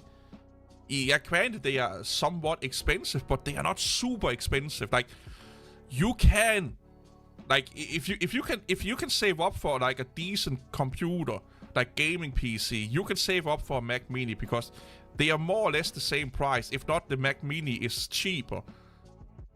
It's to get people in the door. You know, they have the 8GB models for people that are in doubt, you know. The cheapest one you can get, just to test it out. It can do your daily browsing needs and stuff like that. And then you're like, holy shit, I love this Apple ecosystem. Fuck, I want to do more work on it. I want to do more development on it. I want to do more editing on it. Oh, I need I need more RAM. Oh, I'm going to buy a studio or something like that. They get you in the door. And then in hope they can upsell you everything else. That's what they do. If you need anything to do with IAM, for example.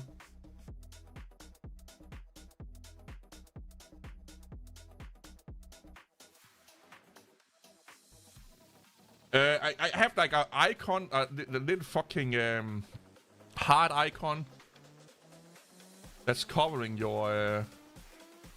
Oh, there it is, gone now.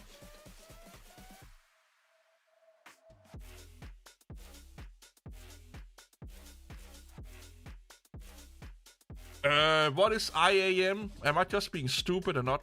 Like, is my dyslexia just going nuts?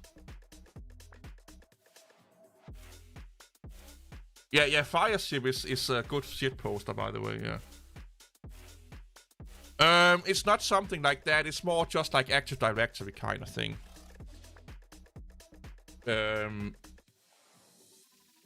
It's mostly just a login.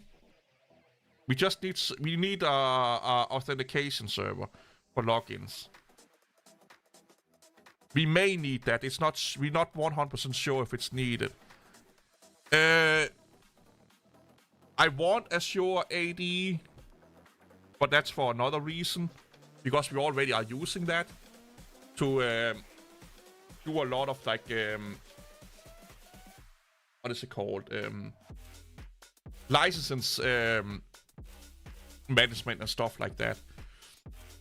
But we may need, again, we need to first have this database up and running and do some other things, and then we may need to look into getting our it depends on if we need it at the moment.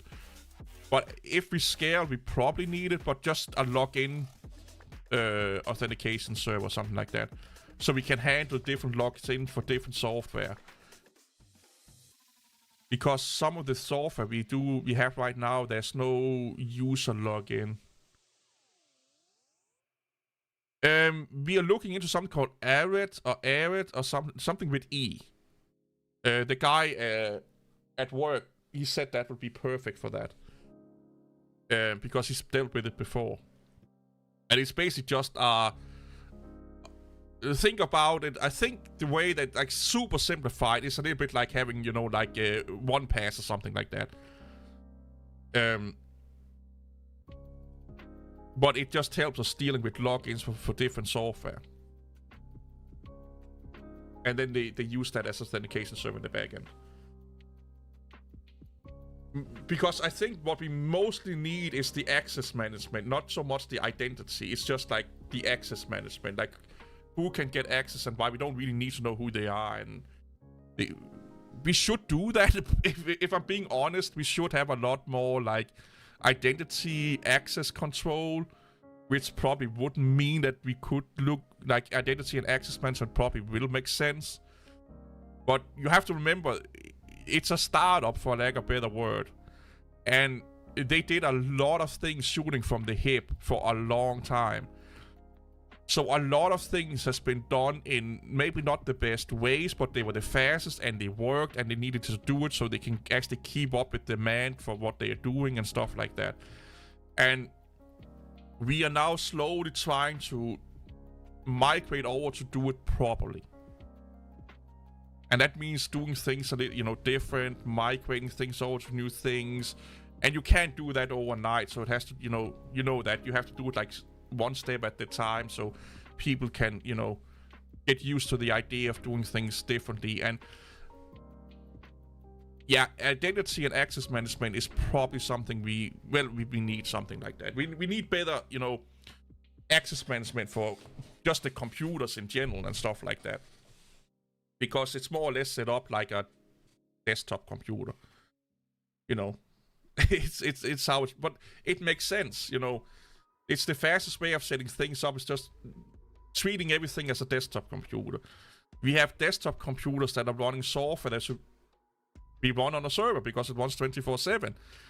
So that computer can't be locked down, you know, and when we have to reboot it, you know, it's like, you know.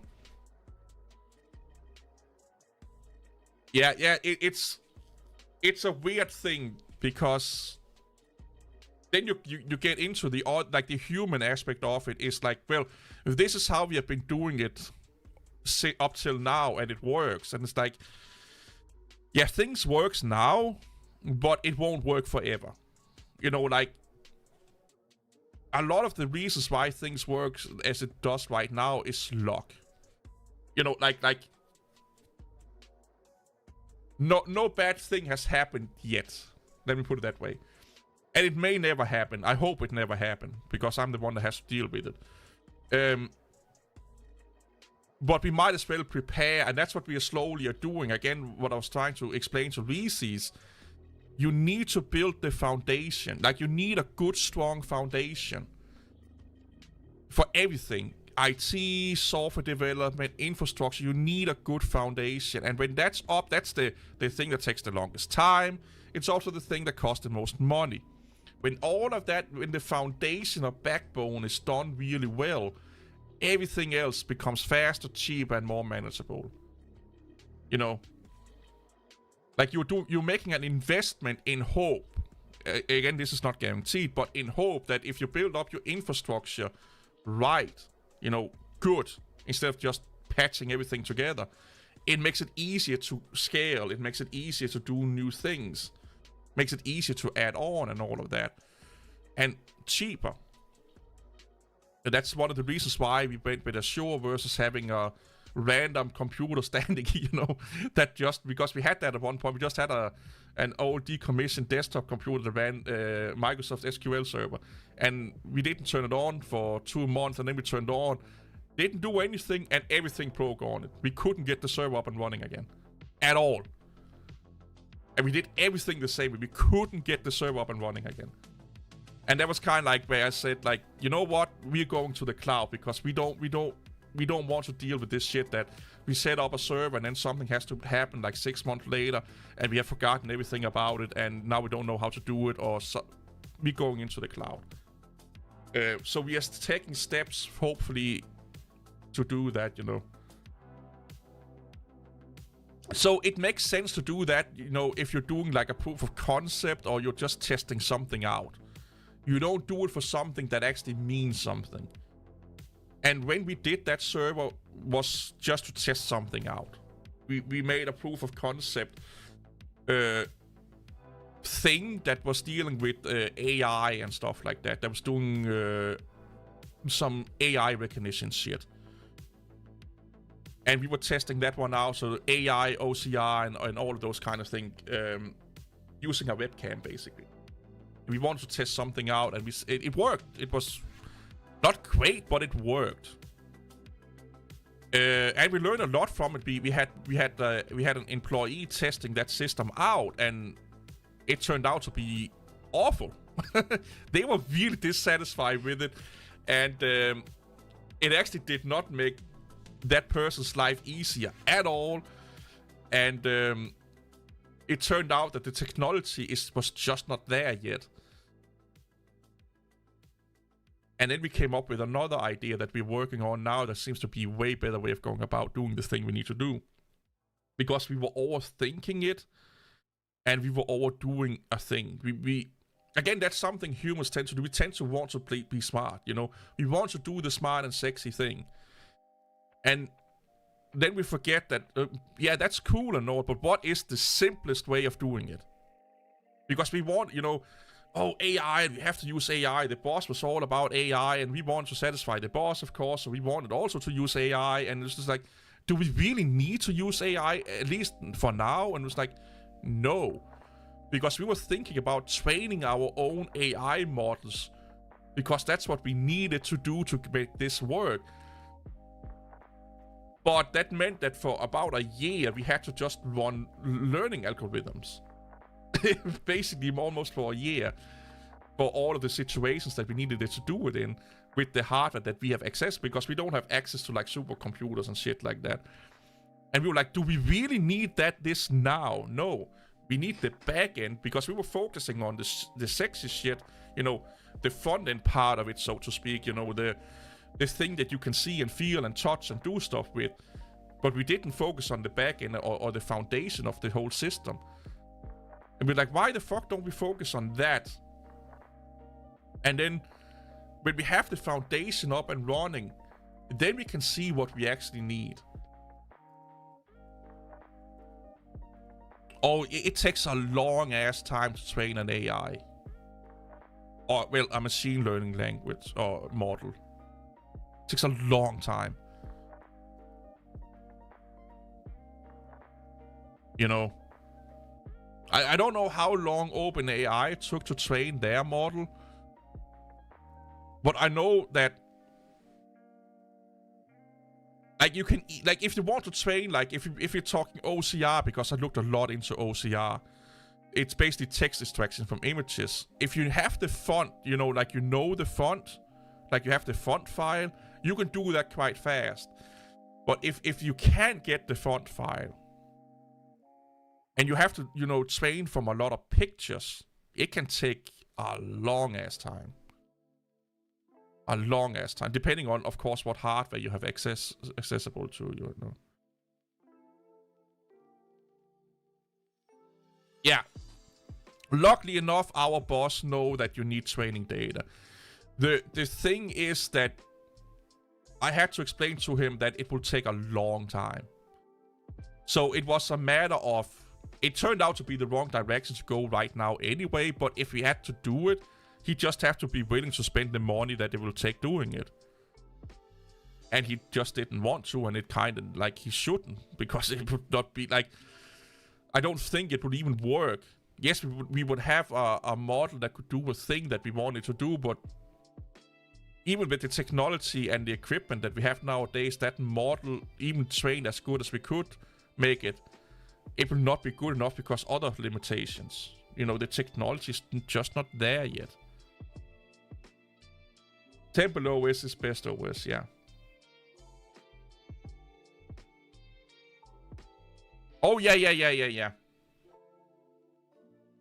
Yep. I've talked to people, they're like, yeah, we AI can do this for us, so we don't need X, Y, and Z kind of people anymore.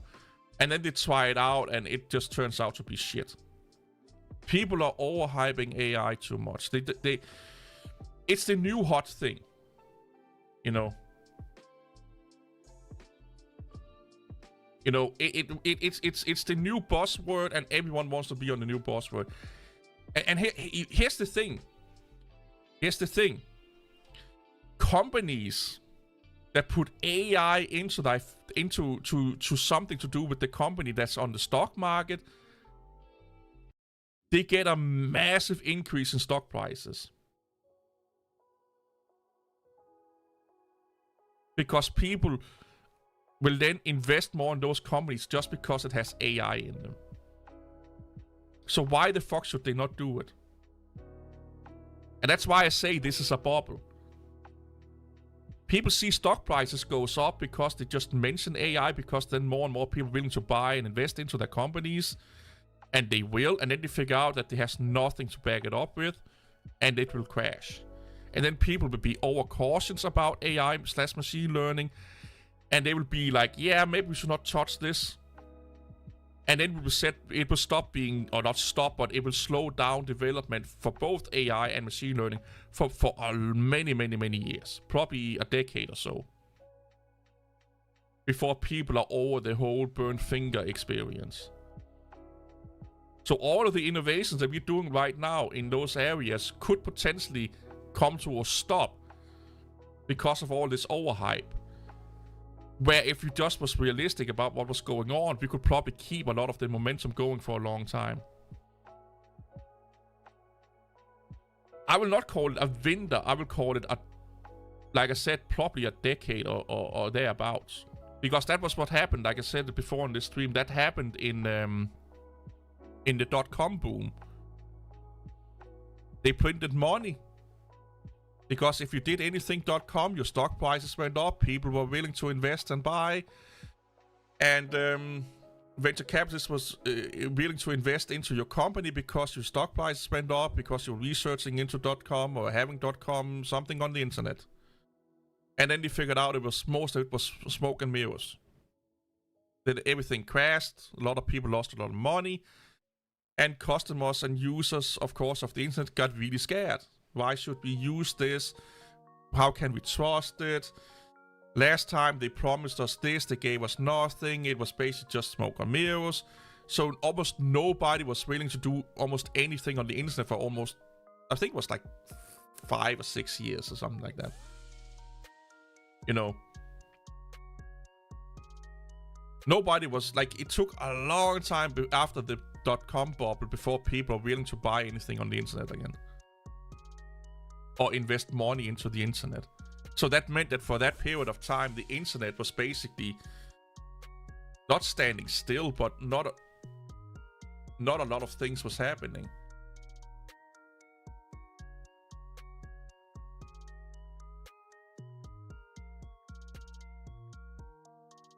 I do like what Apple did with the Apple Intelligence, because they are really smart about it.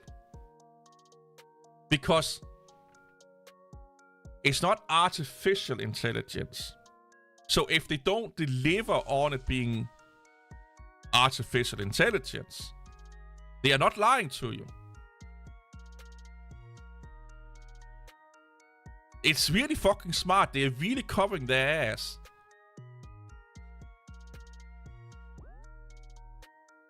Yeah, regulation. But think about it. Think about this is a little bit of a telling, because if Apple was 100,000% sure that what they were using was real, generous AI, which don't exist, but if it was, they would call it AI, like artificial intelligence, not Apple intelligence. But because they probably are doing what a lot of companies are doing, overstating what they can do, because it looks like they're using AI when they are not. But if you're calling it Apple Intelligence, we never said we were using AI. Heck, they may not use any AI in Apple Intelligence. It could all be what AI is nowadays, machine learning. It could also just be good old fucking normal algorithmic shit. Clever algorithmic shit. And they can call that Apple Intelligence all day. Because it don't have to follow the same rules as AI, artificial intelligence.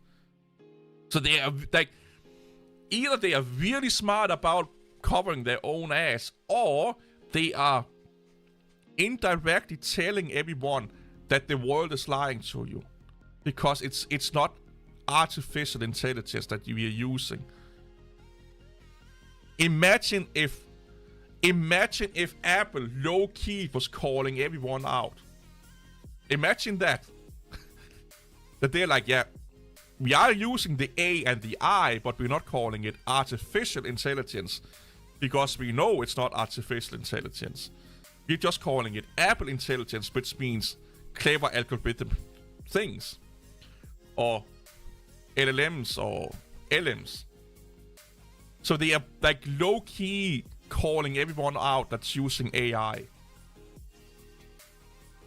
Imagine if Apple was like whistleblowing or you know, like calling everyone out for doing dubious practices by not calling it AI, telling people that, you know, all of those people out there that say they use AI, nah. And that's why we don't call it AI or artificial intelligence, because we know they're fucking it up.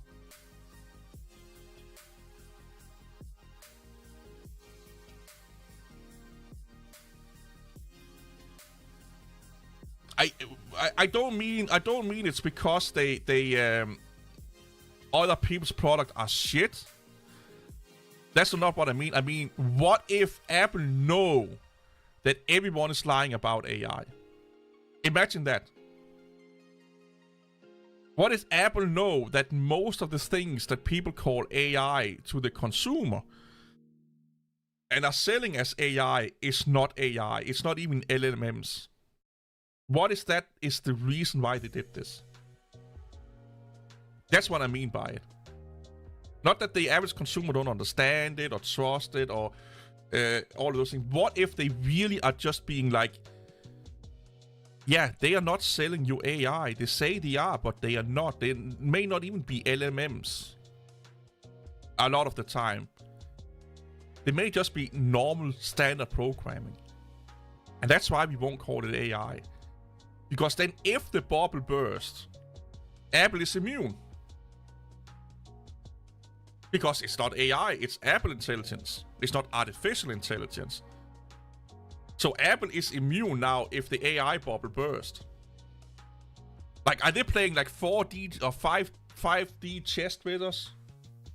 And basically saying that most people, like, yeah, their AI products are shit, but they're also not AI. What if that's the message that they're trying to send us?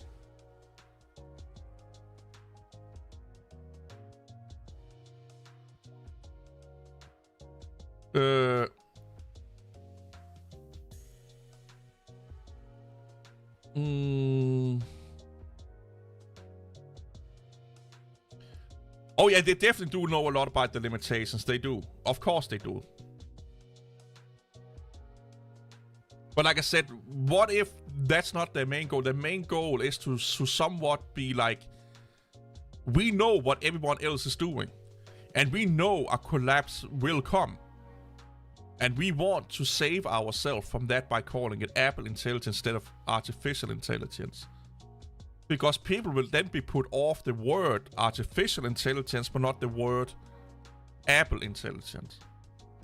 And at the same time, by doing that, they're telling Microsoft and all the other people that we know what you are doing.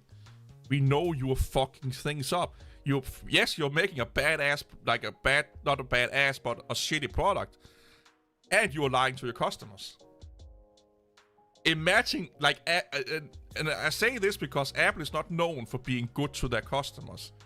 But imagine Apple being the good guys this time. Which almost never happens for Apple. They rarely are the fucking good guys in this world. Imagine if Apple is so, like, it's so outrageous even for Apple now.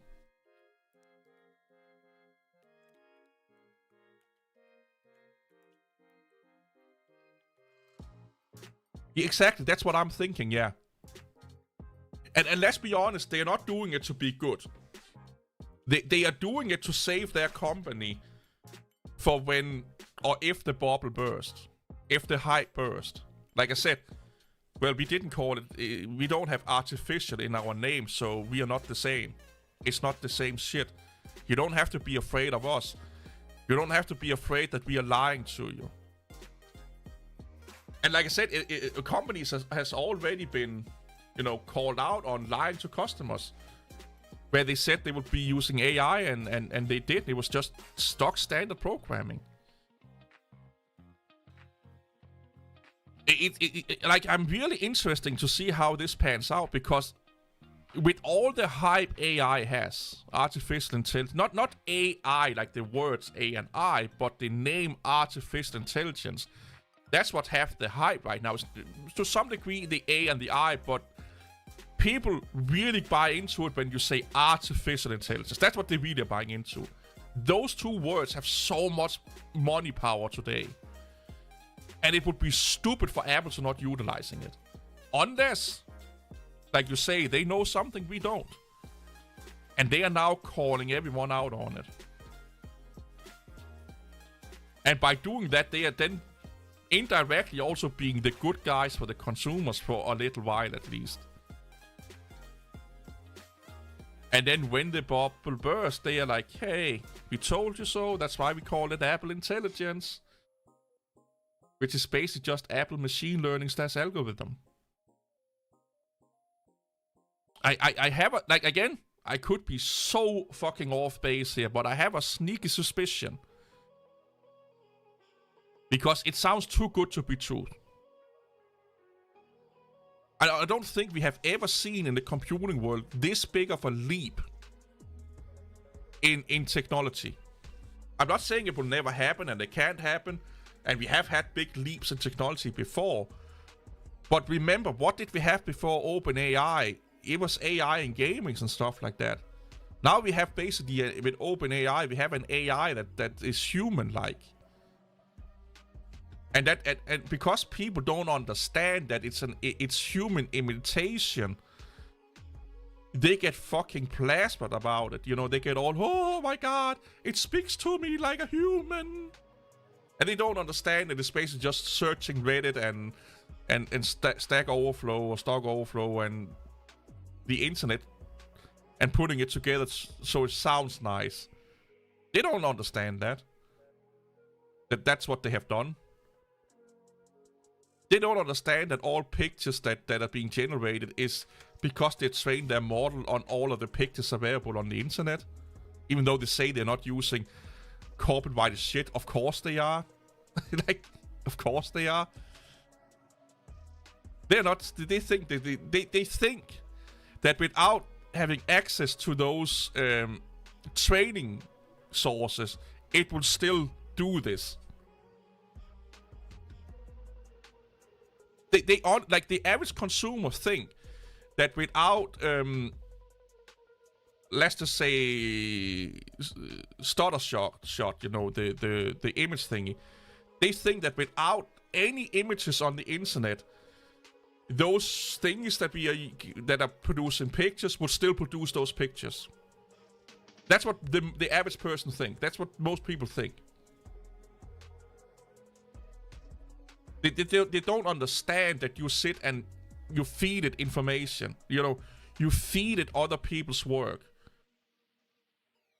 And then basically doing a reward punishing system for it, basically. Yes, you did good there, you did wrong there, then it adjusts, basically. And then we call that learning. It's just adjusting. It's not really learning, it's just adjusting. They don't understand that.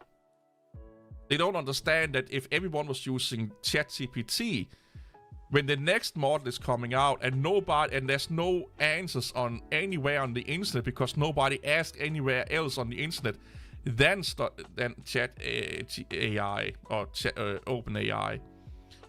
There's no, you know, there's no algorithms. There's no things they can learn on. If everyone stopped posting pictures and art on the internet, it can't retrain. It can adapt, of course it can, and it can learn a little bit from itself, but not a lot. For it to be really AI, artificial intelligence, you only have to show it like 1 or 2 pictures, and then it can evolve its own style out of that. It don't. It don't. It's a child. It's imitating. It's just doing it really fast and really good, but it's imitating. And what OpenAI does is just they made those imitations into a human digestible way of producing it. So it's basically just putting a pretty face on an ugly message, you know.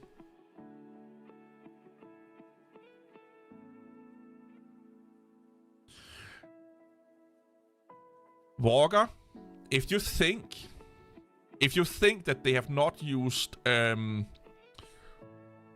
let's call it outside sources, you're exactly mistaken, man. They have. Yeah, again, Apple has a lot of your data. Yeah. They will probably put clause into your photo, you know, the photo app that, yeah, we can use the photo app to train our models. You know, your photos should take to train our models. Of course, they're going to do shit like that. I don't doubt that at all.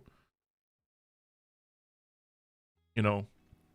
And yes, Apple will make it Apple only to make their product better. Of course they are. Of course they are. That's like yeah, of course they are. But it's still not artificial intelligence.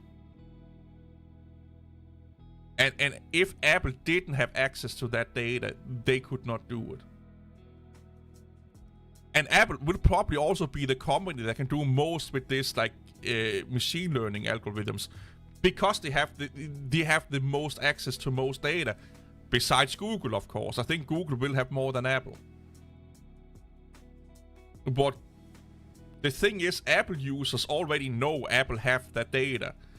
Google users, for the most part, don't know that Google have that data. And that's where the issue comes in here. That if you want, like, I know when I'm using my iPhone and my Apple Watch and my iMac, I know Apple is all over my fucking fat ass. I also know because I've researched that Google is, but most people don't know that with Google, but they know that with Apple. Because Apple is kind of upfront with it. Like, they tell you if this program is going to, have access to these kind of things and access to it's like, at least on the iOS, also on the OS front, they're really good at telling the user what the programs are accessing of your data and stuff like that. And most people, because they want the convenience, they say yes. And now Apple have access to all your shit. Microsoft hide it and Google hides it. And that's the issue here. That's the issue here. And that's also why, like, I think the thing is that you're hinting at is that because the users are willy-nilly giving Apple that access, they will have the biggest chance of making the best products, of course. And they will have the most data to train on. At least for their user group. And of course, it's, yeah. One of the things I love about my iPhone and my Mac system is how much it's pestering me when anything is accessing anything that has just a slight amount of data attached to it. This program is now going to access your hard drive. Are you okay with that? Yeah. This program is now going to access your... Yeah. This program now actually... Yeah. You get bombarded with fucking pop-ups all the time. But you only get like once or twice. It's so bad. But it's not so bad. I still have my Mac Mini. It's so bad. This is actually a good thing, but it's so bad with the pop-ups that every time I boot up Discord and I want to take a picture from my picture folder and post it, I have to go... It's asked me, do you want to select more pictures for Discord? I have to have... They are separating pictures from the photo app and Discord. So I have to select what pictures I want Discord to have access to. And I can't select more pictures until I close down Discord and reopen it. I don't minimize it, I have to close it down, at least on the phone. Like, close it down and reopen it, and then I can select more pictures. On Android, it just automatically shows me all the pictures I have on my phone. Automatically. Get access to all my pictures on my phone. So at least Apple is telling you, or making you aware that you are selling your testicles to the devil. Android don't give a fuck. We made an app at work. Not we, but we outsourced it. It was super easy to get approved on Android. They had to justify why they needed access to certain part of fucking the file system on Apple or on iOS. And there were certain parts like the private shit is on Apple. They just couldn't have access to. They would not allow the app if it had access to these portions of the file system. Not allowed. Like, again, they do it because they want all your data. But if you care about data, you use Apple products. If you care about your privacy, you use Apple products. But you have to say no to everything.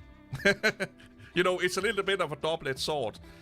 You use Apple if you care about your privacy, but you say no to all their pop-ups, which mean that all of the conveniences of using Apple is not there.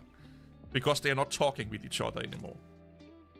Where on Android, it just fucking ripped. Like, I have an Android phone and an Android tablet that I use the Android phone once in a while, just for funsies, to see if, when there's a new update to Android, and then I have an Android tablet that also gets the latest update, and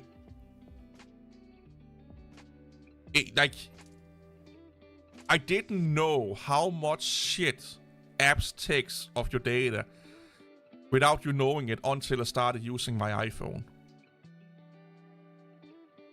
But if you don't give them access to it, sometimes you render that app useless, or it gets really limited in its capabilities. So yeah, we do want it to do those things, but you don't know how much it's taking or doing. You know, it's like, no, it's almost anything. Like there's so many. Like I said, just like I said with the Discord app and like the photo app, it just don't automatically grant you access to everything. You have to tell it to do it. And sometimes you have to go into settings and manually give it access. I never done that on Android. It just automatically do it. You know? And I'm thinking, like, okay, if Android just automatically do that shit without telling anyone. They do tell you once in a while, like, if it's like really intrusive and massive fucking things. Like, it will say that it will say it on the App Store on Android that this has access to this, and this is not an encrypted, you know, connection and stuff like that. But who the fuck reads that? You know? Who reads that? And some programs may give you a pop-up that we need access to your, you know, or it will say, like, do you want to have access to your webcam or your phone cam or your location? And then you can say, this one time, only for this app or never. Which iOS do the same, by the way. That's kind of the control you have. Oh, this program wants to access your phone, not your microphone, sorry. This time, only this app, always. Or never, sorry. Which, again, Android also, or iOS also do. That's the only times I really notice Android giving me a heads up. And then I have to read, you know, on the store page on the Google Store that, oh, this is not, they take this data and it's not encrypted. It takes these data, oh, you can't delete it again. That's the only way I know that is by reading it on the store on Android. iOS tells me that. And it's also on the store. So yeah, like it sounds stupid, but if you care about privacy, you should be using Apple product, and then of course not go to the crazy places. Stay away from any Google product, any Amazon product, any Microsoft product, any social media basically just go off the internet. Just save yourself the hassle. Stay off the internet.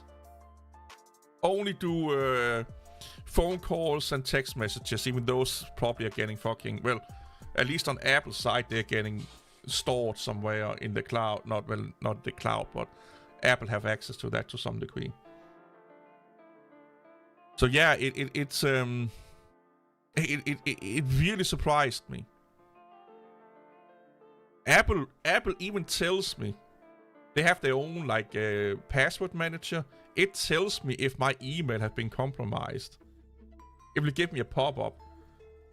Oh, your email has been compromised. This password that you use for this site has been compromised in a data breach at some point. I've not seen iOS, or not iOS, I have not seen Android do that at all. I have seen Chrome do it.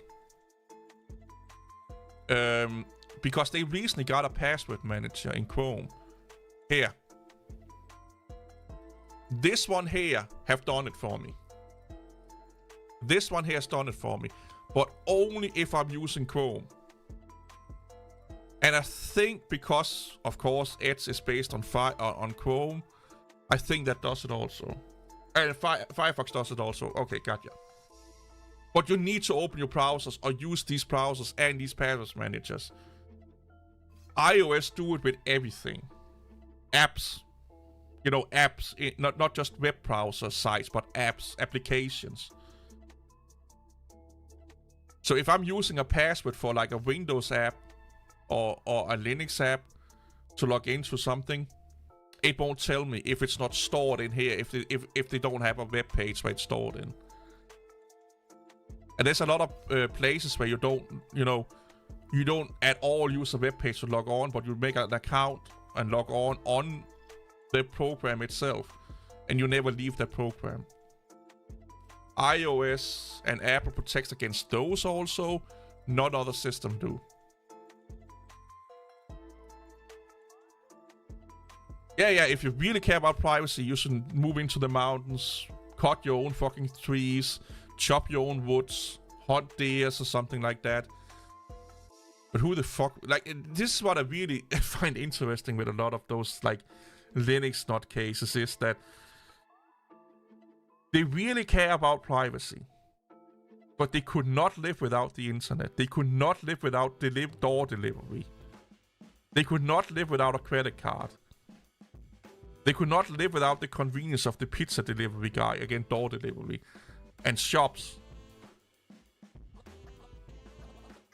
But they care a lot about privacy. And all of those things I just mentioned that's outside of the internet takes more data and telemetry about you than the internet. Or well, not more, but a lot of data and information about you. But they could not live in a world without data collection.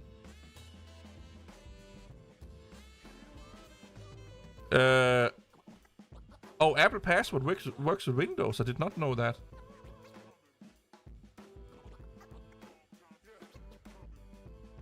I have to look into that with Apple Password and browser extension then.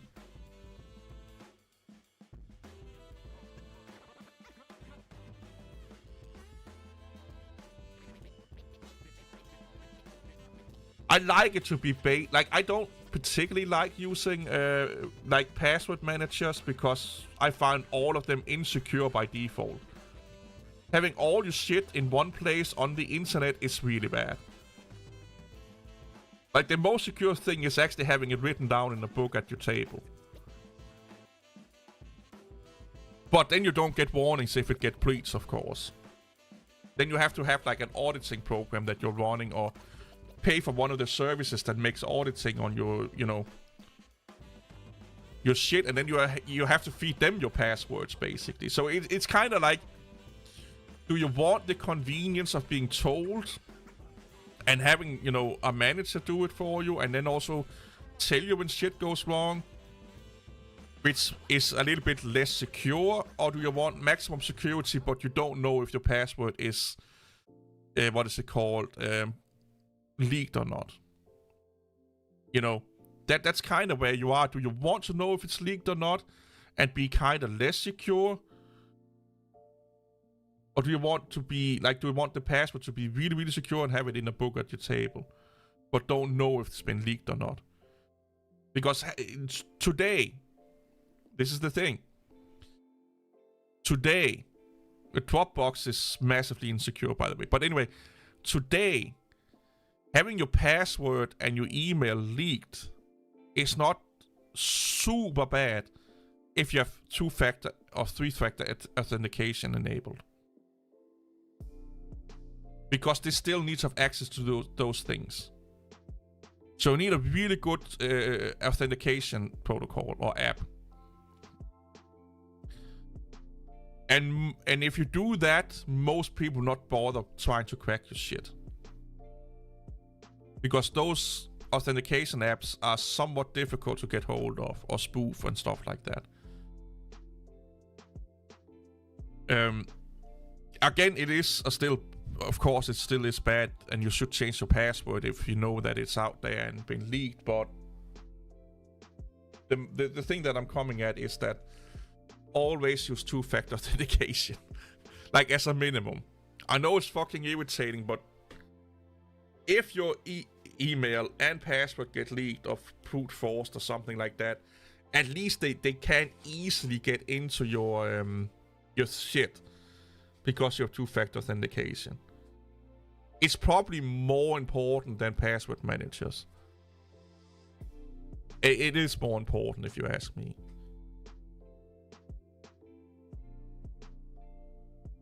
But it's Yeah, most Linux users could not live in the world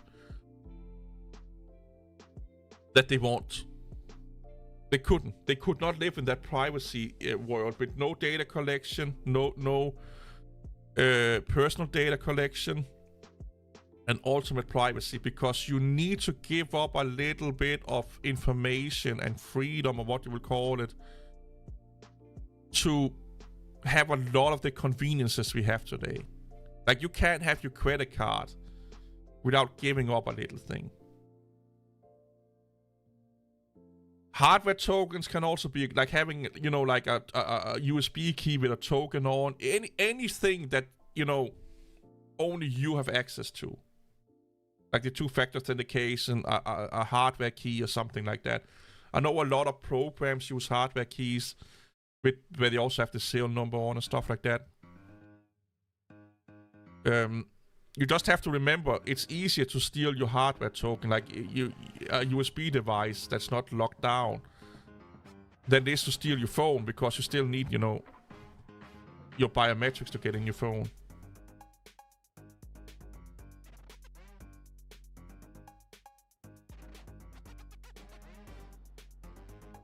Oh, that's nice. Yeah, that's nice. Yeah.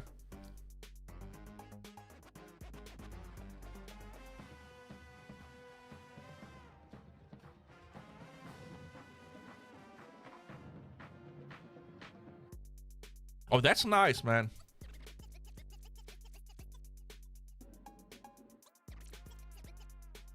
That's nice. I had that, like, my bank called me, like, many years ago, a few years ago, that I need a new credit card because there was not being charged anything on it, but they suspect that my card numbers was leaked somewhere. You know, so they had gotten, probably by some of the, like, Google or something, like someone have told them that my bank details has been leaked, like my credit card details has been leaked. So they sent me a new card and they stopped the card. I don't know how they know that, but they were like, yeah, we have a high suspicion that your credit card details has been leaked, so we are locking it down. And I've looked at my bank statements. There was not charged a dime for anything. For, like, that, of course, I couldn't find anything that I didn't buy myself, basically. There was no, like, extra charges or weird charges or anything like that. And I looked like a year back and nothing. Nothing.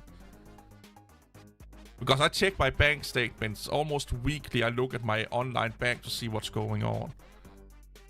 And I was like, nothing has been extra charged. No, but just in case, we are sending you a new credit card. So that was kind of interesting. I did not know that Apple Pay did that, though, or Apple Wallet. Because I set up Apple Wallet when I got my phone. And I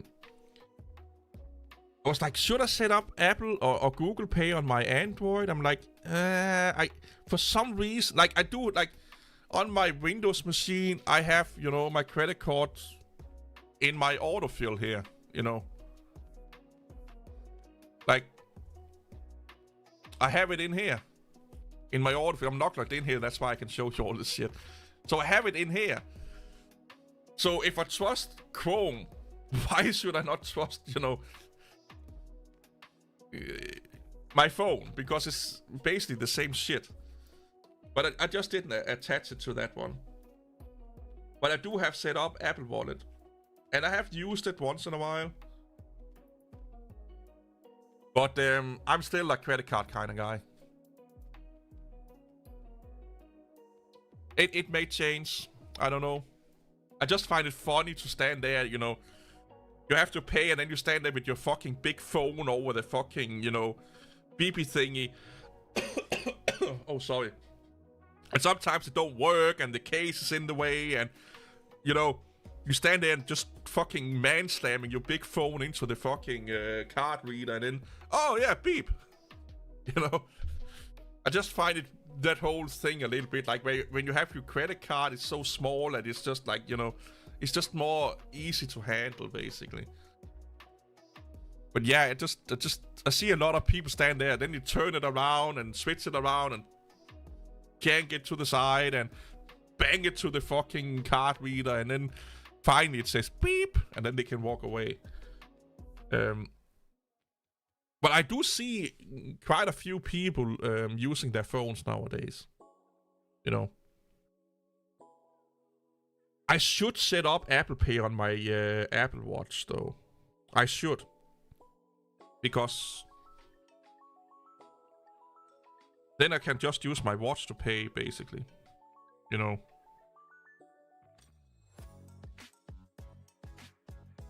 But then I have to take my watch and put it on the fucking thing. I don't know why it's such a big deal for me. I don't. What is it called? Apple Pay? Do I not have that?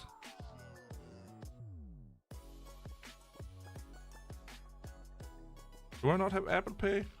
Oh, wallet, there it is. It may already be synced to my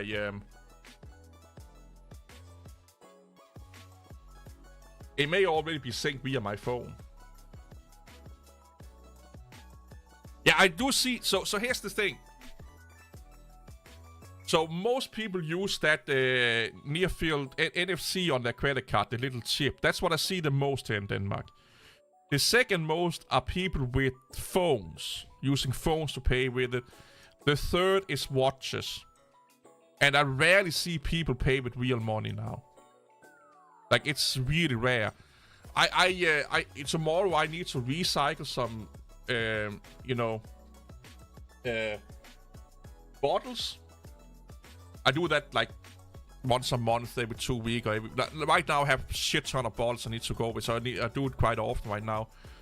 And when I recycle my bottles, you get like a paper slip that says how much money you have, you know, and then if you don't use all those money, they will pay you back in coins.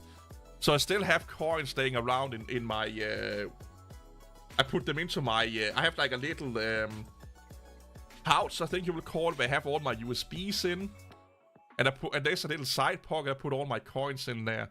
Because I normally shop after work. And I realized it's been years since I had like coins on me. Because normally when I recycle, I always, you know, buy more shit than I get on that paper slip, because I don't want to deal with coins. You know. Yeah, and again, like I said, credit card, phone, and watch. I do see, you know, people do use their Garmin watches, their Apple watches, their Samsung watches. But I do mostly see people still, you know, use that NFC shit in the credit card. So we use Danish crowns in Denmark, but if it's international, we use euros. So if we are paying internally, like in Denmark, it's crowns. If you're buying anything from outside, it's in euros. So basically, some sites like Amazon.de converts it to Danish crowns, but you are in reality paying euros. But you can also pay with euros in Denmark. They take both currencies. But everything is in Danish crowns. Like, you don't see, you know, like if you go on a shop, you don't see the price in euros. But you can use them just like you can use American dollars and all that fucking shit. Yeah, it was really weird, man. Like, I was really like, where do I put them? Where do I put them? So I just had them laying around in my pocket, and I was like, oh, I have this little side pocket on my USB pouch. Let's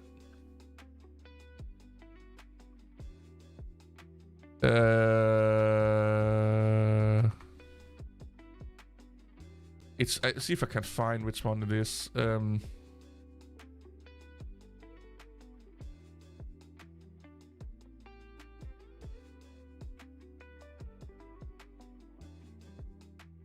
Wait, what? They don't have them anymore?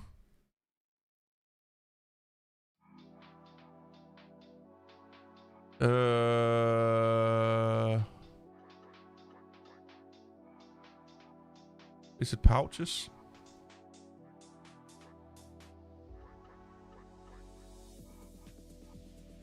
It's these. I think it's this one here.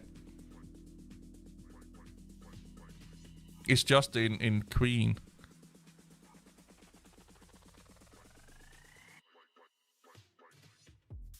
So it's this one here. So I put all my USB devices in this. It has like a divided room. You can see that here, and I can have that in my. I have like a pocket in front on my front legs.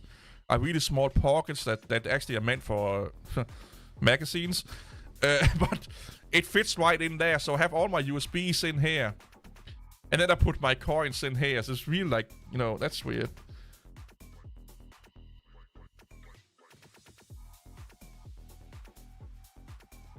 Exactly. Yeah. Like if I'm going traveling, like outside of Denmark, I'm going to set up, you know, my Apple Pay basically. Well, it is set up, but I'm going to use that. Yeah.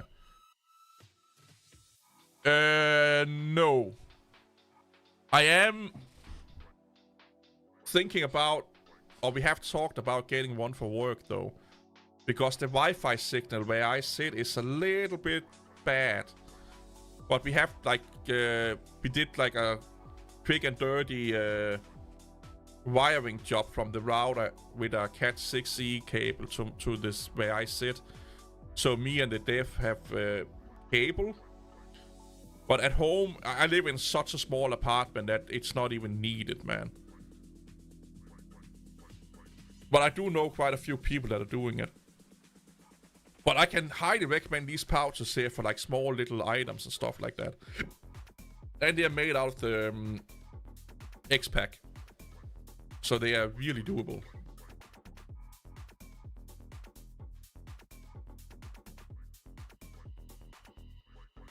I do like Alpaca, they make some good shit.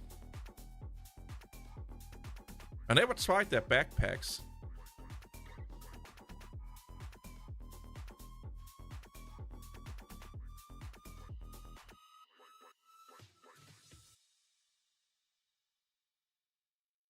This looks a little bit sexy, but they do say that they are small for their size, though. It is sexy, though. I need my mole, man. I have so much shit attached on my back on the outside.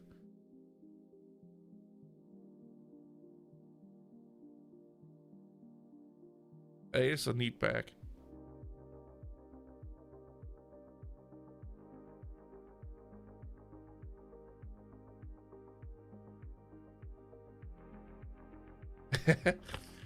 So those pouches I showed you are really slim. You can hide them away quite. That's why I use them. You can hide them away quite easily. So when I have them in my pockets, it don't look like I have big massive things in my pockets. Like if you don't know that I have it there, you would not noticing it. And then on my other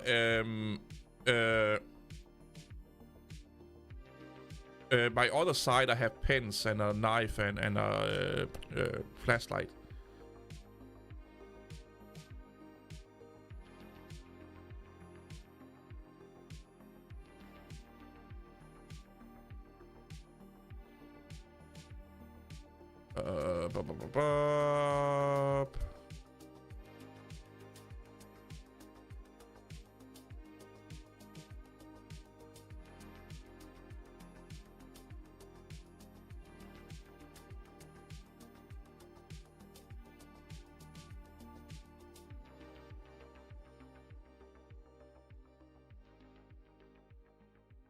They're not that expensive, the pants that I got. Come on. This side is always so slow.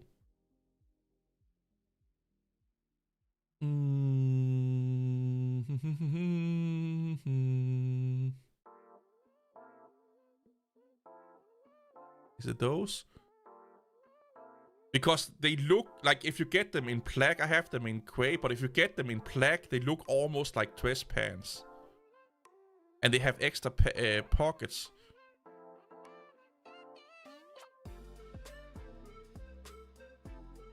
It's Helicontex.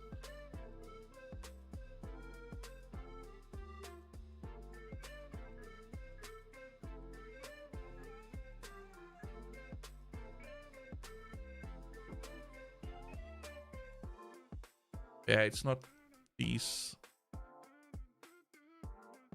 Not those.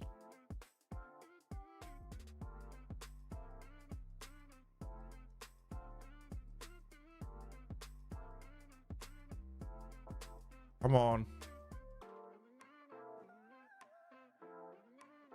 Fucking polar sites, why are you so slow?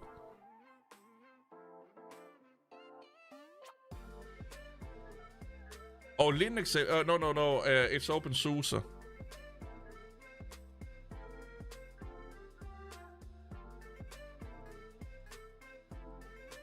Where the fuck are they?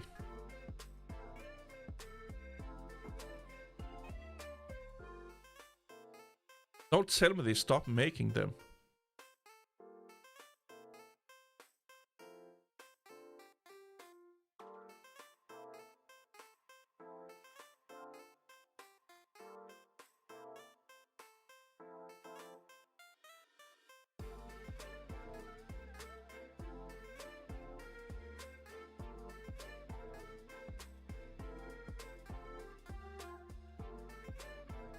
I'm getting sad now.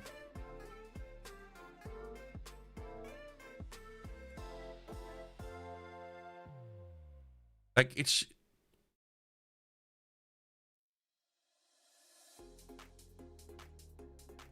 It looks a lot like these, but...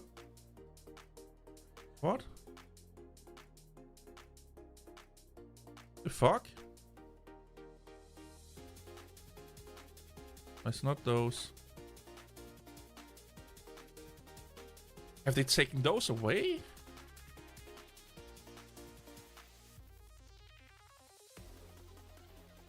Okay, okay. What are they called? Bayman. Here they are.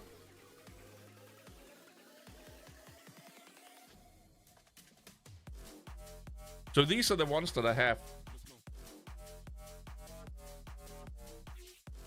I'm talking about the pants, like what? So it's a little bit easy to see in this color here, but I have them in gray. So in this pocket here, I have that alpaca pouch with all my USB shit in, and there's a pocket that like the same over here. I have my like I have a mechanical pencil, a normal pen, a flashlight when if I have to look into computers and stuff like that, and a knife. This over here is where I put my keys here. And on this side here, I had a little bit like a boo-boo kit. Oh, they are really sleek and they are not heavy. They are, you know, like they are really. It's not thick fabric, so they you don't get hot. Like I said, they feel like dress pants. And in this side pocket here, so there's a side pocket on each end here. Keys on that end. A little boo-boo kit here with like band-aids, because if I open up a computer, I scratch myself. And like I said, the alpaca USB pouch I use in here. And they look, and then look here, like in black. Like if you have like a good long, you know, vest on or coat on, it's really hard to see these here. Of course, you can also get them without the front pockets here. But these has some concealed carriage thingy here, but they also have the side pockets. And look, like if you look at them in black, like they look really sleek. But I do like the Greyman ones here. And they use Velcro to put them on, and they are not that expensive. Like let's do United States Freedom dollars. It's like $30. Oh well, this is not the same ones.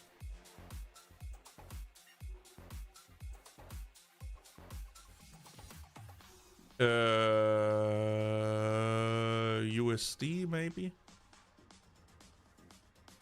little bit of hacking here.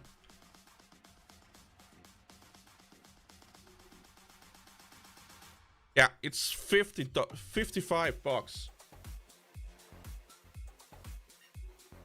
Yeah, so what I do, because I'm a fat boy and I have a lot of heavy shit in my pockets.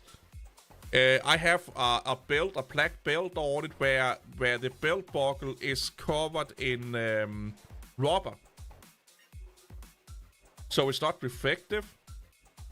And if you hit something, it will not scratch it. I can show it here.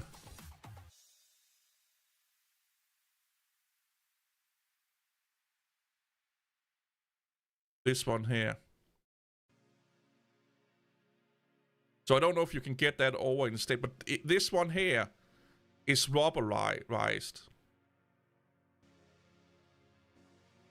So this is like, it's metal with rubber on the outside, basically.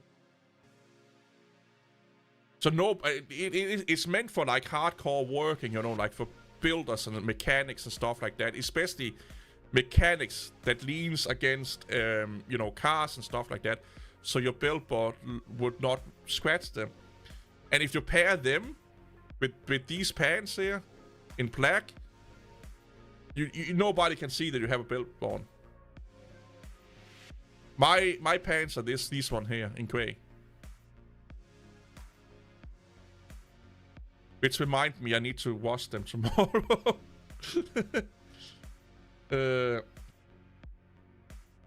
But yeah, Helicontex is a great company. It's a Polish company. But they do have what is it called? Stores, you know, distribution centers in the States also. But they make a lot of affordable shit. And it's made for, of course, the army and you know, soldiers, police officers and stuff like that. So they are made to last. I love buying shit that's made for, you know, first responders, army people, police officers and stuff like that, because they just last so much longer than normal pants. And the thing is, most of the things that's built for the army is also cheaper, because the army is going to buy it, of course. And then they're selling it to the private sector also, but they are like really, really doable. I had mine for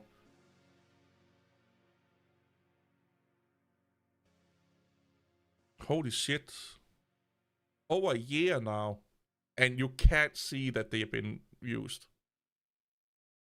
And I have one pair of pants I use for a whole week, and then I wash them, of course. Nope, that's what, like, all my crowds on my pants wears out. I have walked miles in these pants, and they're still the same. Yeah, Helicontex is like well priced. I don't know if you know 511, which is another company that I love their products. But they are quite expensive. But they also are like, you know, super expensive. But they are really, really, really well built. They are over-engineered. These, like, Helicontex makes really good shit. Yeah, just trolling Linux users, yeah.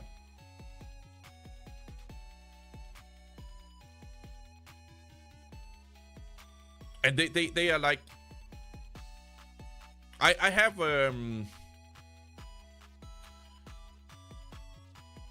some 511 pants also.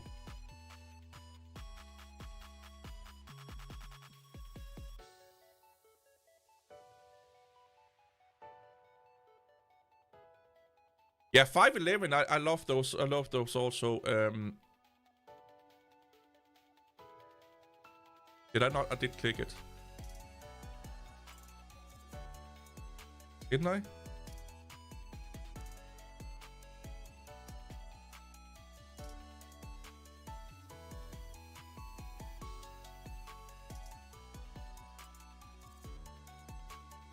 Oh, which one do I have?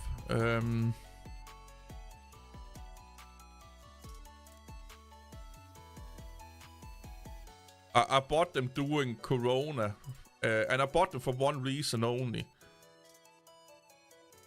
It's none of those.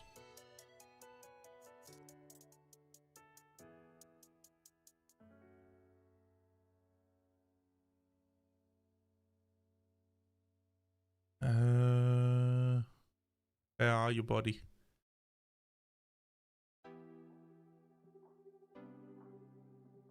Oh, these cost no money, apparently.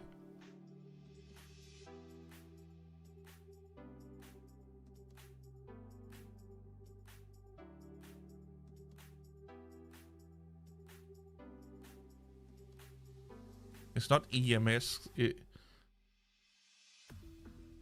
fuck are they?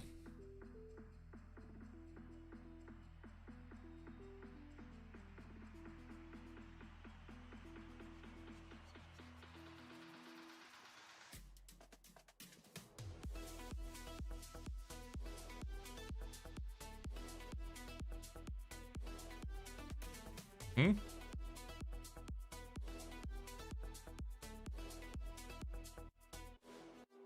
I'm just opening a shit ton because I have no idea, like...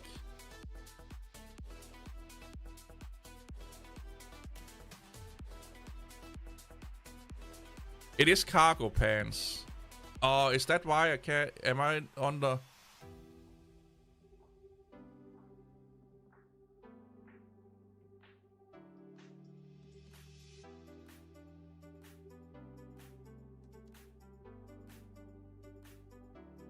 These are quite sleek also. They look a lot like these, but they just are missing a thing.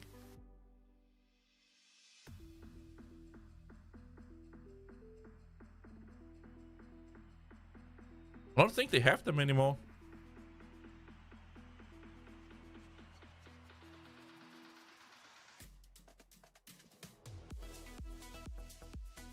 Nope, I think they are decommissioned.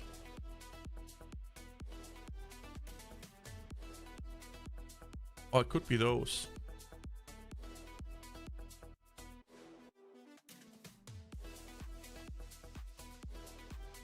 Yeah, I think they're decommissioned. So, it looks almost identical to these here.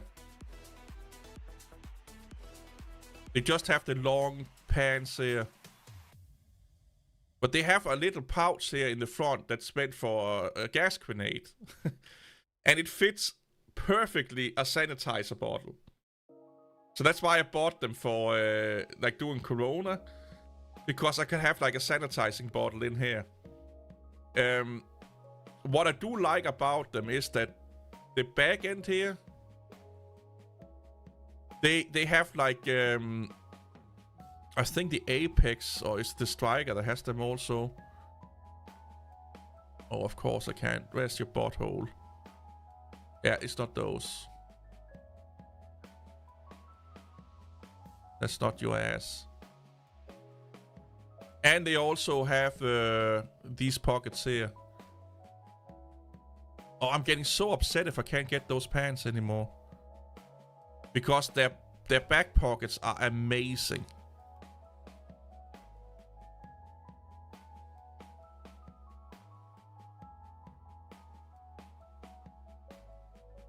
Nope.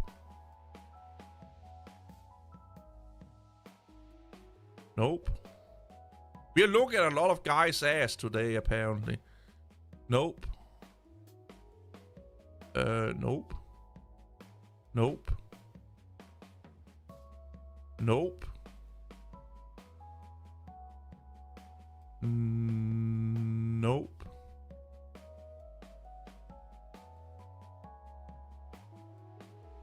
Yeah, here they are. These are the ones I have, I think. Yeah, these are the ones I have. I love the back pockets, but you can see they go down here. They are so big. So big. So here I have my keys on, and this one here, I have like a foldable backpack. It fits in one of these pockets here, also from 511. But mine also have, in the front here, they have those front pockets that these don't have. So underneath this pouch here, there's like a little front pocket on each side that's not on these pants here. But these here are so heavy, they are really thick. Where these here are really slim. Like they are like half the thickness of these pants here. But I can live without this one here. I can't live without these front pockets here. At least not for work. What does the EMSs look like?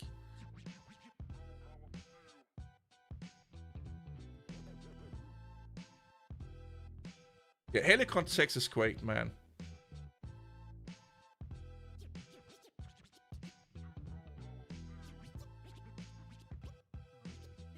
Yeah.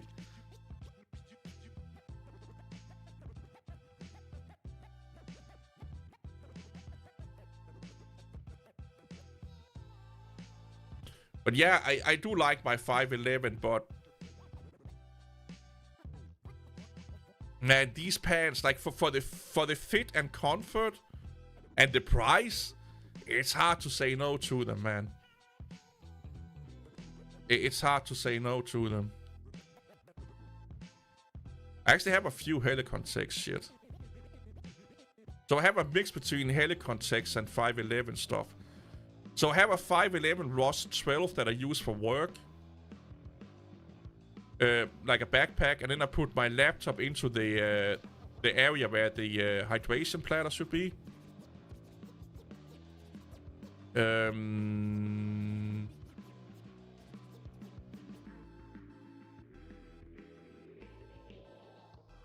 I think, is that the one I have?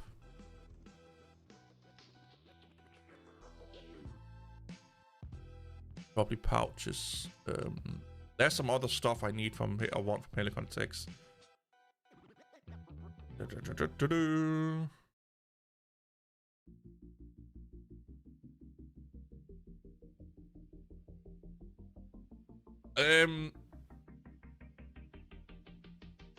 They are almost the same. I think the only difference is that little, you know, front pocket that they have. Okay, that's not... Oh, it's fleeces, I think it is. Like, this is one of my fucking favorite jackets of all time that I'm using. I have, and it was so cheap.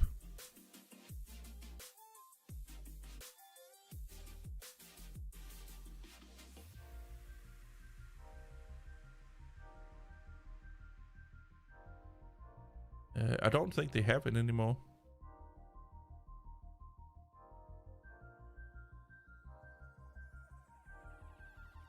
And I can actually use it quite long into winter also, funny enough.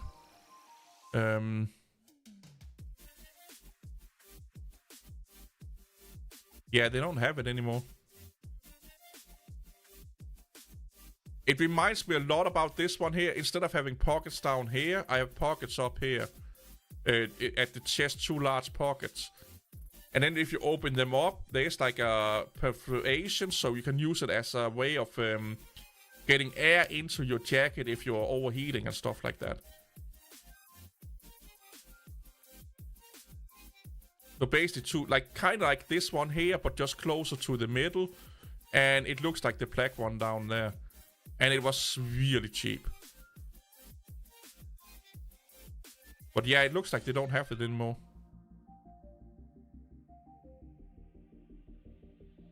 Or do they?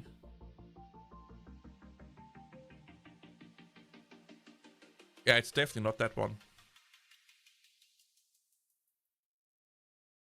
Actually, it reminds me a lot about this one here. Yeah, if you just take the pocket here and put it up here, it will probably look a lot like this one here, yeah. So you have like, that goes from down here and all the way up here, you have like 2, on each side, 2 massive pockets. That then have this kind of thing on the inside. So if it gets too hot, you just, you know, zip them off. And you get fresh air in. And also on your biceps on both arms. You have these pockets here that you can zip up. And there's also perforations on the inside. So, you know, you get air in there. I fucking love that jacket. And again, if you buy it in black, like, you can't see that it's a military jacket. It just looked like a sports, you know, fleece jacket that you have on.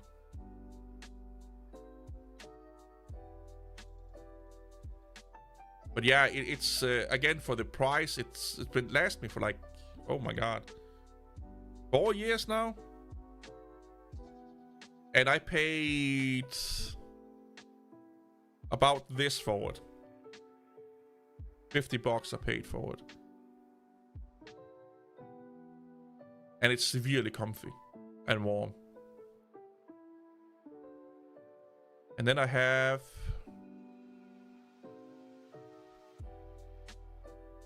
So this one here is the one that I have...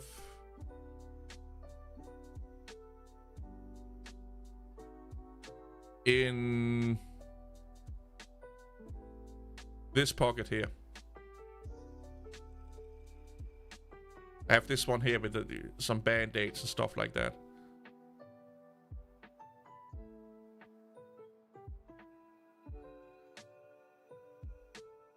Yeah, I'm thinking about buying either a Carhartt winter jacket, because I need a good winter jacket. And I've been eyeballing the Carhartt jackets a little bit, but I may just go with a Helicontex jacket because they are kind of like, they are cheap, you know, like not like in a bad way cheap, but they are appropriate priced is what I'm going for.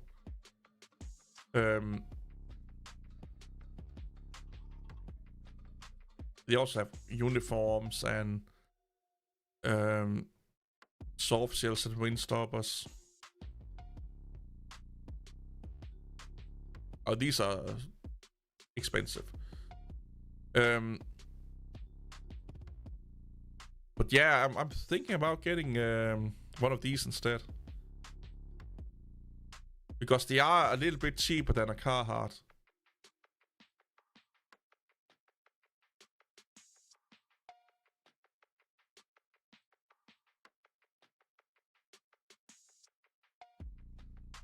What is isolated clothes?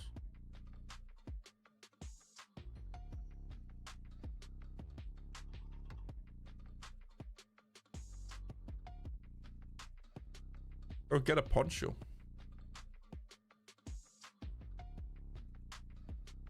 These are a little bit pricey. I don't like their backpacks so much though.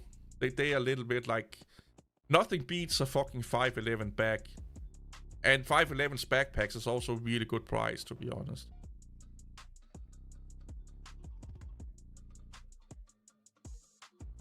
So I'm stupid.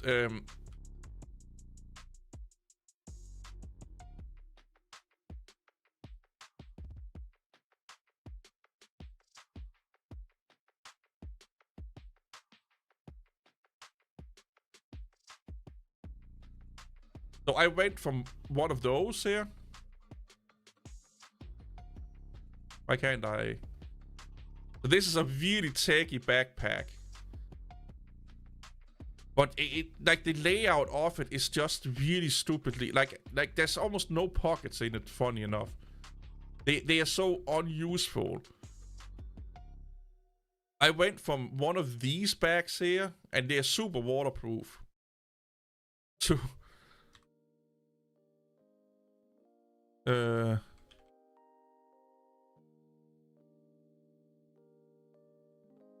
this one here.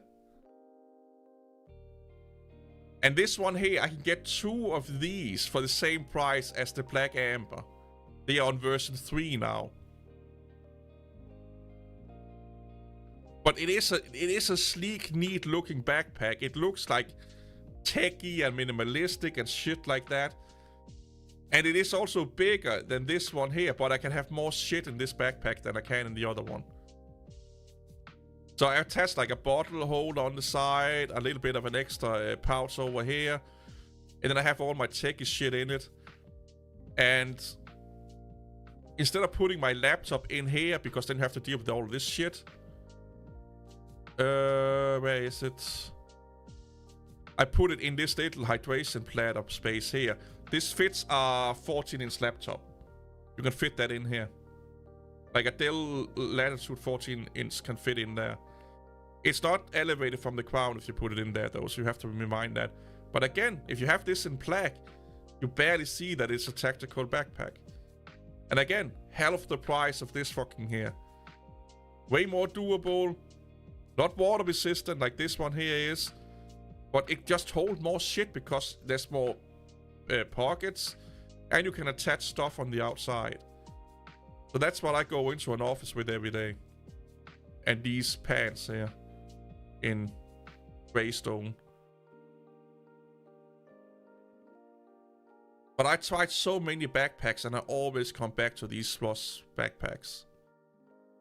I want to try an Alpha 1.9 at one point. I think I will buy one of those soon. I don't know. But I'm yeah. So I have the 1.0 version of the 24. I use that for bulky, like shopping sprees and stuff like that. But I may try out like an Alpha 1.9. What the fuck is it called? What is it called?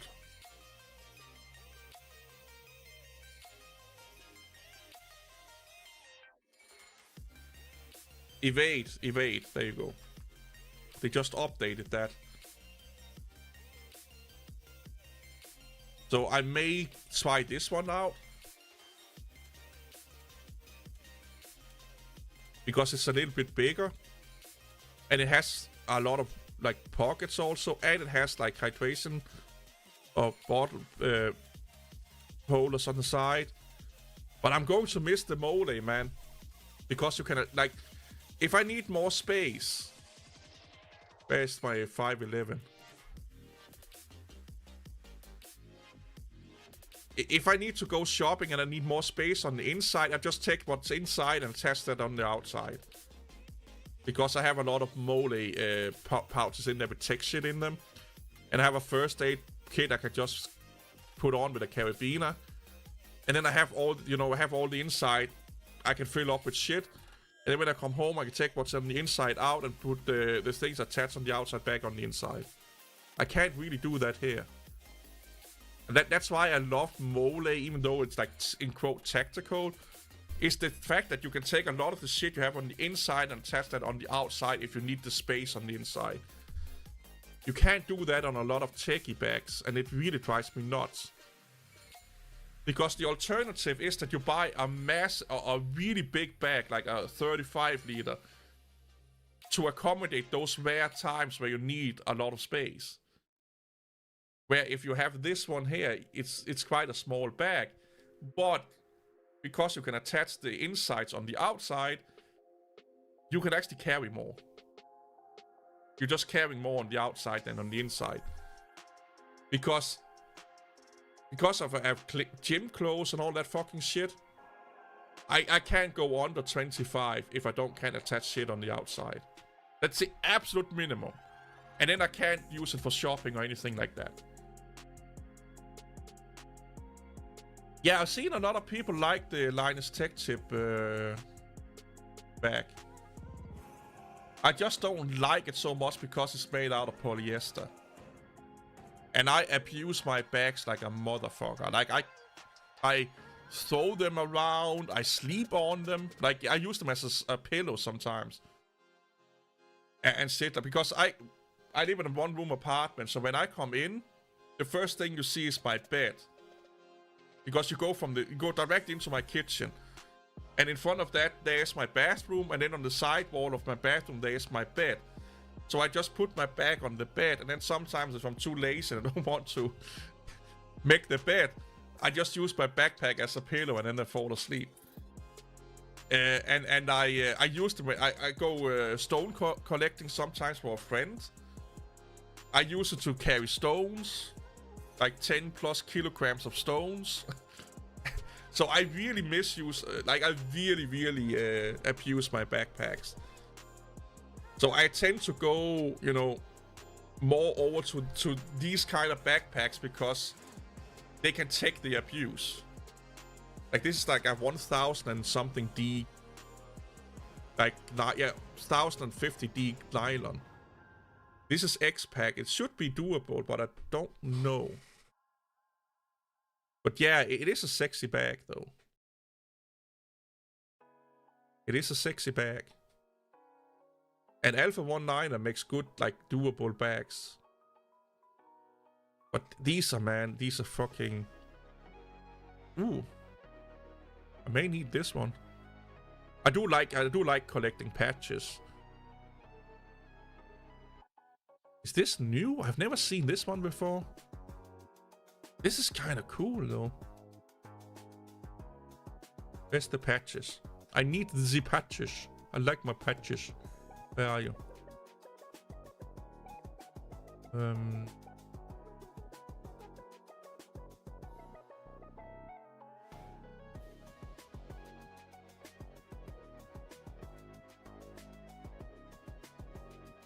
Ah, that's kind of cool.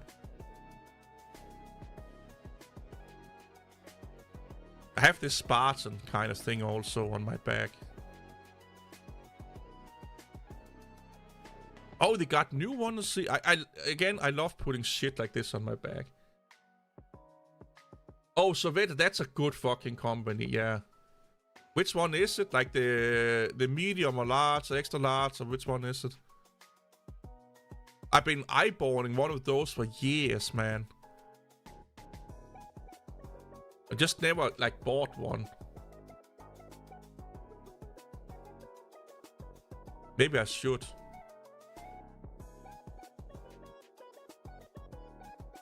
They don't have my patch anymore.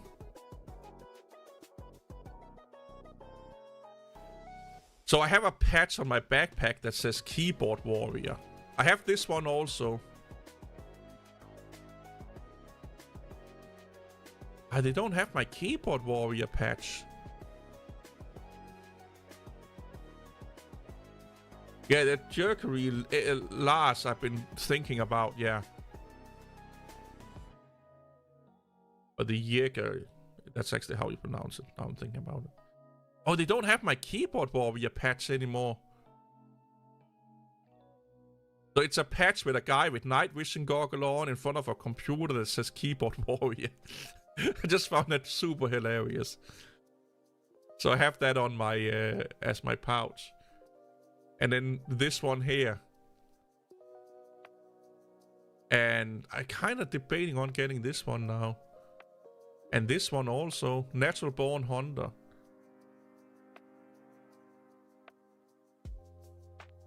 I don't like that color.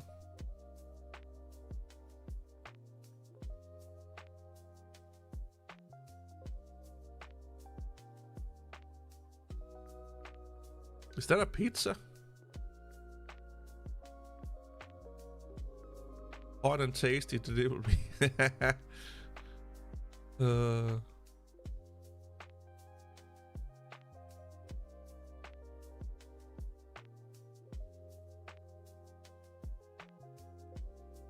Oh, I worked at Bergen at some point.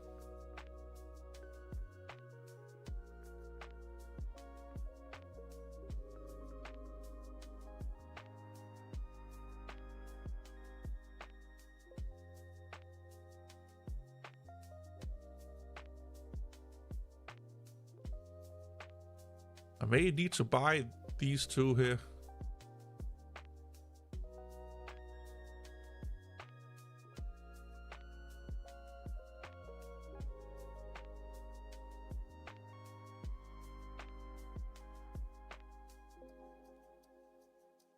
This one looks a little bit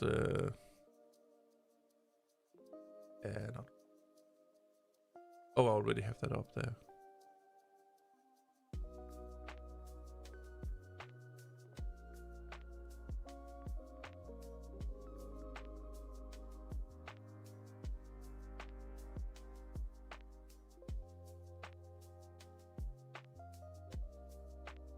I haven't looked at their page in forever. They used to have a lot of crazy shit.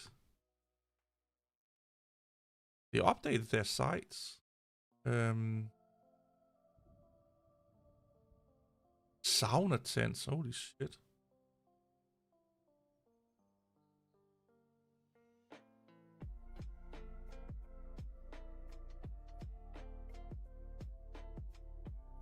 Wait, they don't have like they used to have like a surplus store.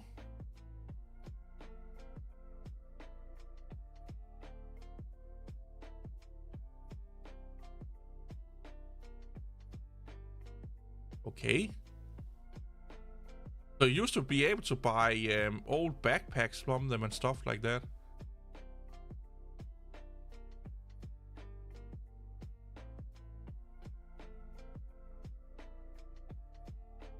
Oh wait, they got some new shit. Yeah, I've never seen this one before. So I was thinking about getting this one here. The M. The large is... How big is that?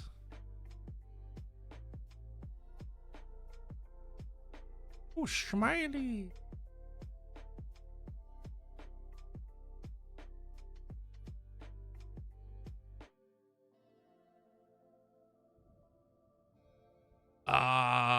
That makes sense.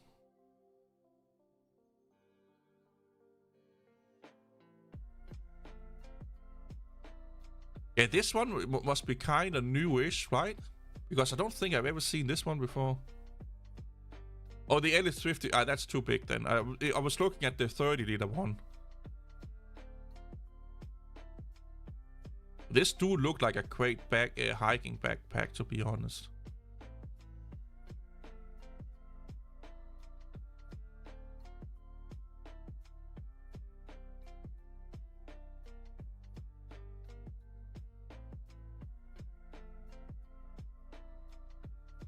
But how is it to deal with a laptop in it? That's my question.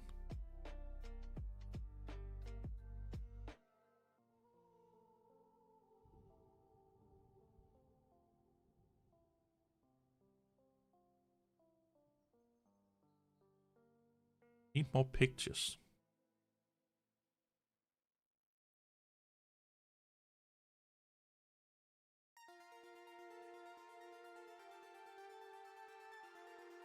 Why are they not showing me the inside? Is it a roll top or what is it?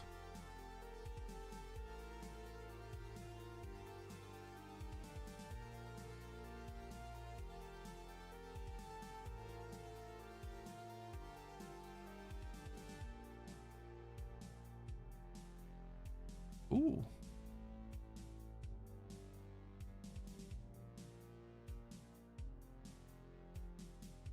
That's what I do right now. I fit it into the hydration pockets on my 511.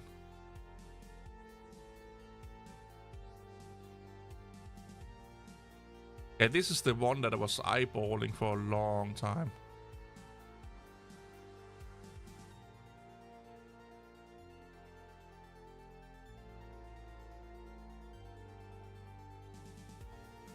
I like that you can have the side pocket access here.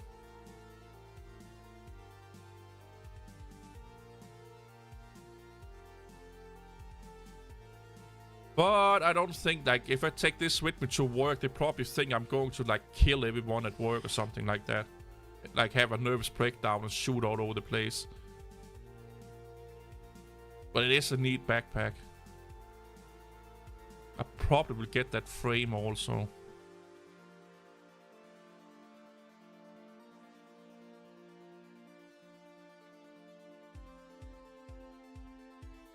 I am hiking more and more lately, so maybe it could be a good hiking backpack to like have a cup of coffee out in the wild or something like that.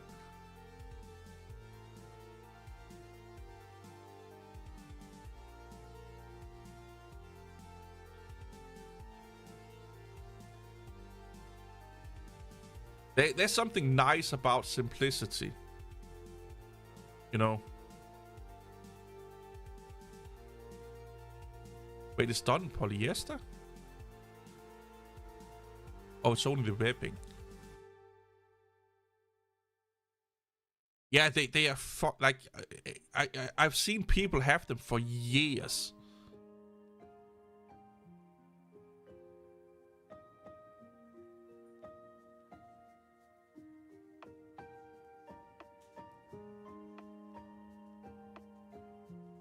And again, you can attach so much shit to them.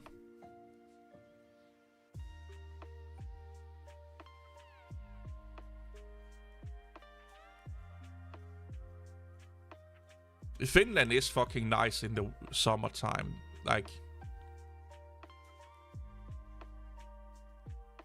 just sad that they don't have much of it.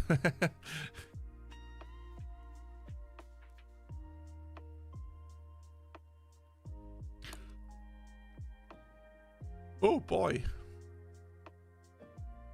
Also, they are not super expensive. Oh yeah, this is the 55-liter one. Yeah, that's too big for me. But it's probably a good, like, traveling backpack size.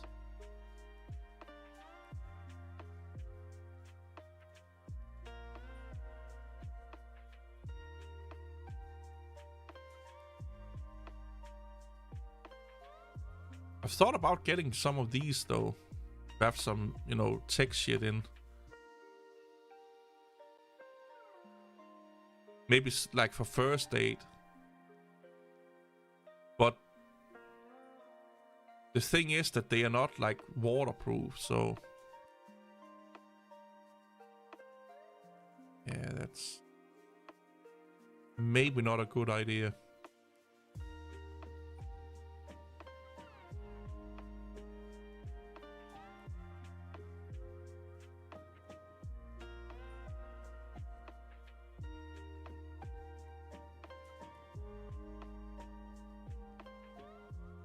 The fuck is that? Oh, it's a water bag. Look like some poop chute or something like that.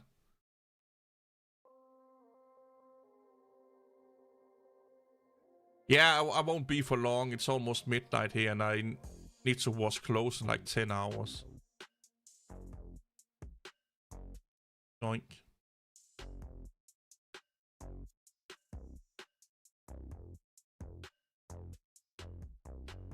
Oh yeah. That's the one I'm used to look at.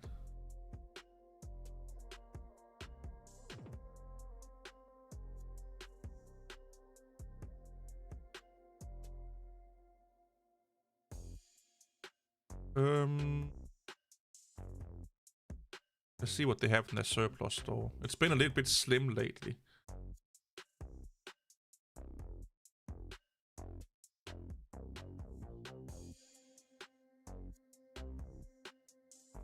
I clicked the thing, please. There you go, buddy.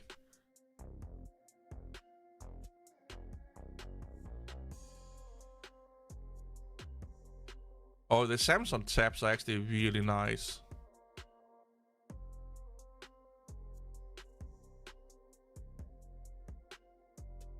I love looking at surplus. I don't know why.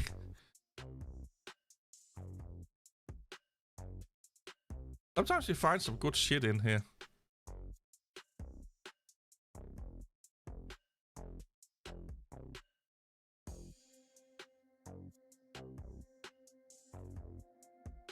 This is a weird ass song.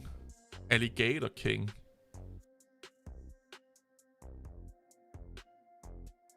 Fuck is oh, that's a insignia.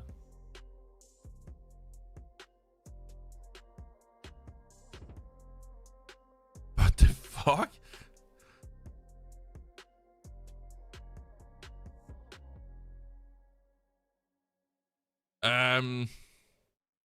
Am I getting kicked off YouTube?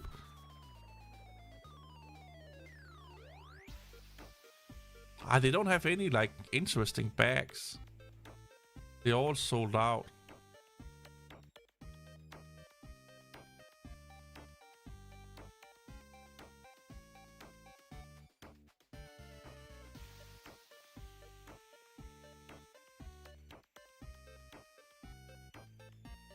Samsung Note is great, man. I love it. I would even say that it, to some degree, is better than Apple Notes. But they really like you cannot use it outside the ecosystem. Dude, you have to stop taking loans out. How many do you have now? Like, next week you're selling your fucking boy bot on the streets to pay it off. The fuck is this?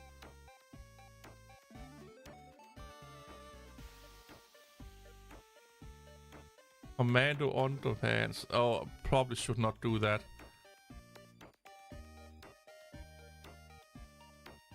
Well, if nuclear war comes, apparently this is how we're going to look like if we're from Poland. And we can take a crap. Yeah, what about no?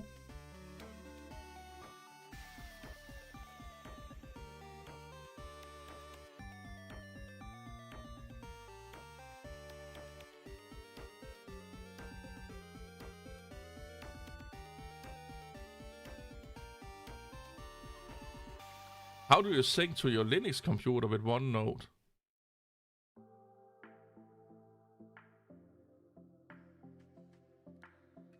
I forget how young 511 is. 2003. And they are so fucking popular.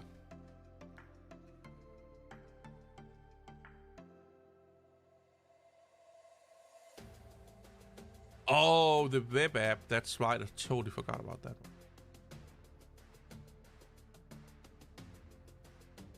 I am thinking about buying these though. I do like me some good demon pants.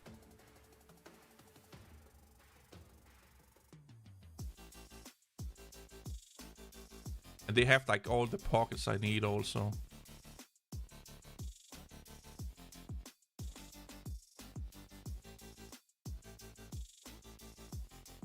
Yeah, I'm about to go in like a few minutes because I'm getting tired and I have like I have like a time at the wash to wash clothes at like 10 a.m. And after that I need to recycle a shit ton of bottles because it started to get too many laying around. And then I may do a little bit of preparations for work Monday. So I should probably go to bed.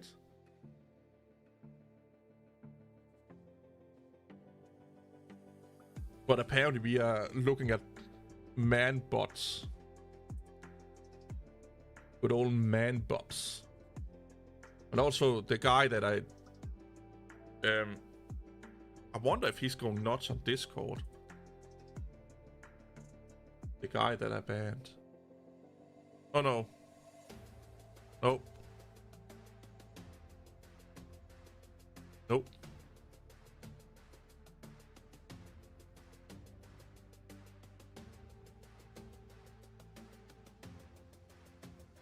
Oh, I wish we had Uber Eats here, man.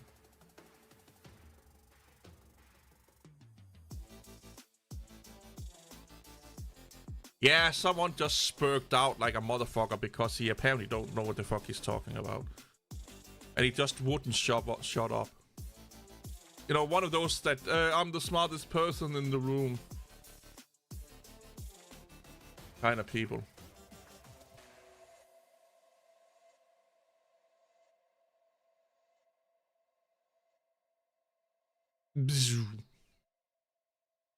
I miss the old, like...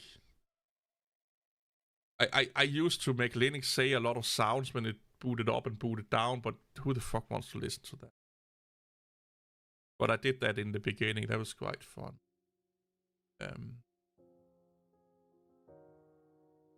See all my emails. There you go. You guys can't see what I'm doing, though.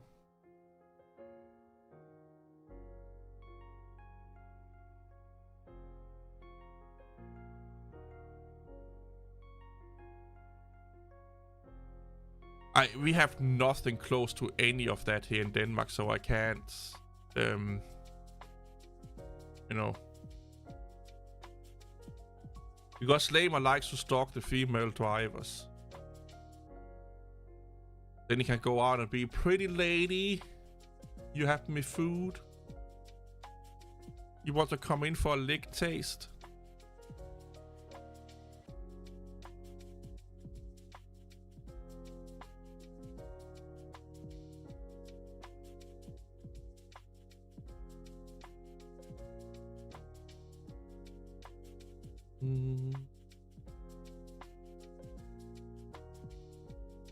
We only get pizza, I think it is here, and then McDonald's and Carl's Jr. and Burger King.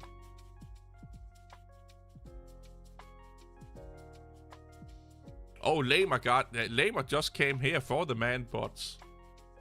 He needs to go and have a wank now.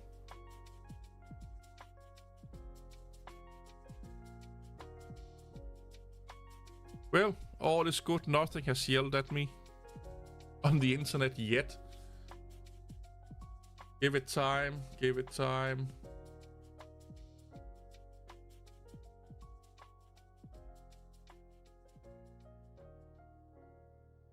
I don't know what Becky is doing. You just go talk to her on my Discord. She's not even online, I don't think so.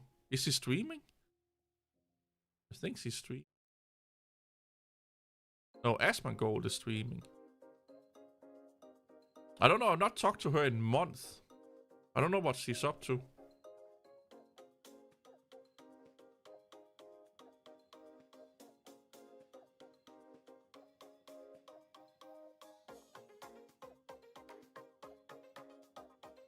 Yeah, so there will be more Windows content. I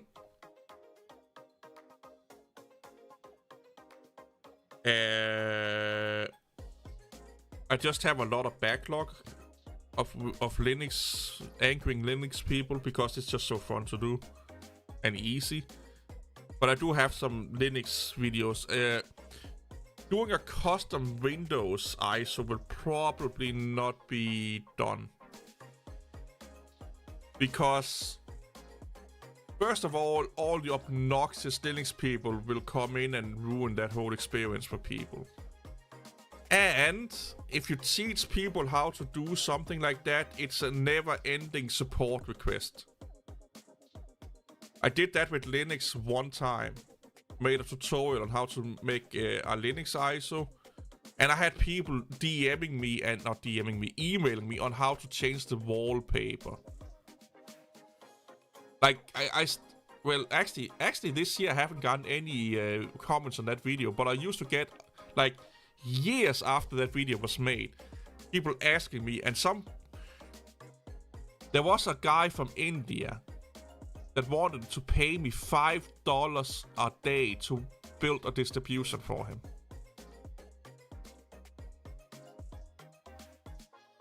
Not if you use Night LT.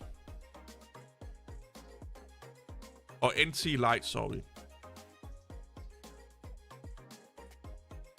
This is super easy to use. I use it at work.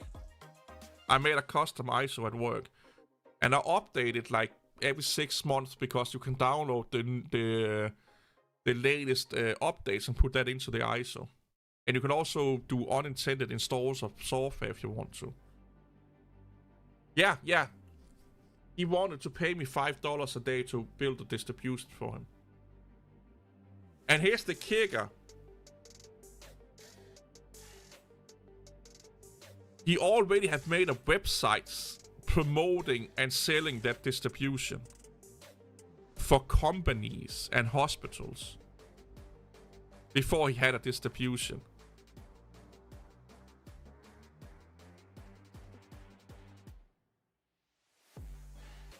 Before you do it, read the documentation and do test it in a virtual machine, because it is easy, but you kind of need to know what you're doing. But yeah, you can install the latest, download and install the latest updates. You can check out all the shit you don't, or most of the shit you don't want. And if there is if an application has a way to do unintended install, you can do that under the installation also.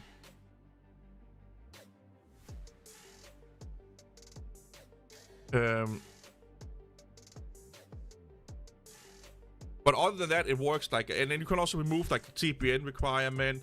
I have it set up so you don't need to access Microsoft, like have a Microsoft account. You just make a local account, and you can do a lot of customization. You can customize the theme of Windows. You can custom wallpapers and all that fucking shit. I may need to build one for my home computer. Oh, you can do that in my Discord. This guy was like mailing me. Holy shit. Like they like don't teach the internet something you don't want to be, as like something that they potentially can see as a moneymaker unless you want to be the unpaid support guy.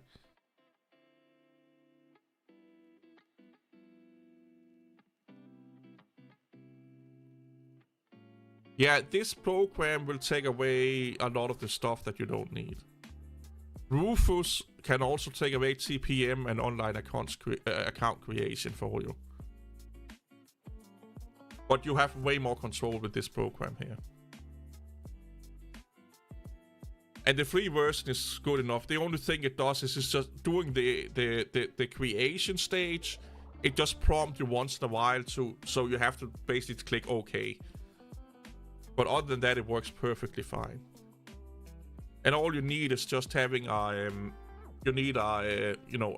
normal Windows ISO. Just download that from Windows website, and then it uncompress the ISO, and then you just work with it. You do have to do a lot of stuff in it though. You do need to know what you're and you can remove Xbox, and all that fucking shit. You can remove Candy Crush. I removed a lot of shit we don't use at work. Like the Xbox tool chain and stuff like that. So look at it. It basically gives you the same control over Windows as you will get with an Arch install, more or less. Like, it's not far from it, to be honest. No. It's a few years ago now. He took it down because I basically told him he was a lunatic.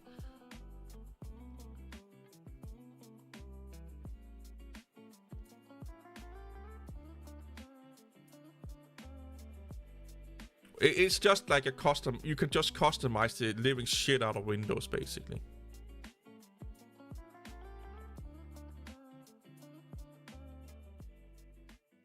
And if you really like, you can do a lot of damage with that tool, to be honest.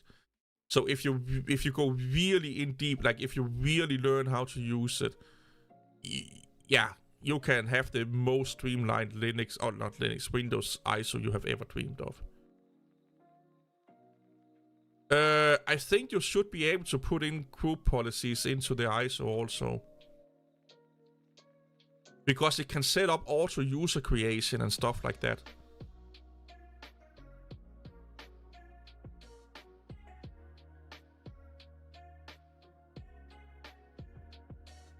I think you can.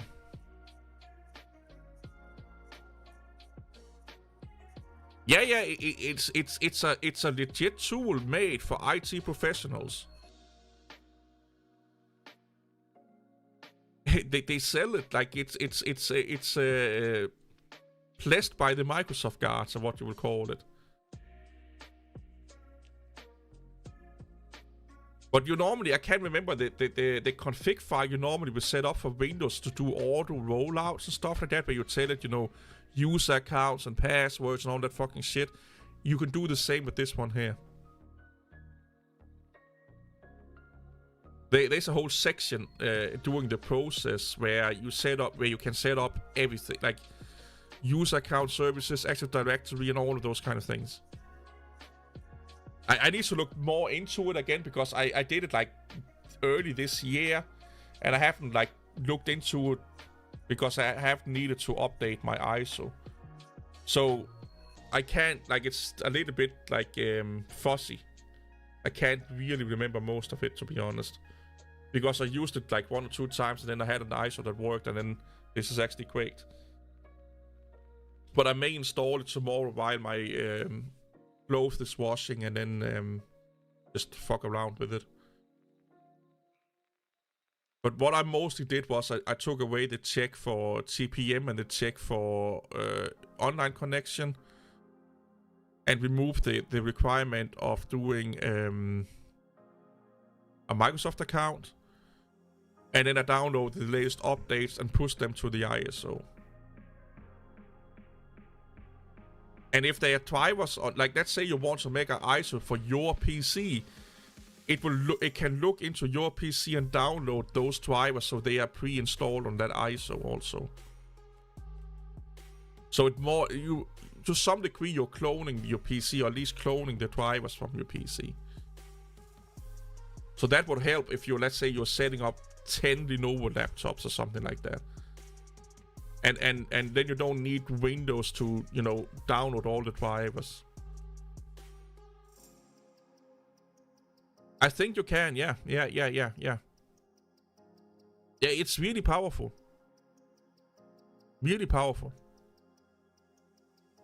I mostly use it for the TPM, because then I can run Windows 11 on some of the older computers at work. The online account creation, because we don't need it. We do local accounts. And then for the updates. I just don't want to wait for the fucking Windows updates, to be honest.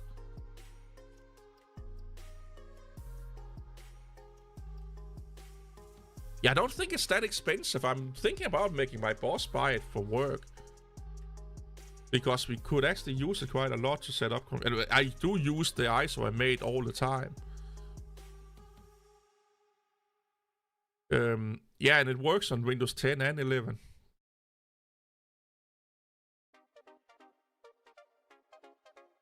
And I think you can even, like I said, set it up so it's a full automated install. So it will install everything, set up a user and everything. Yeah, for a business, that's no money. Yeah, no. Especially not if you're using it a lot.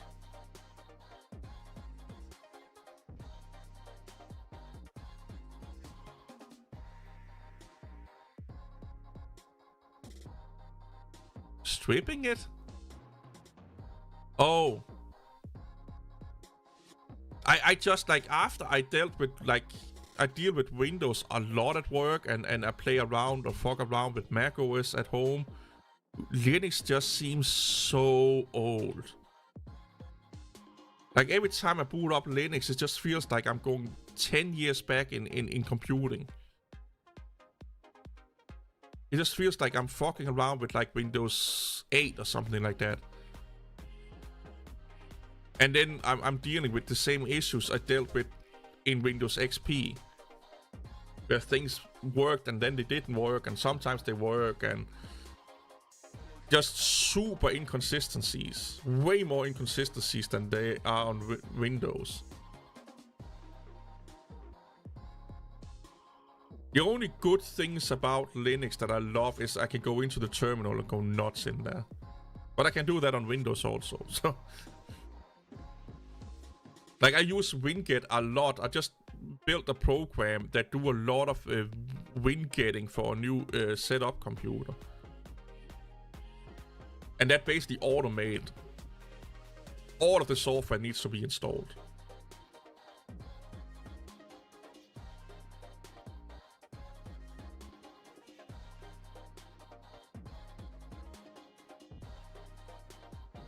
I did make a version in PowerShell, but the thing is that then you need to download PowerShell.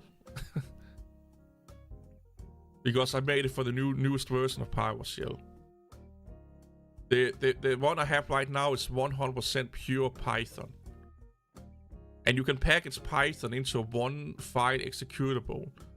And then your computer don't need Python to run it, because it packages Python with it. So that means I can, and we use it for other tools at work. That means that I can run the program on any computer, any Windows computer. Because it packages Python and all the dependencies that program needs.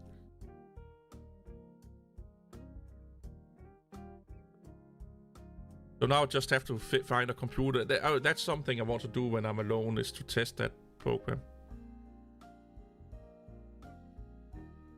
Windows, like... Windows is fucking powerful.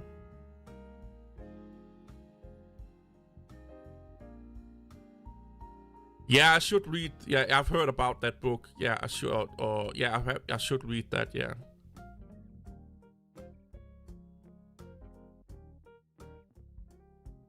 I haven't read that. I just read I've talked to a lot of people and read a lot of articles and tutorials and stuff like that. Watched a lot of videos for people that have worked on Windows and whatnot. Yeah, Windows subsystem for Linux, yeah. I need to enable that now that I have a laptop at work. I had that on my own computer.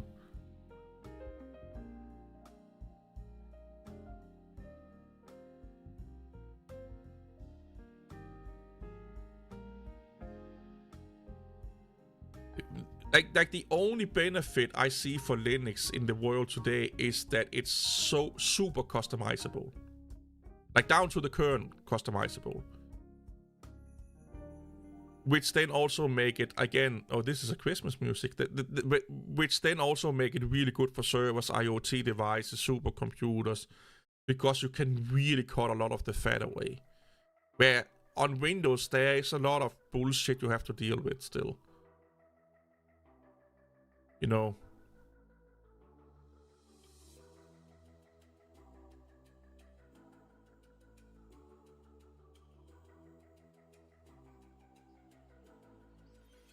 Yeah.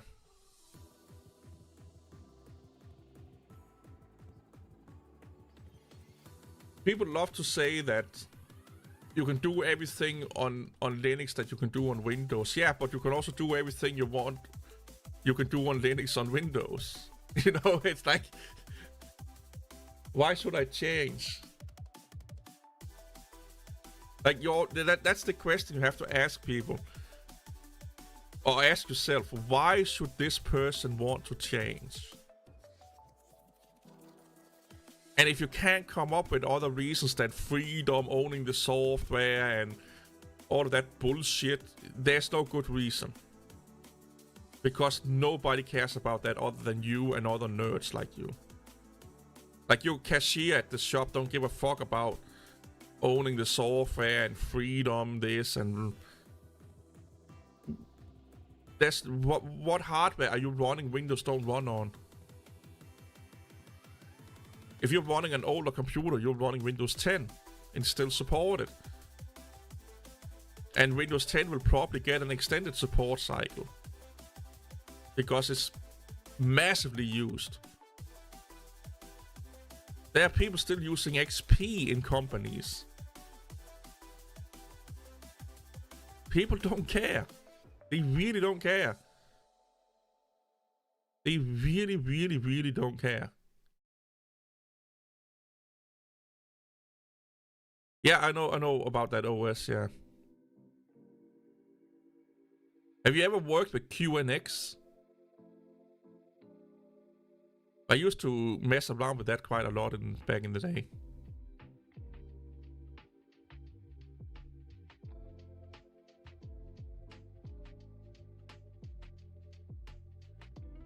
Yeah, you can buy extended support, exactly, yeah.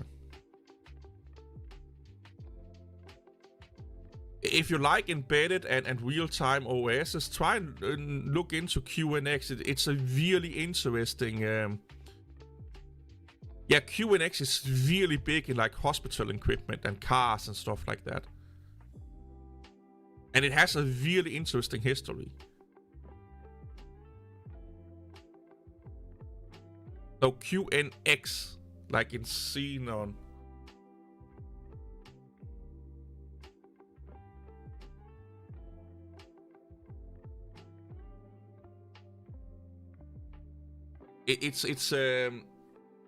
It's owned by BlackBerry, funny enough now.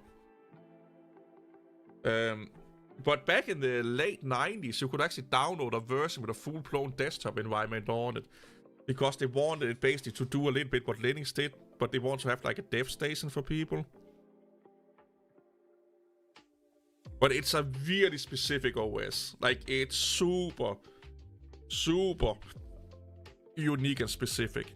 It's probably been run on more cars than Linux is, if I'm thinking about it. But you can't run... Like, nowadays, you can't run it as a desktop anymore. But like I said, they had like a short little sprint back in the 90s, late 90s, early 2000, where they wanted to basically... well, they wanted to capitalize a little bit on the Linux market. And they wanted people, you know, to develop for QNX on QNX. But it never, you know. Yeah, QNX is massive when it comes to those kind of markets, yeah.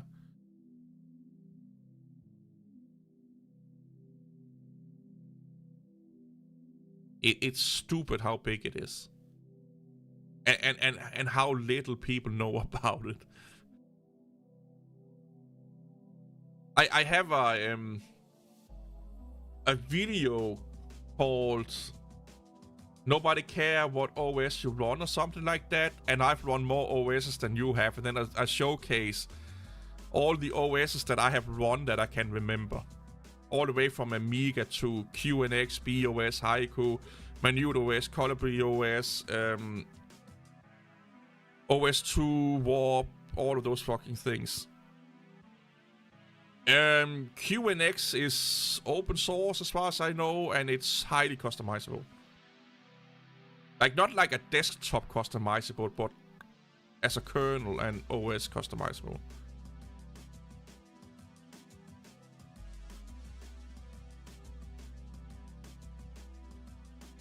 Sky OS, I've used that. Yeah,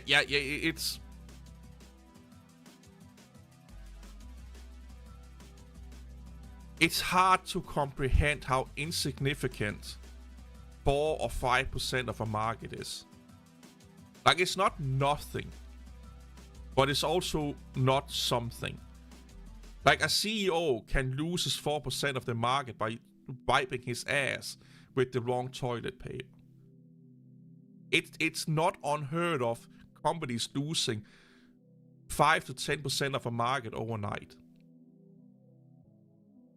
Like, market share overnight. You know, Linux could lose all its desktop market share overnight fucking easy. Mac OS, a little bit harder. Windows, super difficult. You know, another way of it's a little bit of a gotcha kind of thing for Linux towards Linux users, but I keep telling them this, like, if I gave you $1 million, $1 million, and you had to invest it in Linux market share, like Linux will reach, let's say, 10% in the next 2 years. Would you do that? So if it reaches, let's just say 6% in the next 2 years, you get $1 million. If it don't, you give me $2 million. They are not going to do it. Yeah, take care, Surfer. Linux users are not going to take that deal.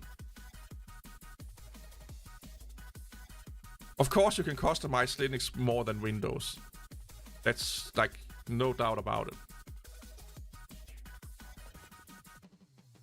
I don't know what Mac is for desktop. I think it's about the 15%, maybe. I don't know. You know.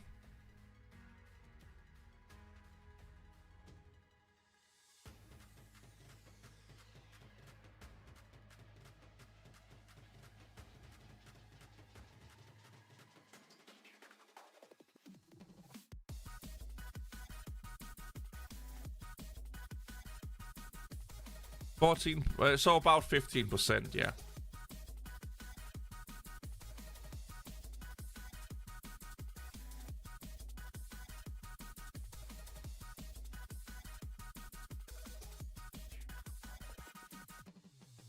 Here's the thing, you don't even need to read about Windows like that. You just need to fucking look into what Windows give you of you know, just look into your service management shit. You know, look into Reddit or Regedit. Regedit, sorry, not Reddit. Regedit. I'm getting tired now.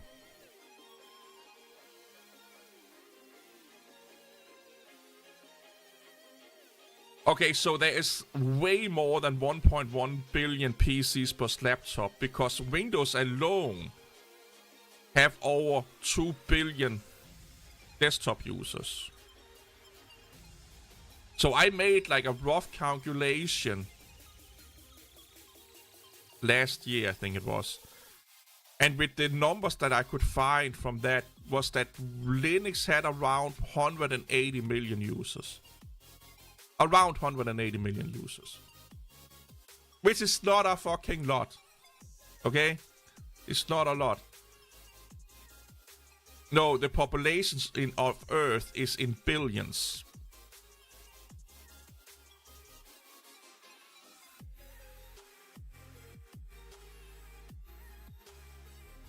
And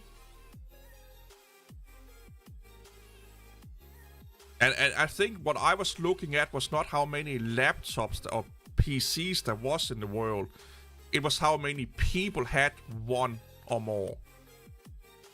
So there could be more installs, but it was how many humans were using it.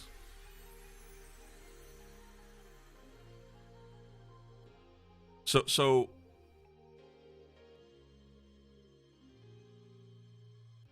yeah, there are cities on Earth that has a bigger population than the Linux desktop users.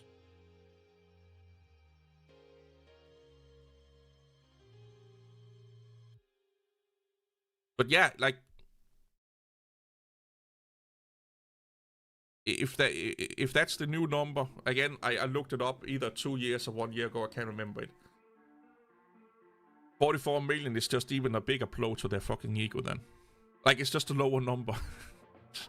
You know.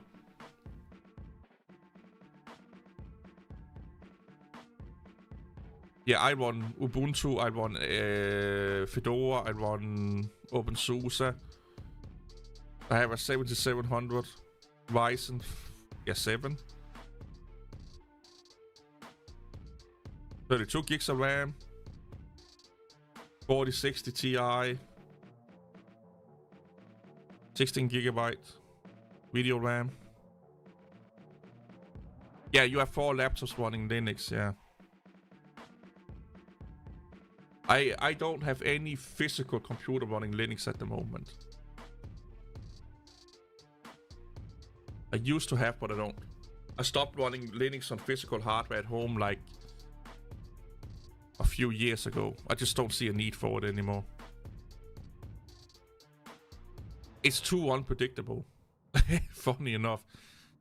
Like, ever since 2015, I've had more problems with Linux than Windows.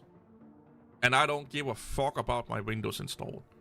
I do nothing other than disk cleaning it once in a while. The Intel versus AMD all depends on what your money's saying. AMD is not better on Linux. Intel is just as good on Linux as AMD is. You just have more support for AMD on Linux. So SUSE, you have to compare Tumbleweed because the other version, Leap, is not really meant for the end user other than workstations or desktops. Oh, sorry, workstations and servers. So OpenSUSE is if you want a more stable Arch. That's what you should, like, that's OpenSUSE. Ubuntu is if you want a stable system. Then you go, like, if you really want stability, out of those two, Ubuntu. If you want the latest and greatest, like Arch, you go with OpenSUSE. Unless you're going to deal with a shit ton of PPAs or snap packages and so on. So you can get any software you want on any Linux distribution. Some just make it easier and harder than others. And if you want to be like on the cutting or bleeding edge on Ubuntu, that can be done. It's just a little bit more inconvenient than on the, let's say, SUSE, for example.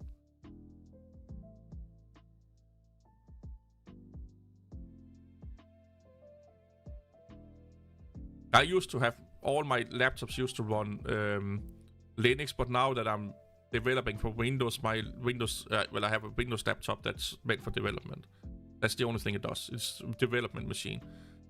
So when I have to develop, I use my laptop to develop on, and then that's it.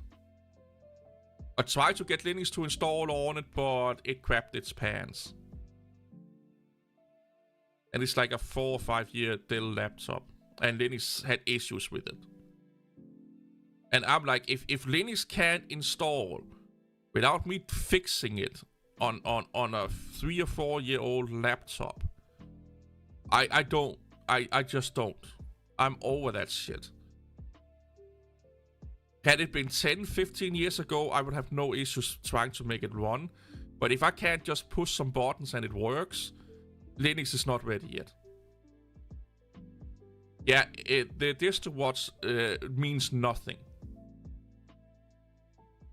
The most used Linux distribution is Ubuntu.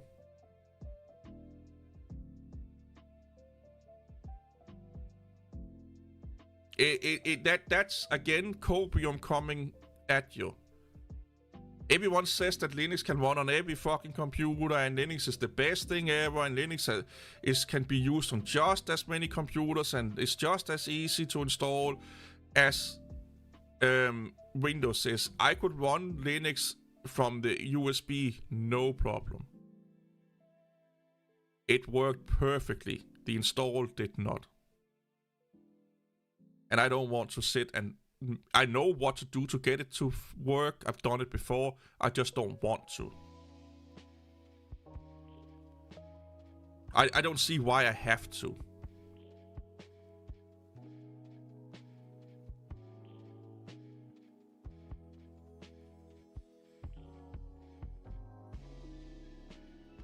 No.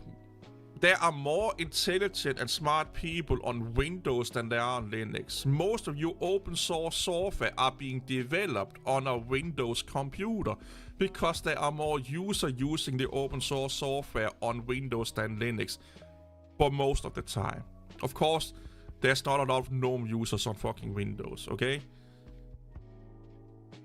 Most open source projects are heavily dependent on on Windows users. Without Windows users, a lot of their development effort will not exist. Without big companies that pay for developers to fix Linux shit, it would not have been done. If you are running Linux today, you have to thank Canonical, SUSE, Red Hat, Microsoft, IBM, Oracle, Motorola, Huawei. Huawei, one of the biggest contributors to the Linux kernel. Almost only 5% or less. Intel, almost only 5% or less of Linux development is being done by hobbyists or unpaid developers. When I ran Linux back in the 90s and early 2000s, it will take about a year to 2 years to get a support for a new graphic card. Because back then Linux was 99 or 90% supported by the community. The reason why you get a lot of the cool shit you have on Linux today is because some multi-million billion-dollar company is paying people to do it for you. If you're running Linux because you want to say fuck you to big corporations and capitalism, you are fooling yourself.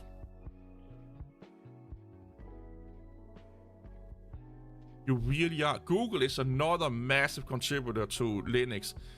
The worst company when it comes to data collection and privacy. The worst. The worst. Well, let me put it this way. Linux could not run without sponsor from massive proprietary software. The Steam Deck is not a desktop, it's a console.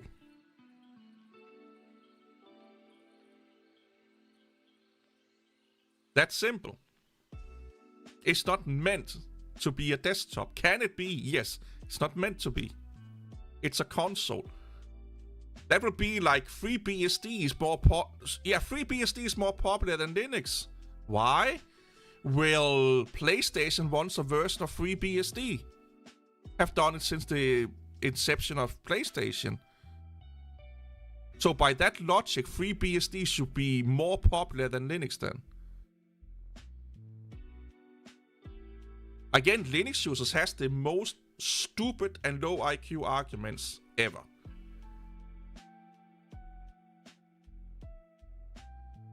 The Steam Deck is not a workstation.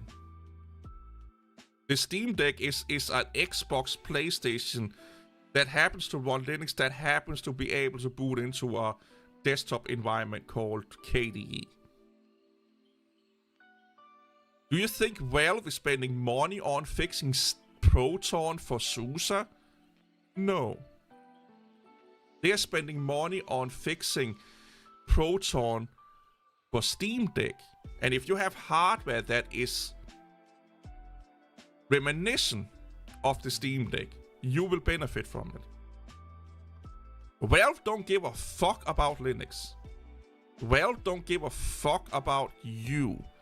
Valve needed a way to sell games in the most expandable market to date. Handheld gaming. So, they could do everything themselves. And of course pay Microsoft a shit ton of licenses. Or they could get the free and open source community to do most of the work for them and only pay a fraction of the cost.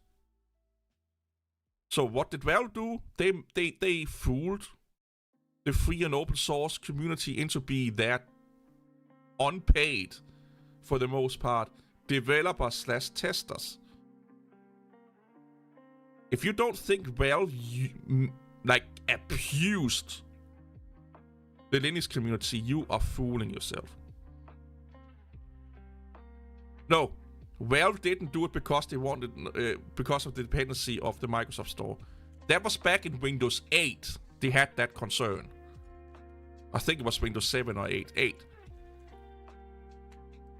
Because they were afraid that with Windows 8, Microsoft said you could only install shit from the Microsoft Store. When they didn't do that, Valve have no concern anymore. Because basically what they didn't want to pay Microsoft taxes to be on the store. And they were afraid that you couldn't sideload apps anymore. But that because you can, they don't give a fuck. The only reason they use Linux is because most of the job was done for them. They had to spend minimum amount of money to get it to work. And a lot of idiots will help them out for free. Or minimum cost. Yeah, having more distros is a deficit to Linux. It's called choice overload. Look into it. It's a thing. It's bad for a market. It's actively keeping people away from a thing. Yeah, fragmentation bad. Super bad. Too much fragment. Choice is good, fragmentation bad.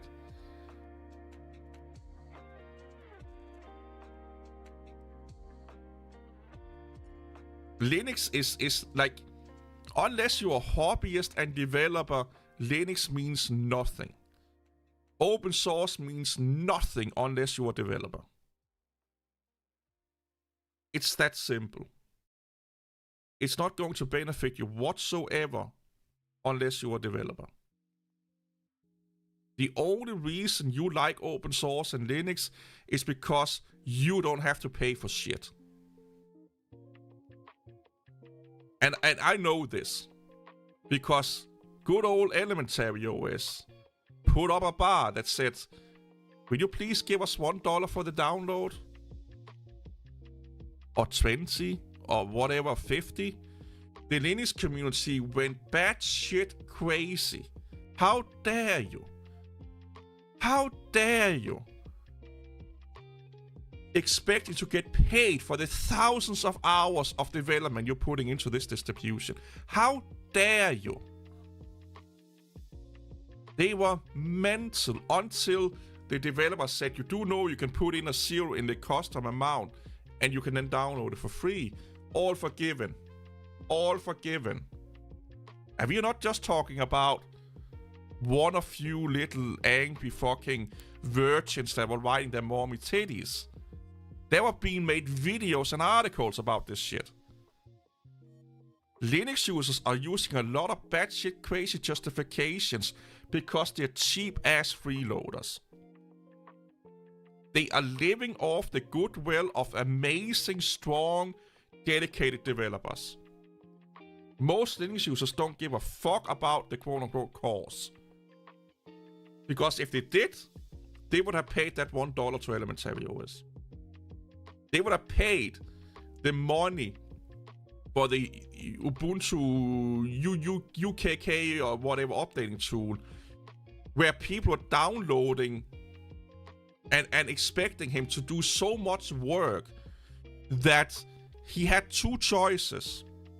Stop working and getting paid from his job and losing his house, or asking the community to pay for his fucking work. What did the community do?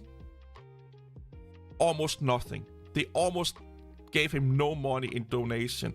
So then he was like, well, the only way I can justify doing this is that you have to pay to get access to the repository.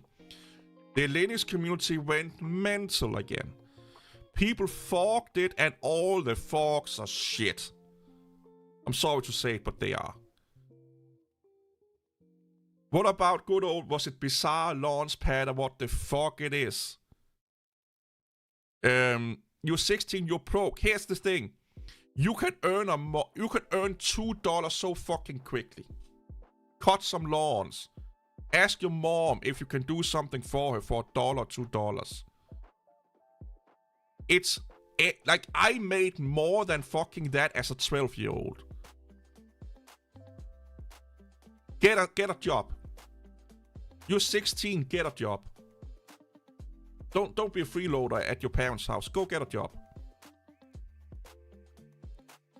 There's no excuse for not having $1 as a 16-year-old. If you were 10, it's hard in your town bullshit. Someone wants to get their grass cut. Someone need help with something. All I hear now is excuses. You don't know how hard it was when I was a kid. I had to get a job so I could get proper fucking food. You know, unless you're living in the middle of a war zone, you don't have any excuses for not trying.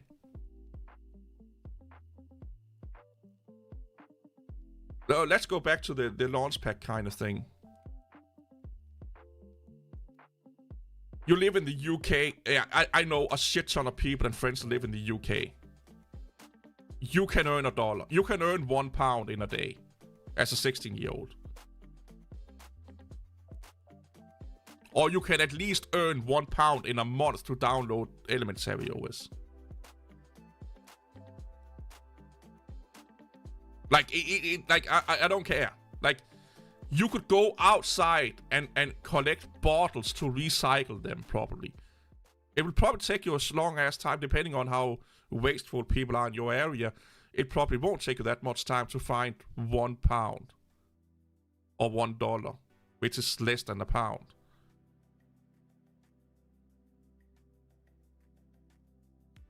I'm tired of people making excuses in this world. Everyone is having a hard time. Everyone is having it tough.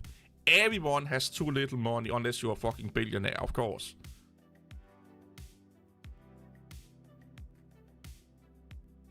I want less excuses and more actions.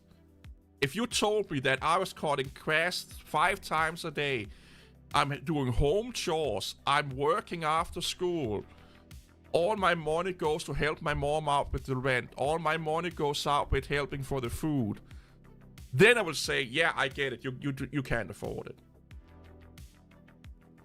You are on the internet, for fuck's sake, right now.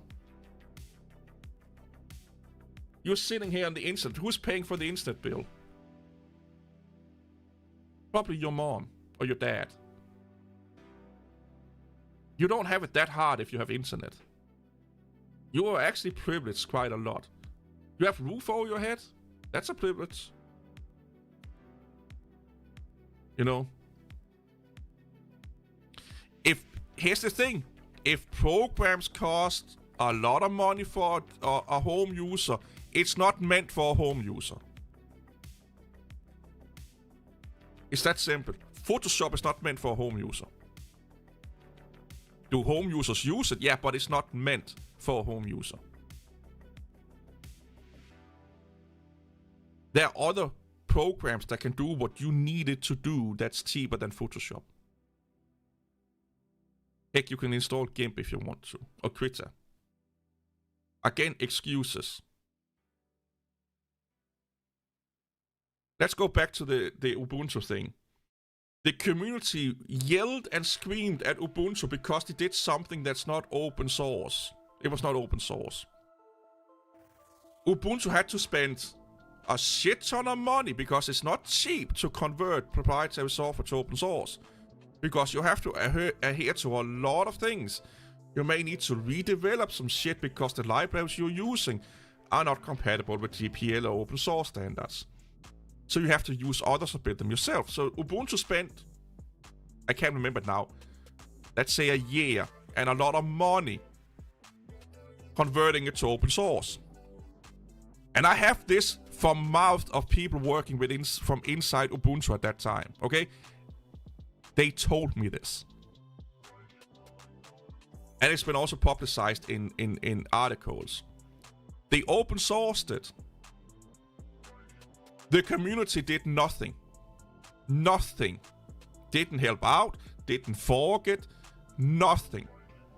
They just collected their asses, circle jerked each other, we got a victory, we got a company to do our biddings, and then they moved over to the next one. To this day, I think there is one fork or something like that running of that project. That is directly correlated to why the Snap Store is not open source today. Because they did what the community wanted them to do, and what did the community do? They said, fuck you, bye-bye. So why cater to an audience that don't give a fuck?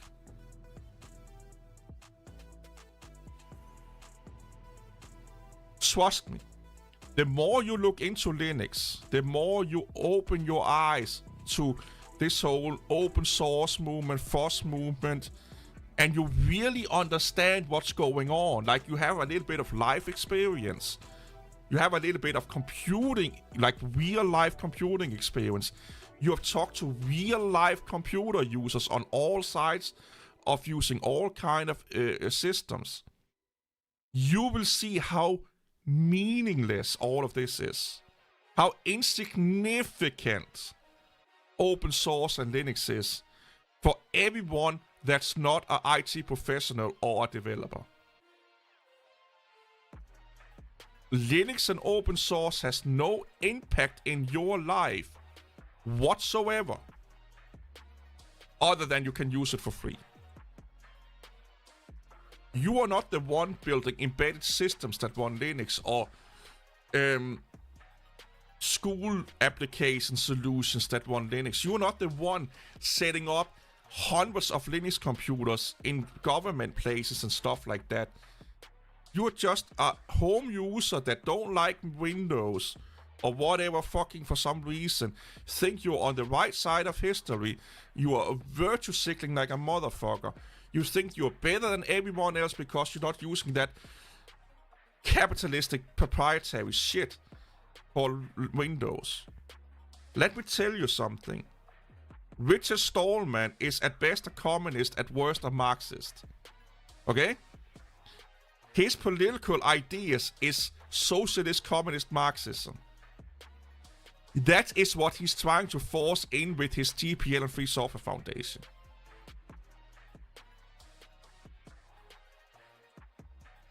You can align with those ideas. I'm not saying that you can't. But you need to understand, not Linux itself, but the GPL and the Free Software Foundation is massively socialistic, built by nature. Worst Marxist. That's the political idea you're buying into. And I'm fed up with people trying to sell me snake oil. And selling snake oil to clueless other people. in the form of Linux, open source, FOSS, Free Software Foundation. Because you want to feel better about your choice, or you want to make a political statement. Become a politician. Go into your local political youth group. You are not going to change the political world by running software. You are not. There to this day never been a Congress meeting in any country because of a license for software that will help them deal with poverty, living crisis, inflation, any of that fucking shit. Never happened. The only place open source / Linux have had an impact is for professionals, developers, and IT people. And we get a nice toy we can play with at home.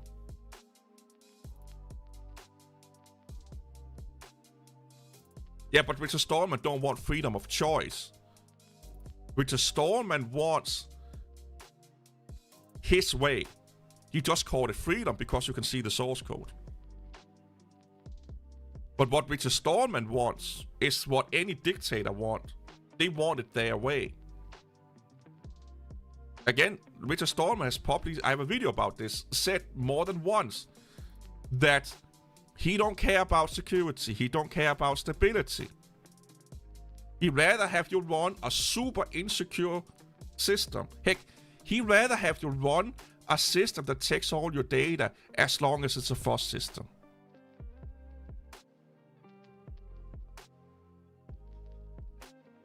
Think about that. Go find my video called Linus or Linux versus the FSF. And I say nothing in that video. It's all Linus' viewpoint on something, RMS's viewpoint on something, from their own mouth. Richard Stallman has more than once said in a public speaking situation that if you think you come here for a tech talk or technical talk, you're wrong. I'm a political activist, we are talking politics. Paraphrasing, of course.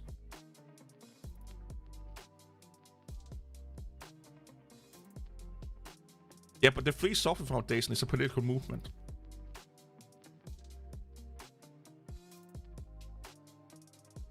That's the issue. And most people have not read anything from the Free Software Foundation. They just go to nutcases like DistroTube and Luke Smith and stuff like that, and then just soak every fucking lie and whatever they put out there. Like, if you want to know Linux and learn Linux from a healthy way, don't watch DistroTube. Don't watch Luke Smith. Don't watch Mental Outlaw. Basically, don't watch most of the Linux YouTubers out there. Because they are preachers. They are preaching. That's all they are. They are in a bubble of confirmation bias and preaching to other people to go to their way. It's driving me nuts. Yeah, probably tastes salty. Yeah, I know, Walker, I know. But that's not how 99% of the Linux user base sees it. Like, it really is not. The only Linux user that sees that are developers. Because they've researched it. Yeah, talking about privacy and security on YouTube is stupid. Yeah.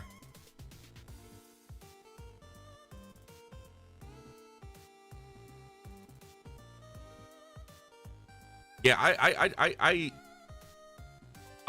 if I put the money, the time, and the hours in to do something, it should be my choice what to do with it. Open it, source it, close source it, giving it away for free, MIT it. It should be my choice. But you should not have that choice in the Free Software Foundation's world.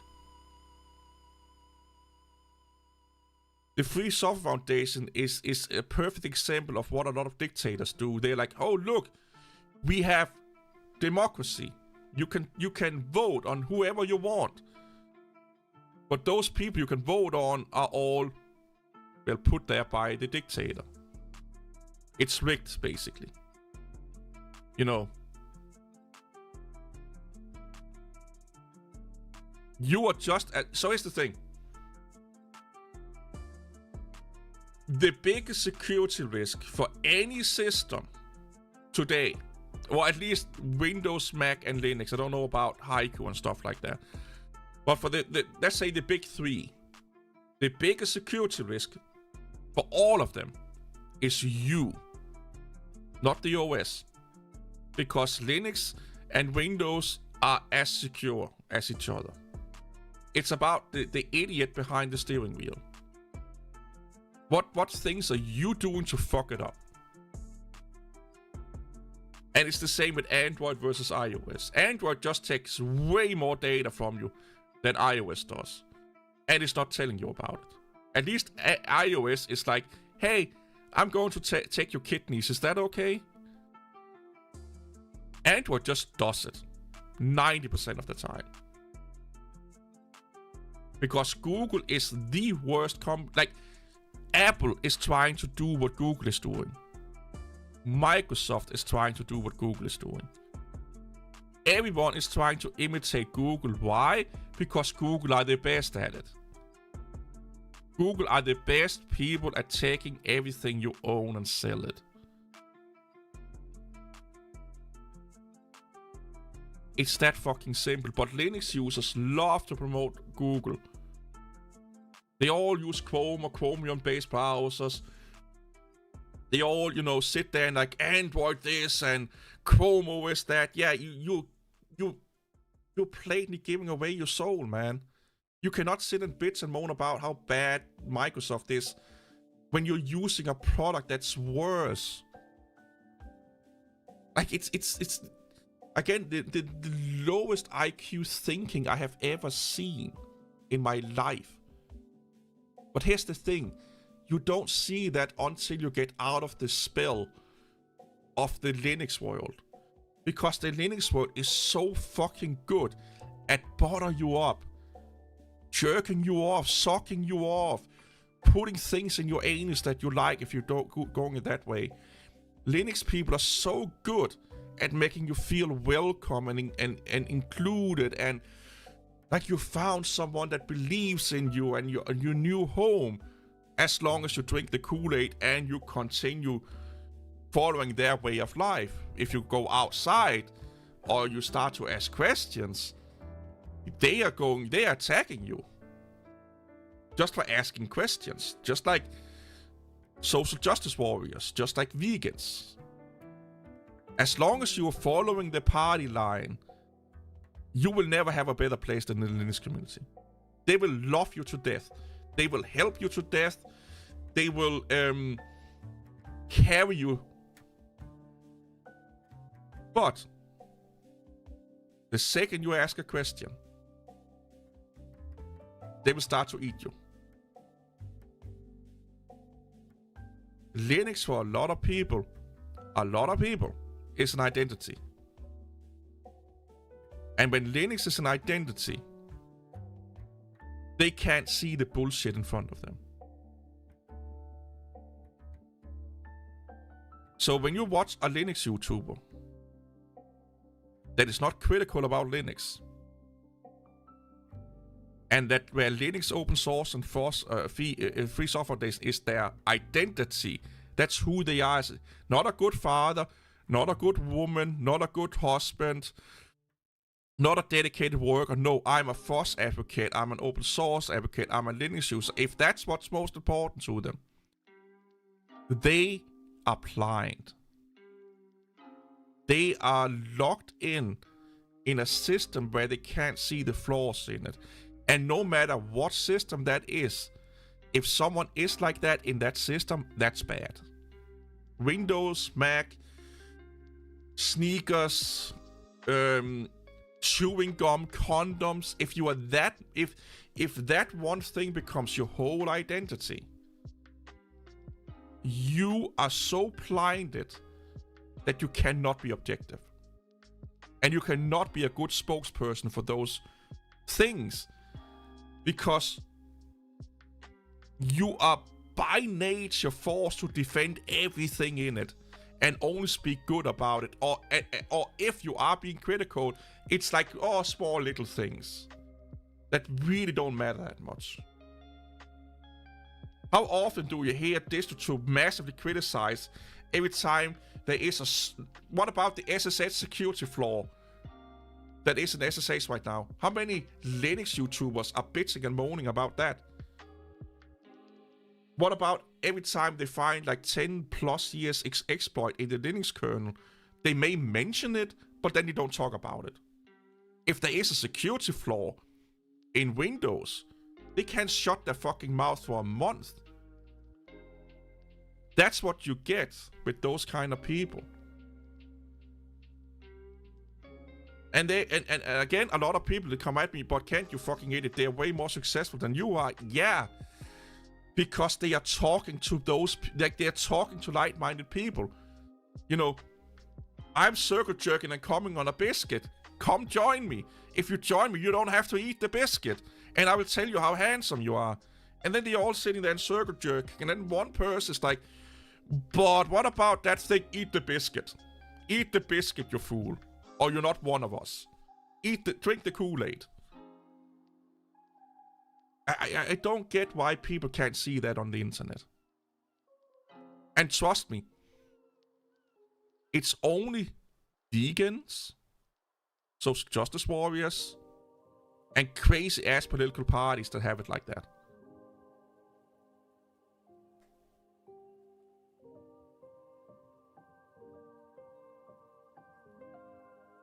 Oh yeah, the XC exploit, yeah.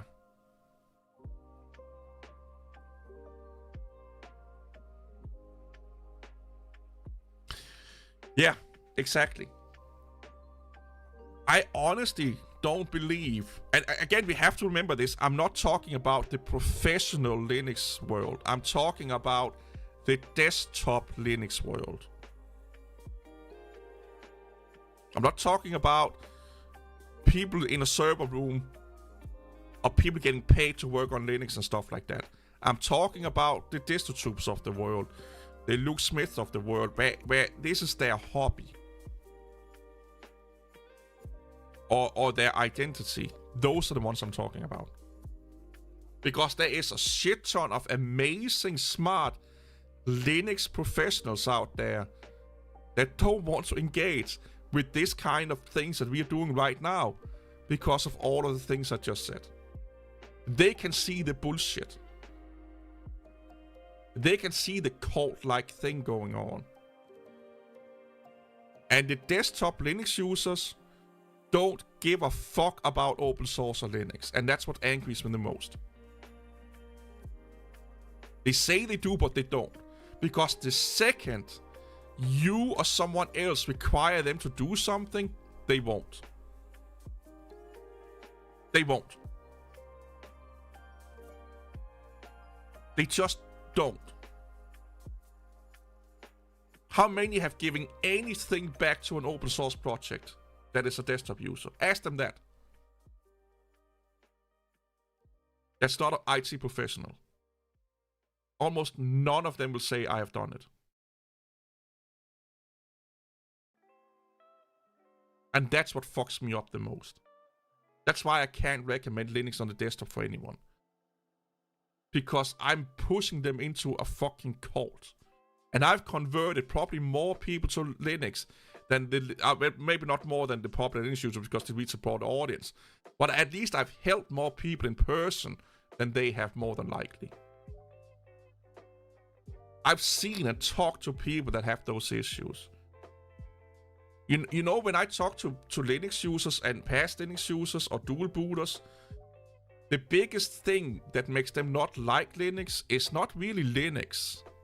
It's the user base.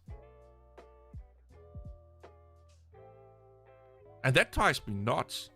Because like I said, there are a lot of great Linux users out there. They just happen to be professional IT people also. Yeah, read the fucking manual.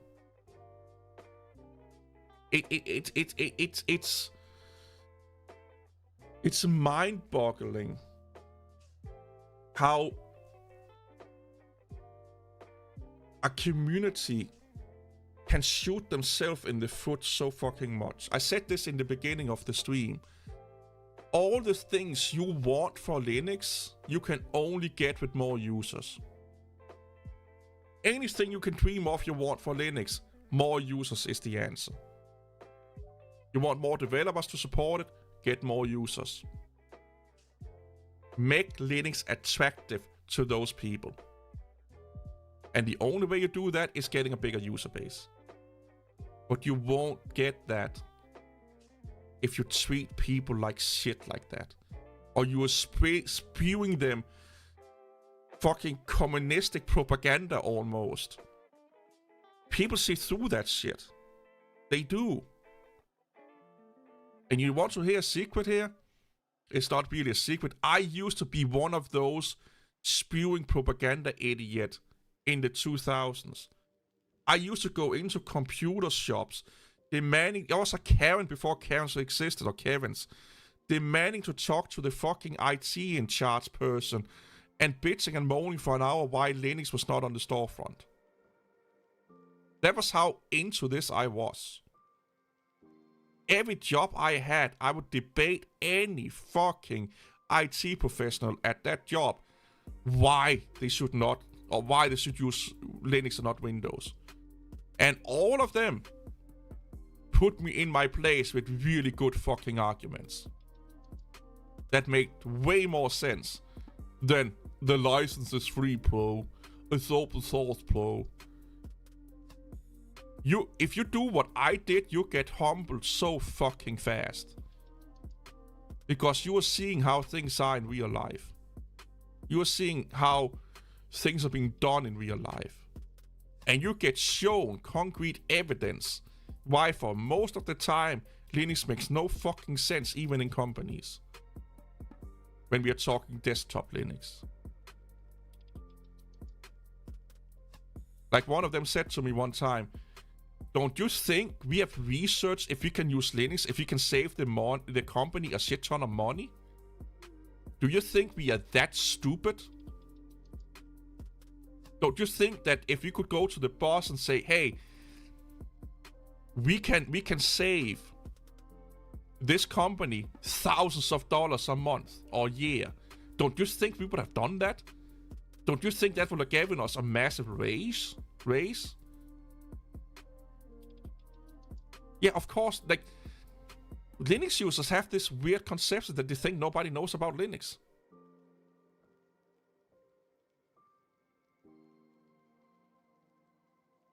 Oh, well. When you start to talk to people, you use Linux as long as I have, that don't mean that you've done the shit I've done with Linux or with around Linux.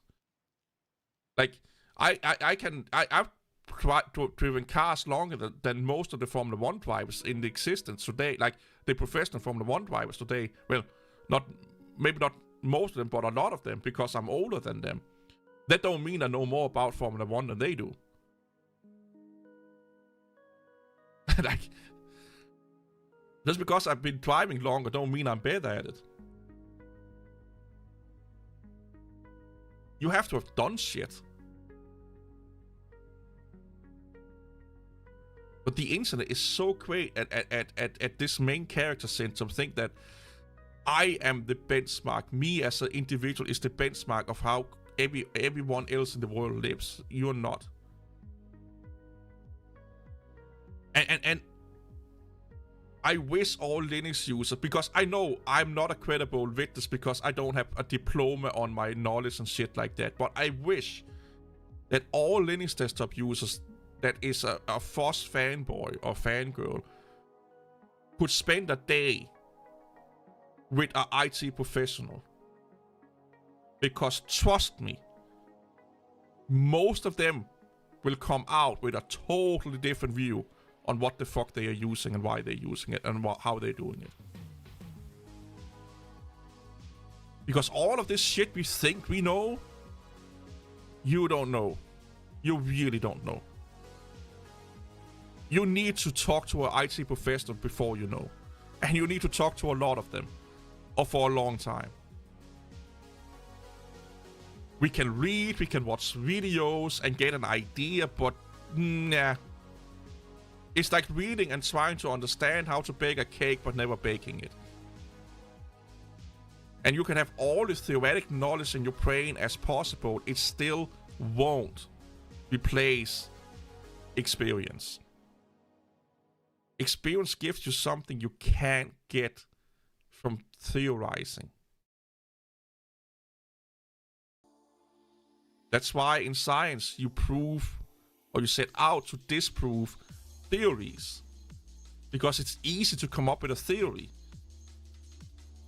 Then test it if that theory is actually right. That's the hard part. Linux users do a lot of theorization, man. They really do. They're the experts in straw man arguments and the experts in what ifs and what nots, and they are experts in build in theory. And yeah, no, like I said, I'm talking about non-professionals here. Most desktop users of Linux and most Linux YouTubers has the most low IQ take on anything that has to do with computing. But like I said, someone in a comment was like, I was making a video about bad Linux arguments, and he was like, why do people think that this video is about Linux versus Windows when it has nothing to do with Windows?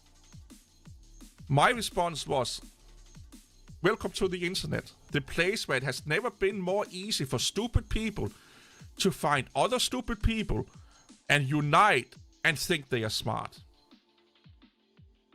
That's the problem we have today. The internet, for all of the good it's giving us, also is giving a lot of people with no other better things in their life to do than being keyboard warriors, for lack of a better word. And they love finding other keyboard warriors because they are getting the confirmation that they want. They are not being challenged. They are being confirmed. There's nothing more dangerous in this world than to be around yes people all the time. Nothing will hinder your growth in any way, shape, or form as being around yes men and people. You don't have to believe anything you hear on the internet to be an obnoxious Linux user. You just have to believe everything other obnoxious Linux users say. That's the thing. Because to you, if you believe that so much, to you it don't sound weird. Again, I've been there. To me, Richard Stallman sounded like a fucking messiah at one point. Like, that dude could say nothing wrong. Until you start to talk to people that don't think like you do. The thing that made me change my mind on open source and free software and stuff like that was asking people that didn't use it. Why are you not using Linux? Why don't you trust open source? Why don't you X, Y, and Z? And I ask normal people and I ask professionals. And I do it to this day. If I'm in doubt of something, I talk to people that are pro and against it. And I talk to more than one. Or I watch or listen to people that are pro and against it. Because that's the only way you can form a somewhat informed decision. Where most Linux users, just like again Nike fanboys and Adidas fanboys, they only want to talk to people that they are fan of the same thing. Because they like, oh yeah, I'm know for sure I'm going to agree with most, if not all of this person is saying. So you're building an echo chamber. How often have you heard a Linux YouTuber say that, yeah, I have not used Linux in 5 years, or not Linux, Windows in 5 years or 10 years. Let me criticize Windows. Well, if you've not used it, you can't criticize it.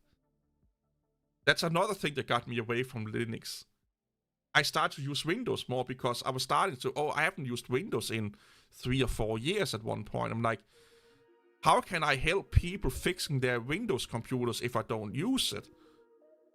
How can I say Windows is bad if I don't know how the fuck it works? So I started to use it. And I was like, it's not that bad. Yeah, I may not like Microsoft. I may not agree with all their policies and shit like that. You know. And I was like, this is not at all what the FOSS world is telling me. It's the, yeah, Microsoft have done bad shit. Of course they have. So have Red Hat. They killed off CentOS because they were losing money. Nobody talked about that. Nobody talked about why Red Hat killed off CentOS. Nobody. And that is the most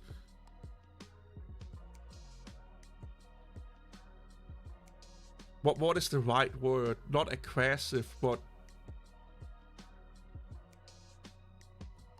cold-hearted business way of doing it ever. Not a lot of people know this, but when CentOS got, in quotes, merged into Red Hat, you know what Red Hat did? They demanded to be on the board of directors and had the final and veto voting on anything. Red Hat basically could, if they wanted to, control CentOS. Because it was what Red Hat said, or get the fuck out of here. They were on the board of directors, so they could veto anything they wanted to veto. Nobody talked about that. Why did they kill CentOS or make it into Steam, or CentOS Steam? Because it was taking too many installs away from Red Hat Linux. Had any proprietary company done that, the Linux world would have been livid. Livid. Livid. They would have yelled and screamed about bad company practices, bad consumer practices, and blah blah blah. But because it's an open source company, we really don't give a fuck. How can I take a community seriously that do that? How can anyone? Like, honestly, how can they? It's like you are yelling at me for looking at your wife while you're fucking my wife.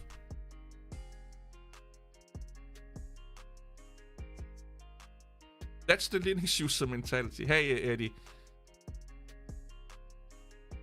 Linux is... Again, Linux is great. You know, if you want to fuck around, yeah, you can fuck around with Linux. I don't have a wife. I wish I had a wife sometimes. It would be better at cold nights. Ubuntu is actually one of the least fucking bad open source companies existing. Ubuntu is also probably the Canonical, sorry, the company that have done most for Linux and open source out of all of them. At least for the desktop. Red Hat may be bigger, but Ubuntu have done more. Or well, Canonical.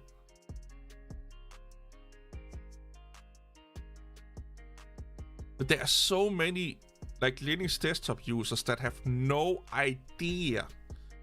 And then they go on and make YouTube channels and spreading all of these crazy fucking ideas and beliefs and whatnot to other people, and they're eating it up.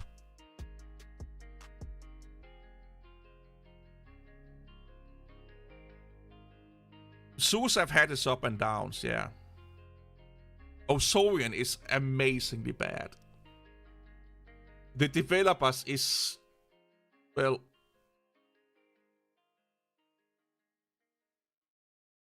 they are, let's call it, using a lot of other people's work and making it into them being their own. Or pretending it's their own. It took years before Sorian even recognized Ubuntu on their website.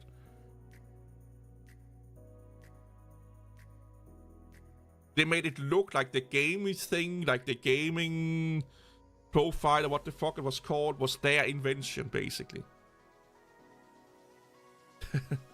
No, that's Elementary OS. That looks like Mac OS. Like, the Sorian distribution is a great distribution.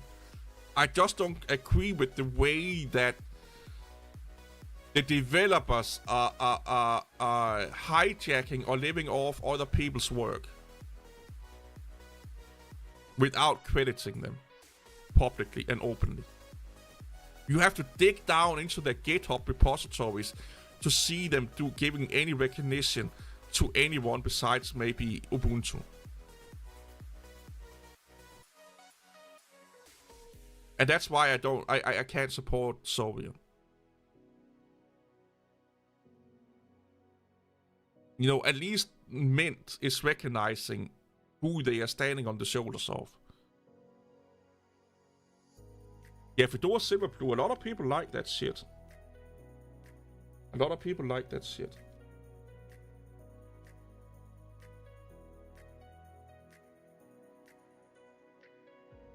But I'm just fed up with this, like, bullshit going on in Linux the last 15 years. Linux used to be amazing. Like, as heated debate you could have with a Linux user, in the end, they were still your best friend because they were using Linux. Another Linux user. You were still a pro. No, you were still a one of us. Yes, they may not like the distribution that you were using, but hey, we can't agree on everything. Nowadays, if you're not using the right fucking, distribution with the right desktop environment, with the right fucking package management system, you are more or less just a Microsoft user. How often have you heard Ubuntu users being called, oh, go back to Windows if you're using Ubuntu. Ubuntu is the Windows of Linux. Like, come on, man. Not only do you want to fight the whole world, you also want to fight your own people. And not to speak about, nobody fights Linux anymore. Microsoft did it in the 90s, but they don't anymore. Nobody fights Linux anymore. The only people that still are fighting are Linux people. It makes no sense. Everyone wants to include Linux in as much thing as possible, but the FOSS world won't. They just won't allow it.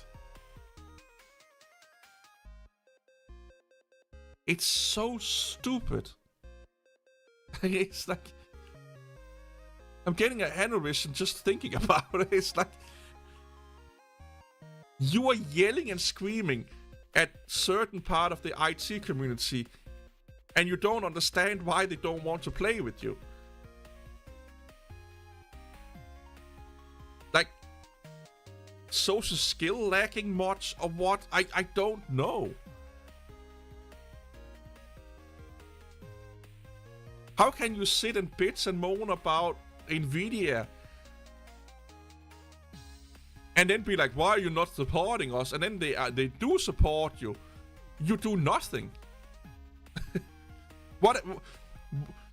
Ever since Nvidia open sourced their, mind you, not desktop GPUs, but the enterprise GPUs. What has that done for Linux? Not a fucking shit. Nothing. What has the Linux community done with it? Almost nothing. Other than make a few videos here and there. You can install snaps on Mint though. You can. They just don't support it out of the box. What happened, like, I used to be one of the people believing this, by the way, that if only gaming came to Linux, it will take over the computing world. Can you point me to when Steam or when Proton came to Linux? Can you show that on a market share chart? Nope. Nope, you can't. Okay? Can you show me on a market share chart of Linux when the Steam Deck came out? Or a year after that? Nope, you can't. Gaming didn't change the, people over to Linux. Some did, but not any measurable fucking thing happened. It just didn't. The Steam Deck didn't get a massive amount of influx of Linux users. Nope, didn't happen. The growth of Linux is organic growth. No matter how bad you are, well, to a certain degree, of course, you will get a small amount of organic growth. I have a channel I haven't uploaded to in forever. It still gets fucking subscribers. Not many. Like 10, 5 a month. Some months negative, but on average a year, it's probably a few subscribers a month. Just slowly working up the numbers. That's Linux for you.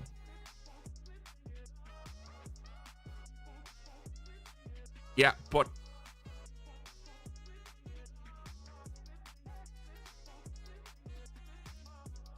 oh god. Again, you don't know what you're talking about. Have you ever ran macOS?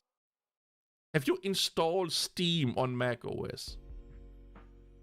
Have you seen how little games there is available for macOS compared to Steam? Sorry, compared to Linux. It will almost take no effort for any operating system to surpass macOS on gaming sales. It would be like me saying I'm the biggest fucking sprinter in the world because I took over a snail. Like macOS gaming market share in general is massively bad. Super bad. Like if macOS gaming market share was a penis, it would be growing inward. Don't look at that as a fucking achievement. It's not. Linux could take over Mac. Linux probably had more gamers running Linux before Proton. That's how bad macOS gaming is. Like, it's so bad.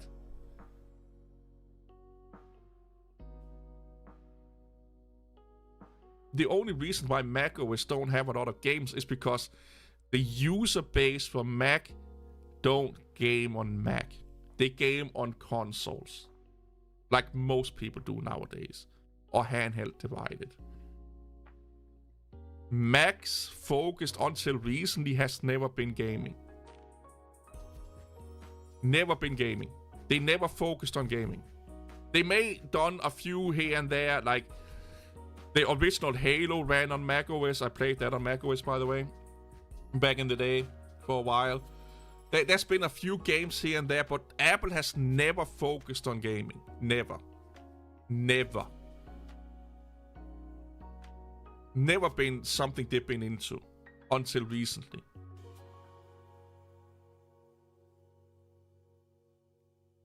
Mobile gaming, of course, but not macOS gaming. So again, low IQ thinking there, my friend.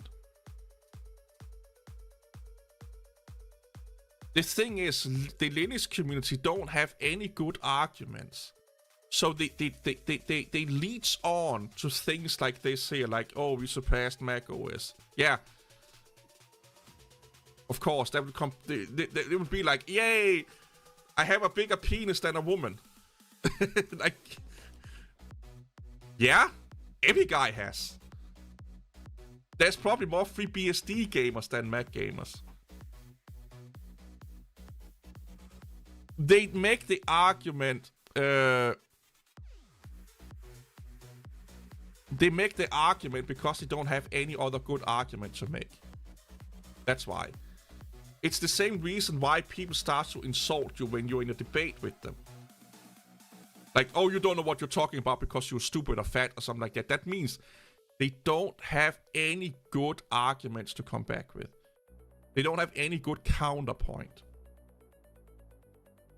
It's basically their way of telling you that you have actually won that thing. That talk, debate. Because if they had really good arguments, they will fucking use them. And again, Linux users don't have any good... but it still surpassed it. It don't matter. There are people fatter than me. So I've already won because I don't need to lose weight because there's people fatter than me. That's the mentality we are going in with here. Again, no good arguments. I love the Steam Deck arguments. Oh, the Steam Deck is selling so many a year. Yeah, the Switch is selling that in a month. Again, not knocking the Steam Deck. I want one. And it's, for what it is, it's great numbers. But don't celebrate it like it's like fucking we conquered the world kind of thing. Just be like, well, for first generation, company that's never been successful doing this before, yeah, they're doing quite well. Steam is, or not Steam, Valve is doing quite well with the Steam Deck. They're not doing amazing. They're not conquering the world. They're doing okay.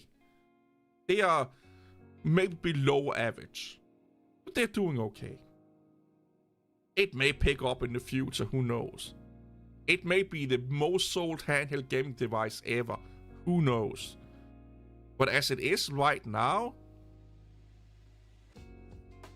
yeah, but Linux users still use the Steam Deck as an argument. Again, Linux users, or again, Linux desktop users have no good arguments left. They really don't. There is no good argument for using Linux on the desktop that could not be used again for Windows or Mac OS. The only good argument you could have is that I need or want to run this specific program that I can only run on Linux. That's not a good argument because you like it. That's not a good argument. That's only a good argument for you. It's not a good argument for why everyone else should run it. And if it's an individual argument, then it's not a good... Because Linux users are arguing for why other people should use it. Why other people should use it.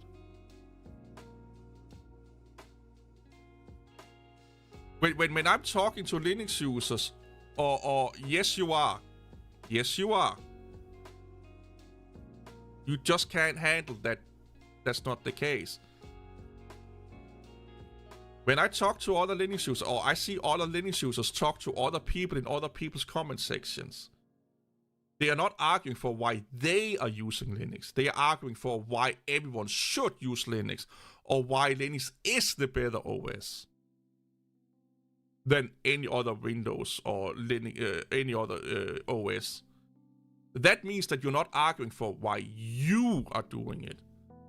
You're arguing for why everyone else should, or why it's better than everyone else's choice.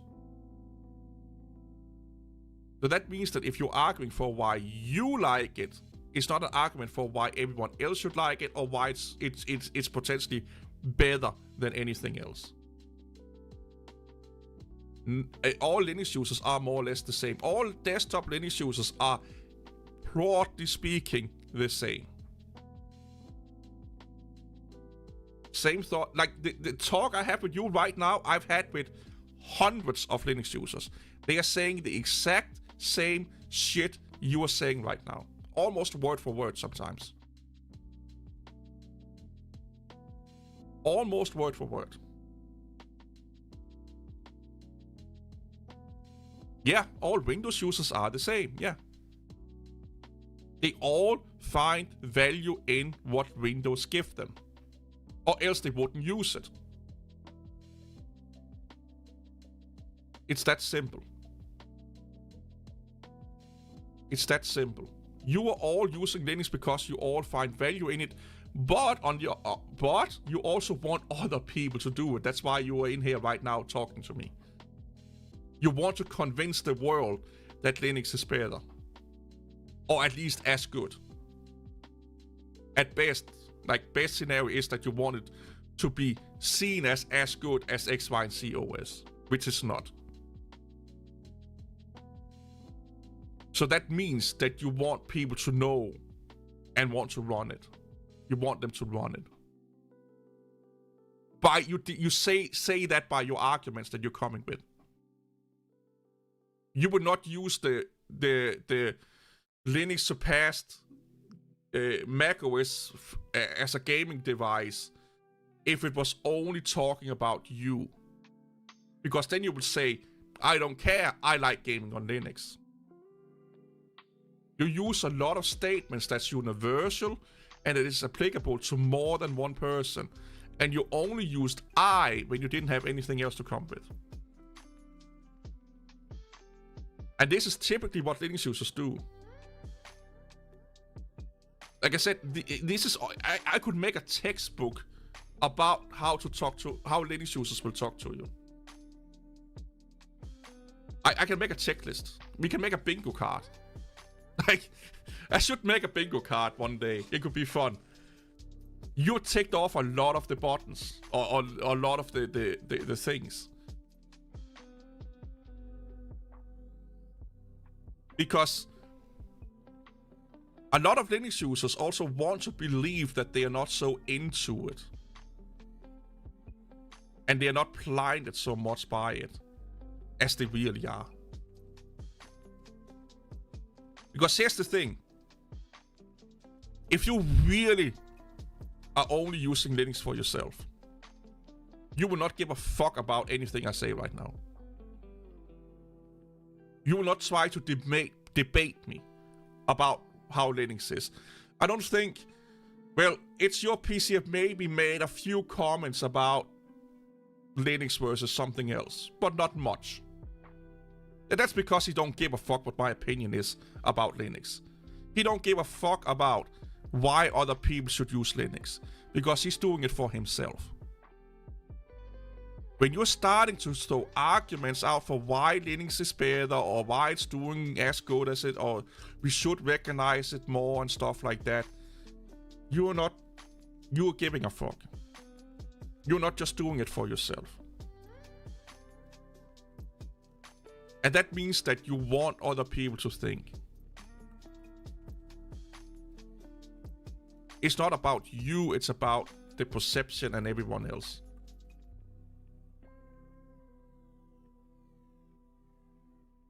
You did a Fiverr seller account? Why do you want a Fiverr seller account? What do you want to sell? Yeah, I can definitely see Linux being great as a Flex server. Definitely.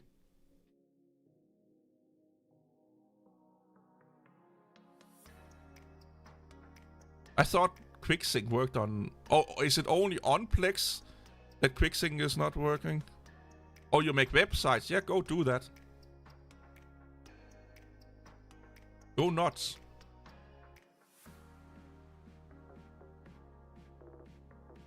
Just remember that you should be willing to take criticism, because a lot of people, well, most people that, want to do something for them, they will try and nickel and dime you. So don't let them overrun you. And some will be unfairly critical. But if you're okay with that, then go nuts. That's strange. That's really weird. So that's a limitation that Plex themselves have put on it, or what?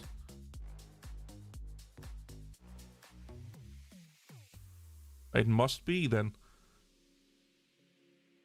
Because QuickSync is not licensed, as far as I know. Like, you don't have to pay a license to Intel to use it. Because OBS uses it. Or am I mistaken?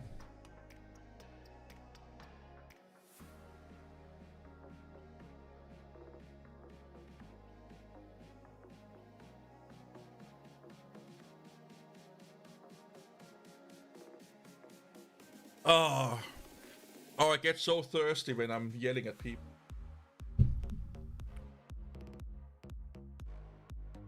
Yeah, that's strange though. Because like I said, QuickSync works like on OBS Studio and Streamlabs and all of those things. And they are all open source.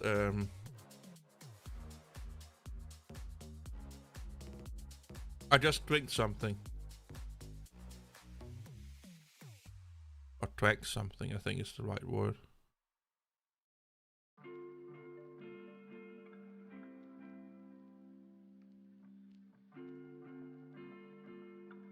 How to get job at tech-related stuff? You need to have stuff that. Well, it depends on what it is, to be honest. If it's IT, the best way is to get training. Get a job and work that, so you have someone can call to get your references on. Or go to school. The best way is to go to school for anything. Don't learn anything on your own. It's the longest and hardest way of doing anything. Unless you're like a genius. But for most people, the best and fastest way is get an education. As much as I don't like the education system in most countries, it still is the best way. Because it's how people judge your skill level. It's how, like, when people look at your resume and they see a diploma or, something like that, they automatically put you in higher regard than someone that don't. If you don't do that, you need to have a way of proving that you know what you're doing. So that means have a GitHub page where they can see all your shit. Or at least some of your shit. Or like I said, work volunteer or something like that for an IT job. So when you are like applying for jobs, you can say, oh, go talk to these guys or girls, or I have this, what is it called? Give me this reference. They can give you a reference. That's how you do it. You cannot expect that you can go into any job without having either any qualification, like papers, diploma, or people that can validate for you and get a job in that field. It's almost impossible. You need to have a way to show that you know what you're doing. And there's many, depending on what field it is and what you want to do, there's many ways of going about that, but you need to have a way that someone can validate that yes, this guy knows at least somewhat what they are doing. The best way for programming, put a lot of stuff on GitHub. Make some programs and put them on GitHub. Build a good GitHub profile. And use that as your resume. And it actually means, especially for programming, like, it means a lot.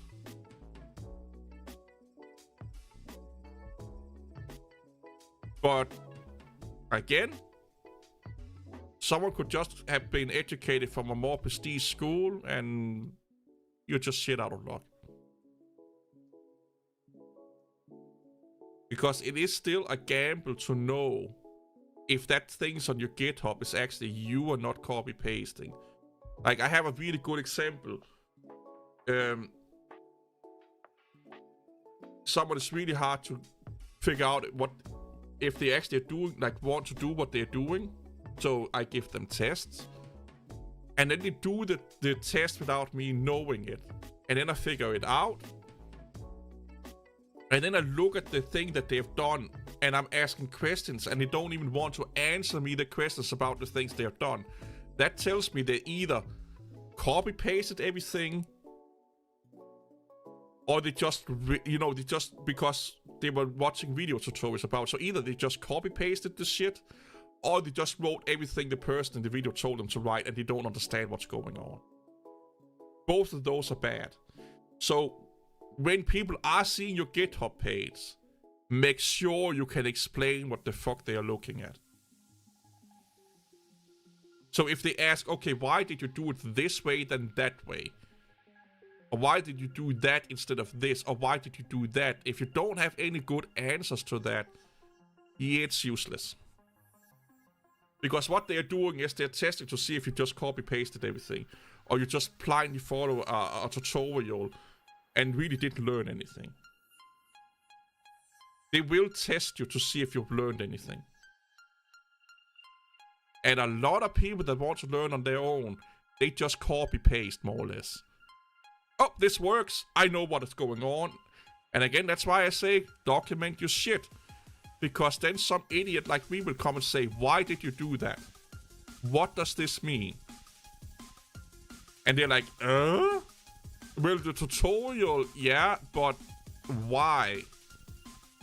If I want to have you do a job or a task that do some of the same things, you can't do it.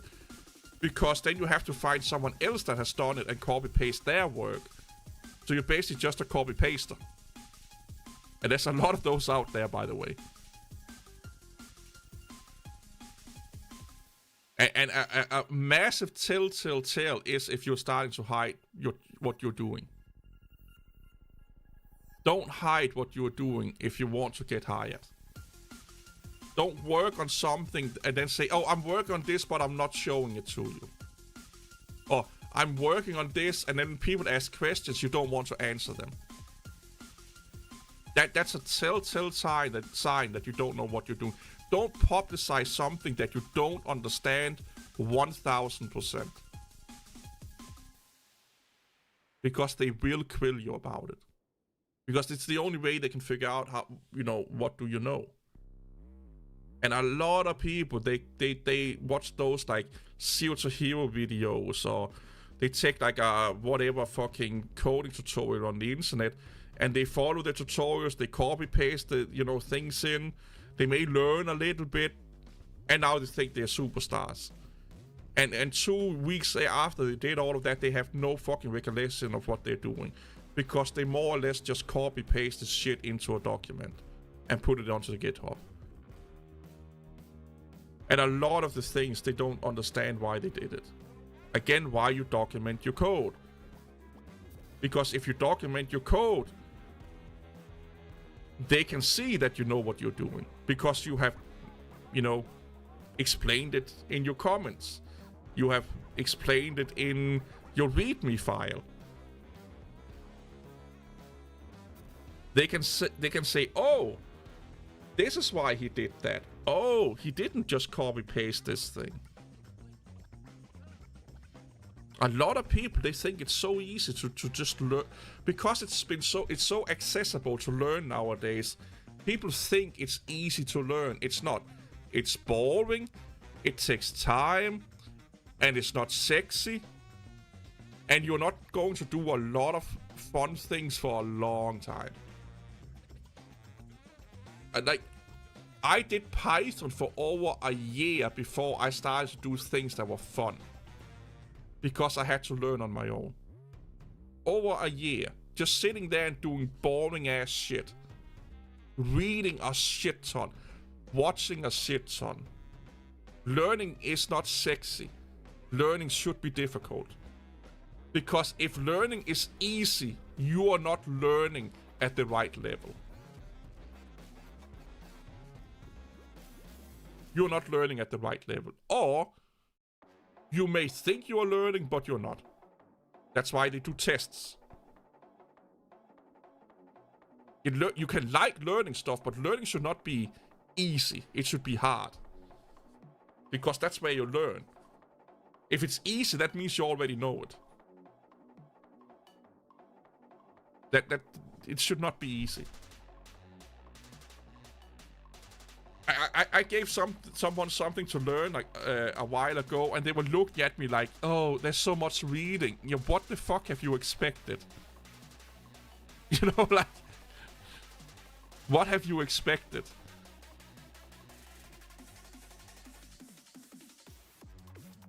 Oh, CNC is fun.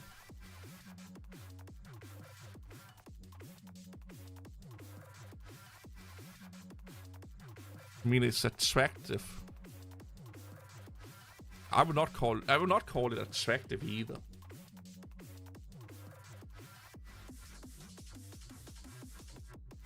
Basic is weird. Look.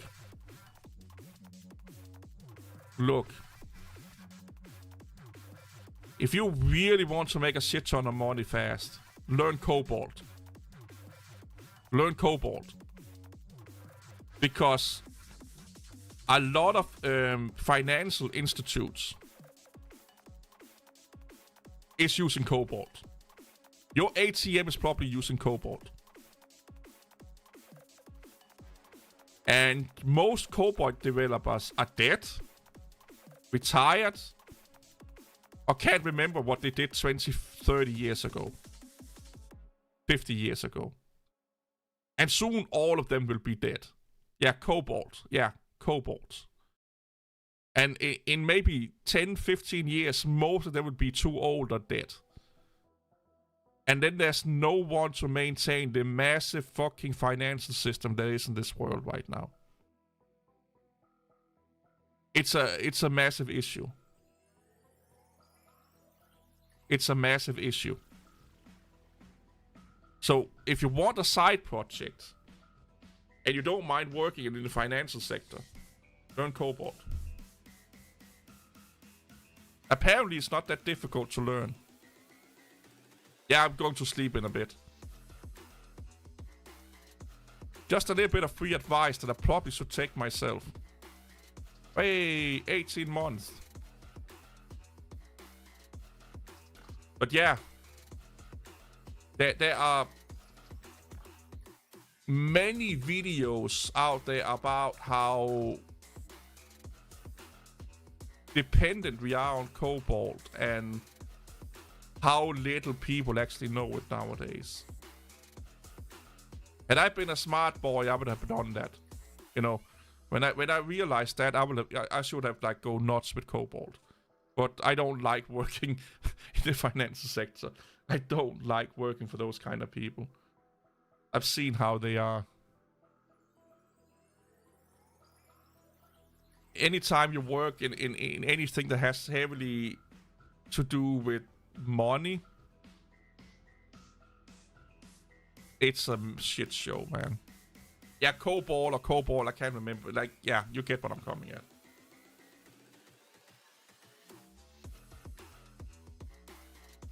But yeah, it's a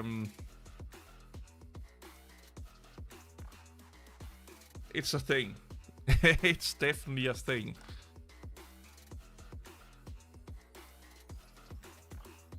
Yeah, that one. It was actually the Department of Defense actually asked the people in the world to, and I think it was a girl that made it. I think it was developed by a girl.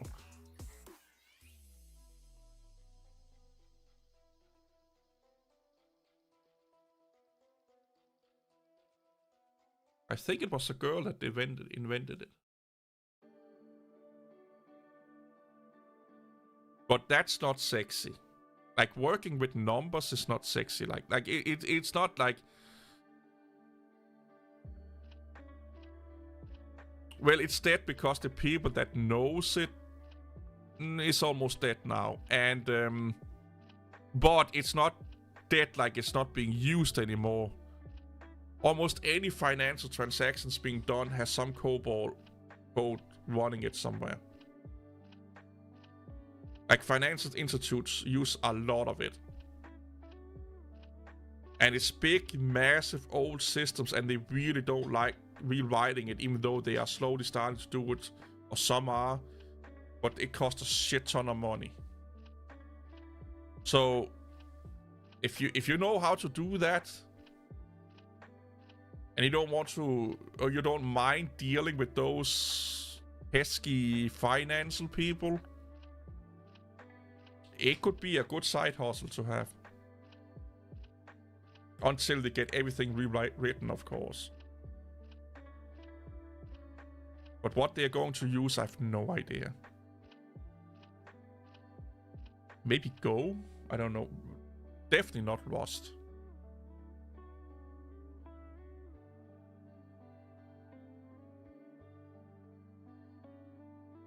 Probably Go.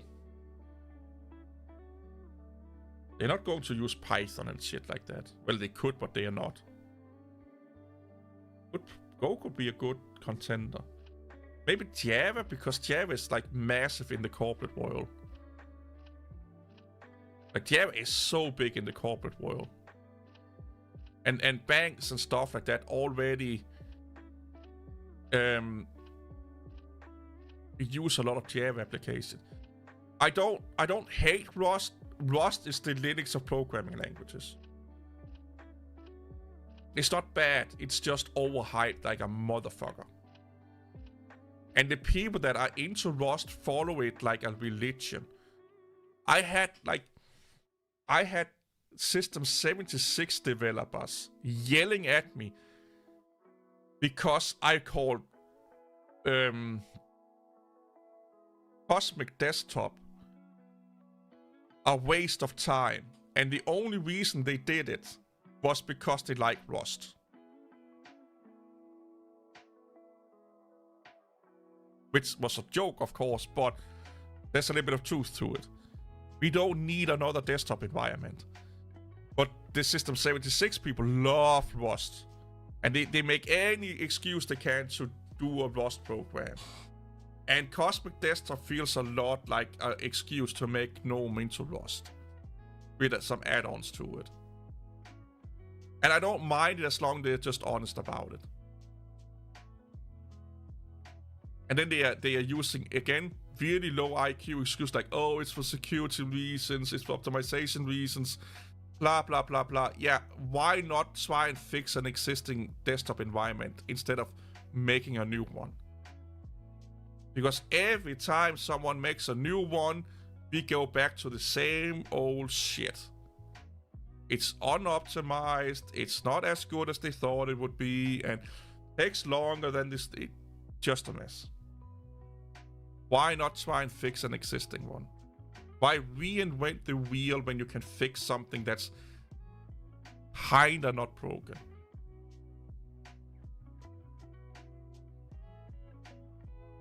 But then again, yeah, Rust is like it is the Linux of development languages. Rust people think that Rust is like this savior of coding.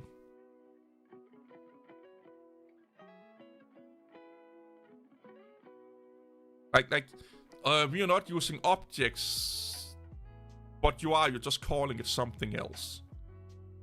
Or classes, I think it is. I'm getting way too tired now. It's one of those things. I like C, I just never coded in it. I've done a little bit in C++. And I really like C++. I should do more in it. C++ actually teaches you how to program. So do C, by the way. Like, it teaches you, like, memory management and whatnot. I have a book I should be reading about. I think it's like C++ for dummies or something like that. I never got into it. And I had it for like 10 years now. Anyway, I need to go to bed. See you all later. Have a great day. Bye-bye.